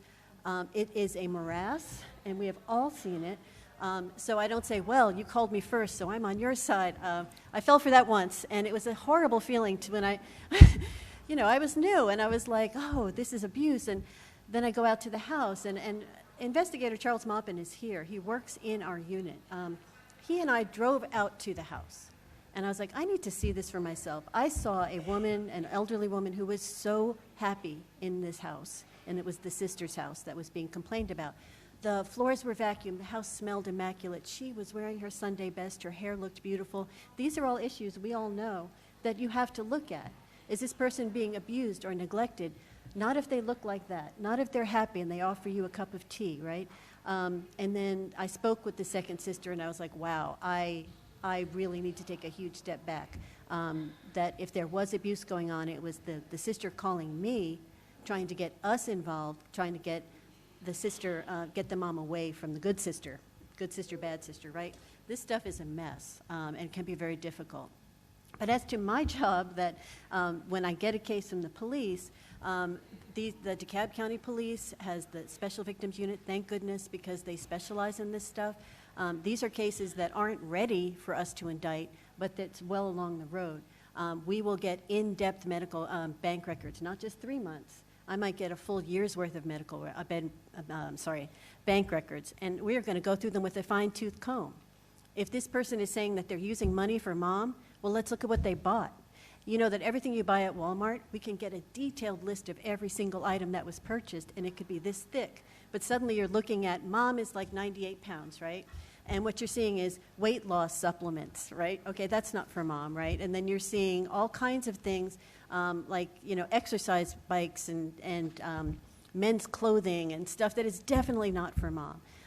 And so it's actually very fun and time consuming to realize that, okay, we're paying the utilities for these other people, that where mom doesn't live, and all of these things can be proven through those bank records.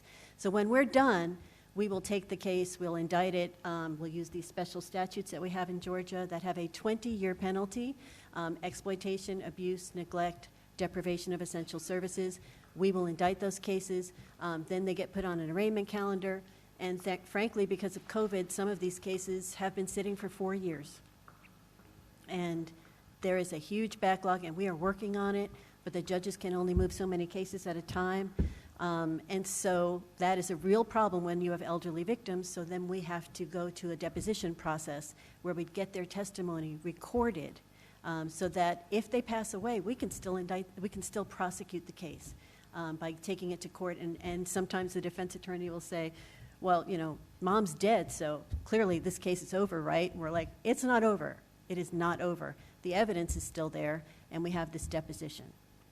So there's, you know, I could talk all day, but I want to say one interesting thing, Dana, about what you said, well, about the grandparent scam, which is, again, this is run by people who don't do anything else except rip off elderly people, right? There are 3 essential elements to all these scams, and that's urgency, secrecy, and emotion. And all 3 are present, right? Mom, I'm so scared. I mean, you know, I'm so scared, Grandma. There's someone looking at me funny. I'm in jail. I've never been in jail before. But don't tell mom and dad, right? So that's urgency and secrecy. And, of course, the emotional appeal is it's a grandchild. And it's all BS, right? But it works. And it works with smart people, with advanced degrees who are not losing it. But now they think that they are.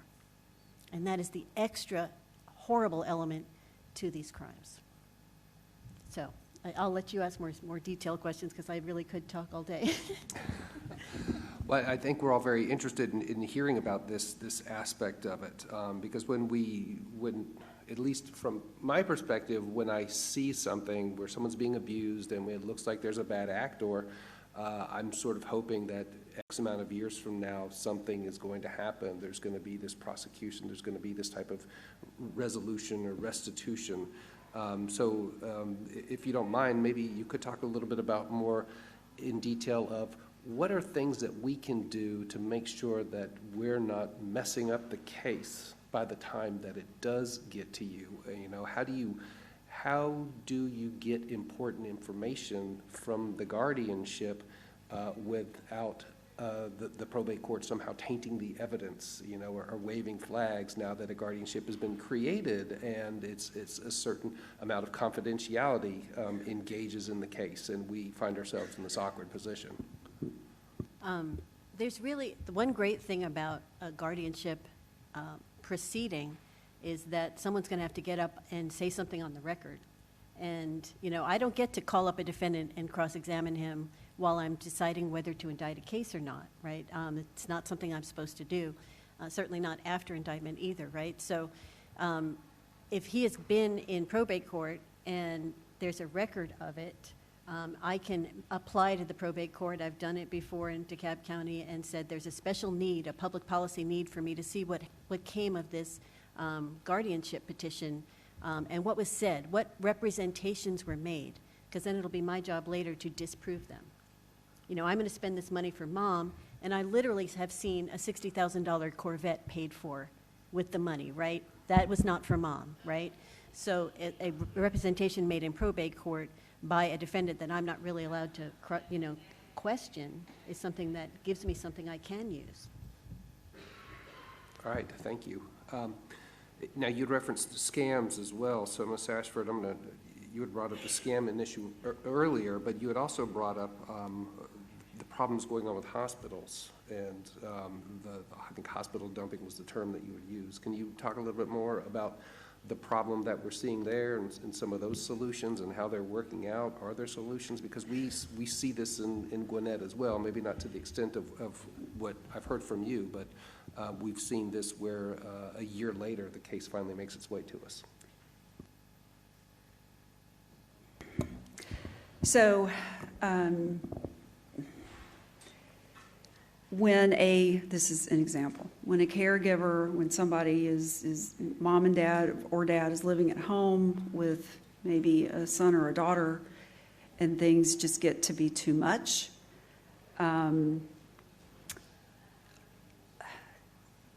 this happens in two ways. Sometimes the caregiver will call. There would be some reason for them to call for an ambulance. Ambulance will come out and take the parent to a hospital. And a lot of times on the ambulance reports, some of them are not very detailed about who made the call, who the family member was, that sort of thing. But the mom gets to the hospital and then nobody shows up to take responsibility for that person. And then it usually comes in from the ER. If the person is incapacitated and can't identify family members, sometimes they can't identify themselves. I've had many cases of John Does. And there's no one to contact. A lot of times the hospital will, even if the person doesn't require acute hospital care, admit the person for their own safety, try to figure out who the person is, if they don't know who they are, and then try to find family members. Or if the hospital does know who the person is, to try to find family members. They do that using a lot of different methods in-house. And if a family member can be identified and contacted, try to get them to come get their parent, their family member, try to get information to have that person transferred, if needed, to long-term care. Most of the cases that I deal with are just that. The person needs to go to long-term nursing care, and they need a long-term nursing care Medicaid application. And a lot of times we know that they're getting, that the incapacitated adult is getting some form of income. They're in the hospital. Where is it going? Where is that money going? And family members are like, oh, I don't know. Or they don't call back. They don't correspond. Sometimes they do, and then they don't want to take responsibility. They refuse to give information. I don't want to sign anything. I don't want to take care of this person.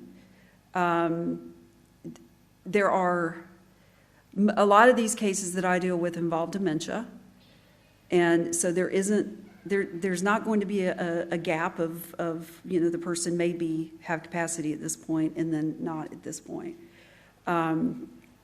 So by the time it gets to me to file a guardianship petition, it's pretty bad.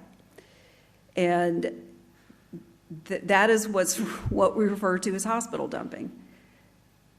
Families, caregivers will dump their family member at the hospital and leave them and say, here, it's your problem.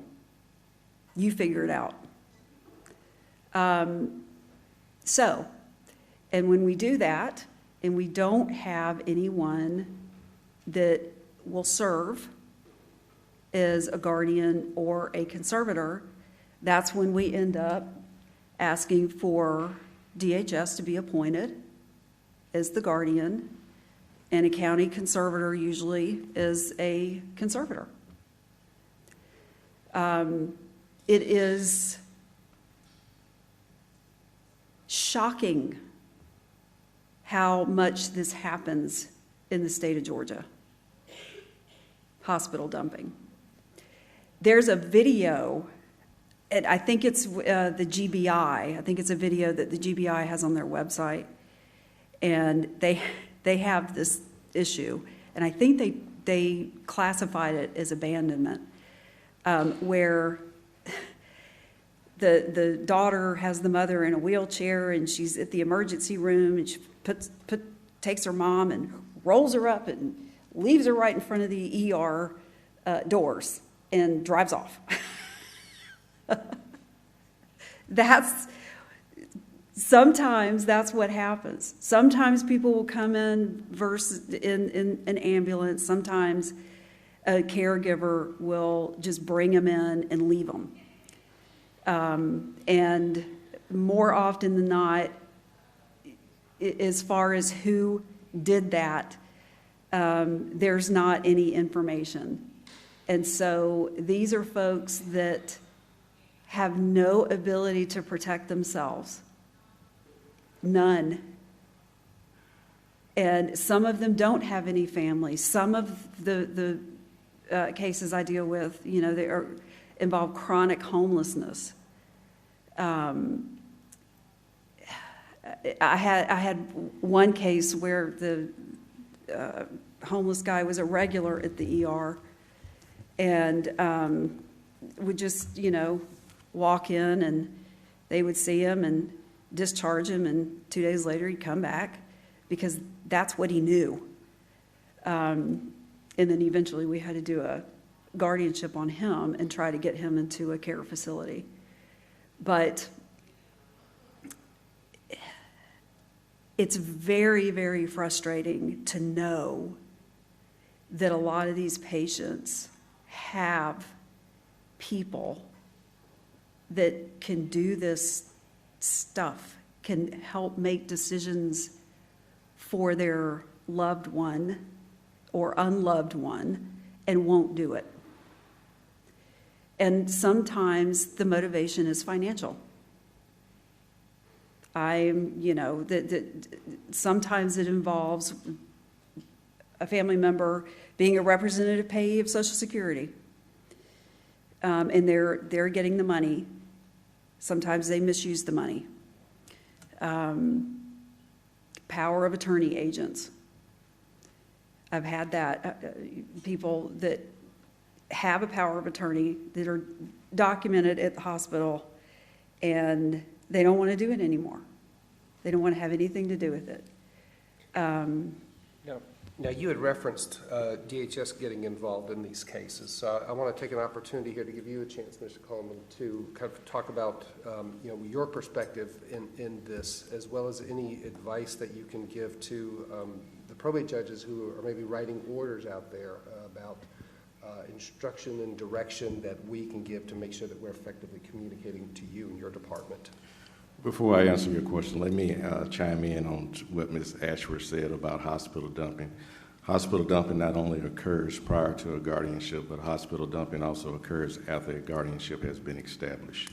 There have been many instances where we have had wards of the state, who I refer to as clients, placed in personal care homes, but because their behavior has been such that the provider is no longer able to care for them, they will take them and dump them off at the door of the emergency room and say, the state is the guardian, you call them. They can't come back to me. As I was listening to Ms. Ashford, I was sitting here thinking about maybe 4 years ago where Veterans Day, I spent all day on the phone dealing with trying to locate a placement because the hospital administrator called me the morning on Veterans Day and told me I had until 5 o'clock to find a placement and come get our client out of their hospital. And if I did not, he was going to have me arrested for abandonment. That's how I spent my entire holiday. I found placement at 3 o'clock, was able to get an arrangement with a transportation company to pick her up by 5 to transport her to Columbus, where I live. Had a placement for her, which only disrupted 2 days after she was placed, and the cycle started all over again at a local hospital in Columbus because the provider did the exact same thing. Because that individual's behavior was such that they could not handle them, they took the client and dumped her at the hospital ER.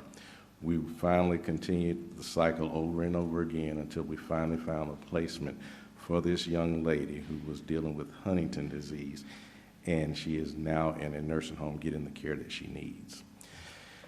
In regards to orders, the orders vary depending on the situation. The first order that I ever encountered, even before I started working with the guardianship office, was while I was a district manager with Adult Protective Services, and that came out of Muskogee County Probate Court. The order specifically outlined what was to occur, and because at that time Adult Protective Services did manage guardianship by me being the section manager of that area, I managed the case, and it involved me being at the hospital half of a night with a family who was so dysfunctional until the doctors and the nurses did not even want to involve them. When we were able to get everything calm and settled, one of the siblings came to me and said, "Had you not been here, had it not been for that judge's order, things would not have gone that smoothly." The second order that I've ever encountered where the court specifically named me to manage the case as a part of the department being appointed the guardian was in, and she's sitting in the front of the room now, Judge Ann Jackson's courtroom. I attended a hearing, and she looked and said, "I'm naming you, the department, and I want you to manage the case." Not knowing what I was getting into, but it was such a dysfunctional family dynamic situation until it took me setting up supervised visits through continuously court orders with the judge until we got a sense of normalcy in the family. I didn't know that somehow the family contacted the court toward the end of the guardianship cases for the couple and informed the court that I brought a sense of normalcy to the family. I was there to only do my job, and my job is all about the best interest of the client. I don't care about the family. I want to see the clients live their last days in peace and harmony. I also have had hearings where I ended up being made special request of, and that judge is sitting directly in the front of me down in DeKalb County.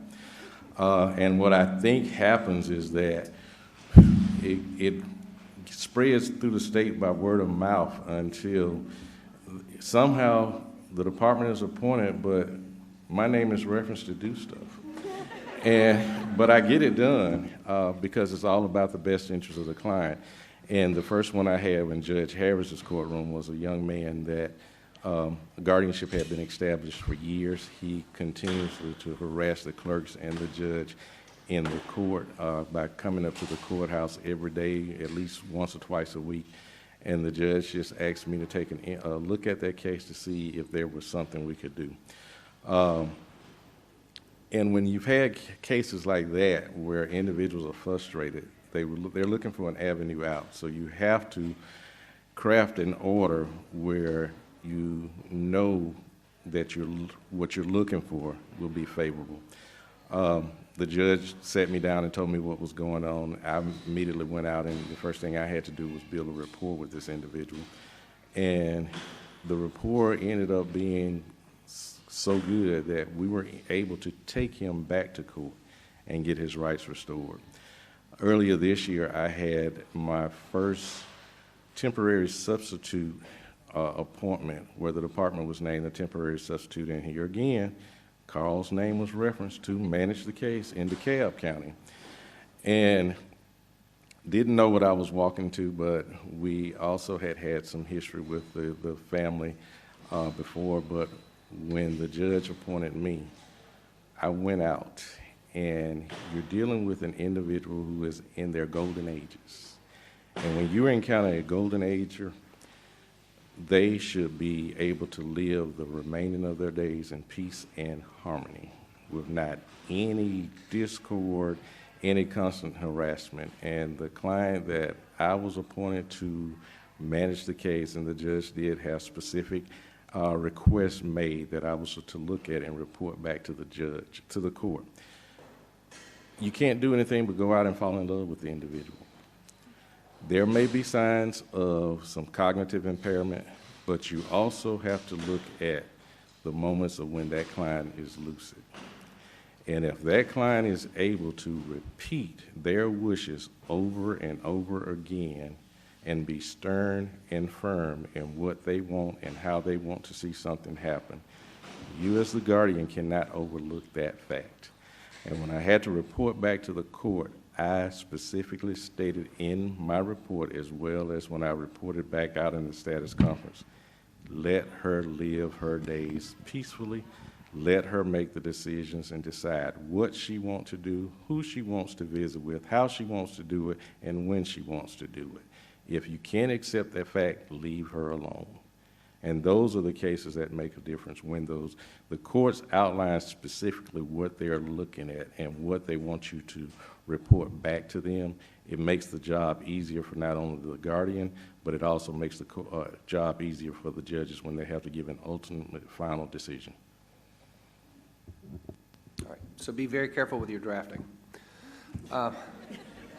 Sergeant Biggs, you heard the terrible story about people taking a senior adult and just leaving them at the hospital. What does that look like when you get involved and the police department get involved in a situation like that? Is that something where we're able to prosecute the individual who's leaving the senior there, or is that more of an opportunity to provide services for the person in need? More of services. The police department is more of a service. The police department, we sometimes can get them for abandonment, but finding the person that abandoned them is quite difficult, especially with them living in a facility. We don't know if it's the night manager, day manager, or where the person came from, and a lot of these people don't have the capacity to let us know that information or let us know even their name or where they came from. And it's hard to follow where they came from because a lot of the facilities that they're staying in are not state mandated. So it's very difficult for the police department to do that part. Two things, Sergeant. Number one, can we get the proper contact information of how to get in touch with SVU? And number two, any last tips or advice for our caregivers and people who are involved here about what they should be doing or looking out for? Yes. So our number is 770-724-7710. That's Special Victims Unit. If it's not only just for adults, but it's for children or sexual abuse or any crimes under the Special Victim Unit, missing persons, people with dementia who needs assistance, or we have this thing called Project Lifesaver, which we put like a little ban on them to keep them in the house where they don't run away, and if they do, we can follow them and track them. That's off subject, but I just want to put that out there. But as far as what to look for, a lot of these victims are true victims. And if you see something or you hear something from a friend or a neighbor that's saying that this victim has been staying in this house or not taken care of, or they're not going for their doctor's appointment, please do make an APS report or call 911 to contact the police. We are mandated to go to every 911 call. And once the uniform officers are there at the 911 call, if they see fit for the detectives to come out, we will come out 24/7. We don't ever close. So we're on call all the time. We're never not available. Ms. Bahadur, how do we get in touch with APS? So I am hoping that everyone stopped by the table and took advantage of our brochures, but the 1-800 number, toll-free number is listed, but that number is 1-866-552-4464, and you will press option 3. If you're just looking for services, instead of pressing option 3, you will press option 2. We do have a web reporting at agent.ga.gov.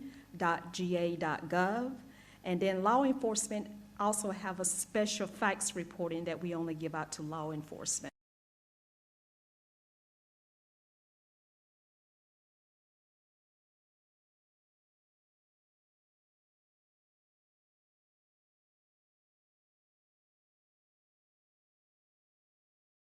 This is from the website, the Attorney General of Georgia's website. And it gives a lot of information. It's kind of long, but it gives a lot of information about financial scams, who to contact for possible elder abuse. Goes through all of these scams. After my dad got scammed, I printed this out, highlighted it, and sent him a copy of it. Because he was absolutely convinced that he did nothing wrong and that my child was in jail. So, but this has some really good information in it. It also has, if I can get to it, it has, I don't know if these are the same phone numbers, but it has information about who to contact. So there's a lot of information in this, but it is on the Georgia Attorney General's website. The other thing that's on there are articles about recent arrests and indictments on elder abuse, and how those have been reported. Some of them have been through the Medicaid fraud unit of the Georgia Attorney General, which is also a resource. So anyway, I just wanted to give everybody that information because I think it is good information. Like I said, I gave it to my parents, I give it to my clients. So just to make you aware that that's there. Thank you. So before we get to questions, because I want to make sure we leave a little bit of time for that, Ms. Canavan, if you could, when you and I spoke over the phone, you had referenced MDTs, and I wanted to give you the opportunity to just a quick reference to that. Okay, an MDT is a multidisciplinary task force. And to give you an example, Kathy and Sergeant Biggs are both on the DeKalb County Multidisciplinary Task Force. It's called DARA, which is DeKalb At-Risk Adults. That includes both our disabled adults and our elder adults. And what we do is we get together quarterly and we talk about APS cases that are more difficult than the usual ones. Like, what can we do here? We have legal aid there, and they are incredibly helpful in trying to find other solutions other than criminal prosecutions. Because sometimes we see elder persons who are in a really bad situation, but it really isn't that anyone's taking advantage of them. And this is something that was referred to earlier. It's not necessarily intentional, but this family's in a bad situation. And so when you have a bunch of people that are all involved in the field, and so you've got APS, but we also have ombudsmen there. We have police from different agencies and different cities. We can all put our heads together and we can try to come up with solutions how to help this particular disabled adult or this particular elder person, and then we can follow up with emails and phone calls afterwards. Getting all those people in one space really can help, and we all learn from each other. We even have Social Security in on these meetings. So we can say, hey, why is the Social Security money going here? And they'll say, well, let us look into that. You know, who's getting this person's money? Because if we can get them back their money, then maybe they can find a decent place to live. And that's down to what we were talking about, you know, getting them a decent place where they can just live in peace and harmony. Giving them access to their money is the way to do that. With all these people in one group, we can have that discussion, and we do it quarterly, and it is very, very useful, and we've solved a lot of problems that way. Not all of them, but a lot of them. All right, so do we have any questions? We've got a few minutes here at the end. No questions means oh, there are questions, okay. I can't, the lights are so bright, and if I do my head up how I'd normally be, the PowerPoint is right in my eyes. So I haven't been doing a little bit of this the whole time. So maybe someone's walking around with a mic? Maybe? If not, you're welcome to come up to the front and use one of our mics.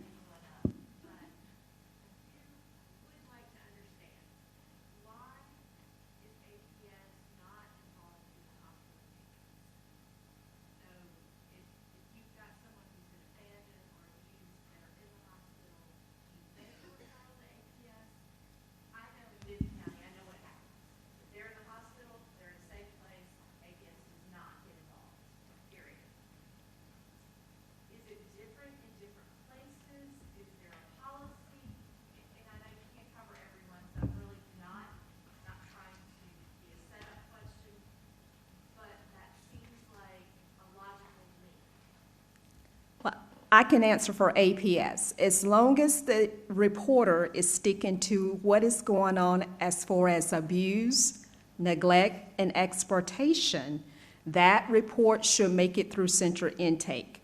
But if you're calling just saying a person has been abandoned at the hospital and not talking about what is going on as far as abuse, neglect, and exploitation, that report probably will not be taken. Remember, it has to meet criteria.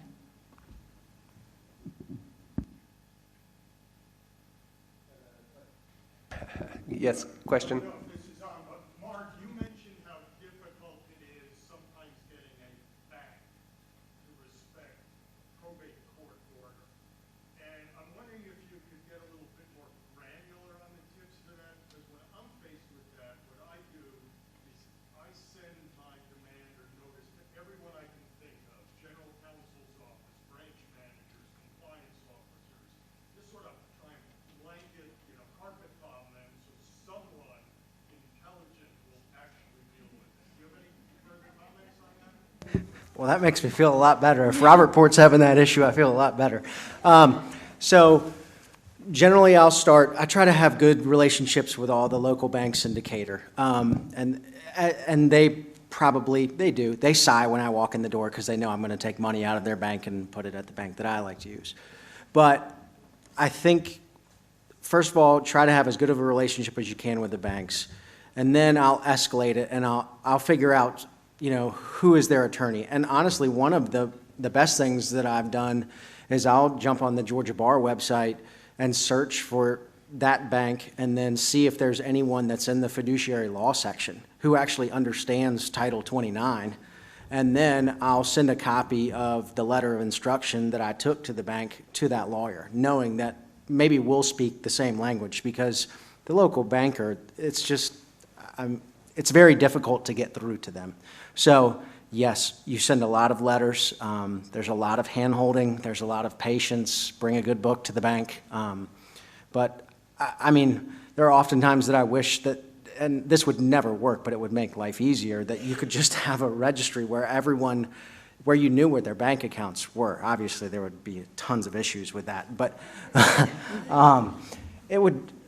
you just get put in so many predicaments where I don't know what I don't know. If it's not in the petition and I don't catch it in a mail forwarding or a family member doesn't tell me, then I may never learn about it. One of my favorite stories is, one of my favorite wards, she said, "Ms. Robinson, you know anything about my MetLife stock?" And I was like, well, that's probably why I got appointed conservator. There's no MetLife stock. And then maybe 2 months later, the facility where she was at said, "Ms. Robinson, we got a document. I think I should fax it to you." And I said, "Okay, sure, here's the fax number." She sent it over. And she had well over $1 million in MetLife stock. And I thought, well, maybe I need the conservator today. So, the more information that we get, the better. But it is very difficult to deal with banks. And so I think if you can find a lawyer that works for that bank that understands fiduciary law, that's the best path that I find. And I can chime in on that.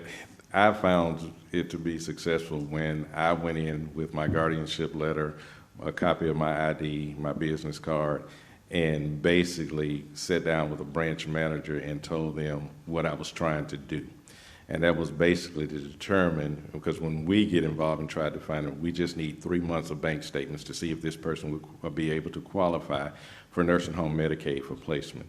And once I explained that to the branch managers, they will say, well, let me reach out to our legal department. And sometimes while I'm sitting there, they'll call and say, yes, give him what he needs. Or if I fax stuff over, they'll say, well, once we find that information out there, we'll call you back. And I've been successful that way because I get the call back saying, yes, they said to give you what you need. And I tell them I just need these 3 months and I get it. Last question over here? No? All right, then that maybe was our last question. I think it's 4 o'clock, so I'm going to turn it back over to Judge Hargrove. And thank you very much to our panelists here today. I've enjoyed working with all of you.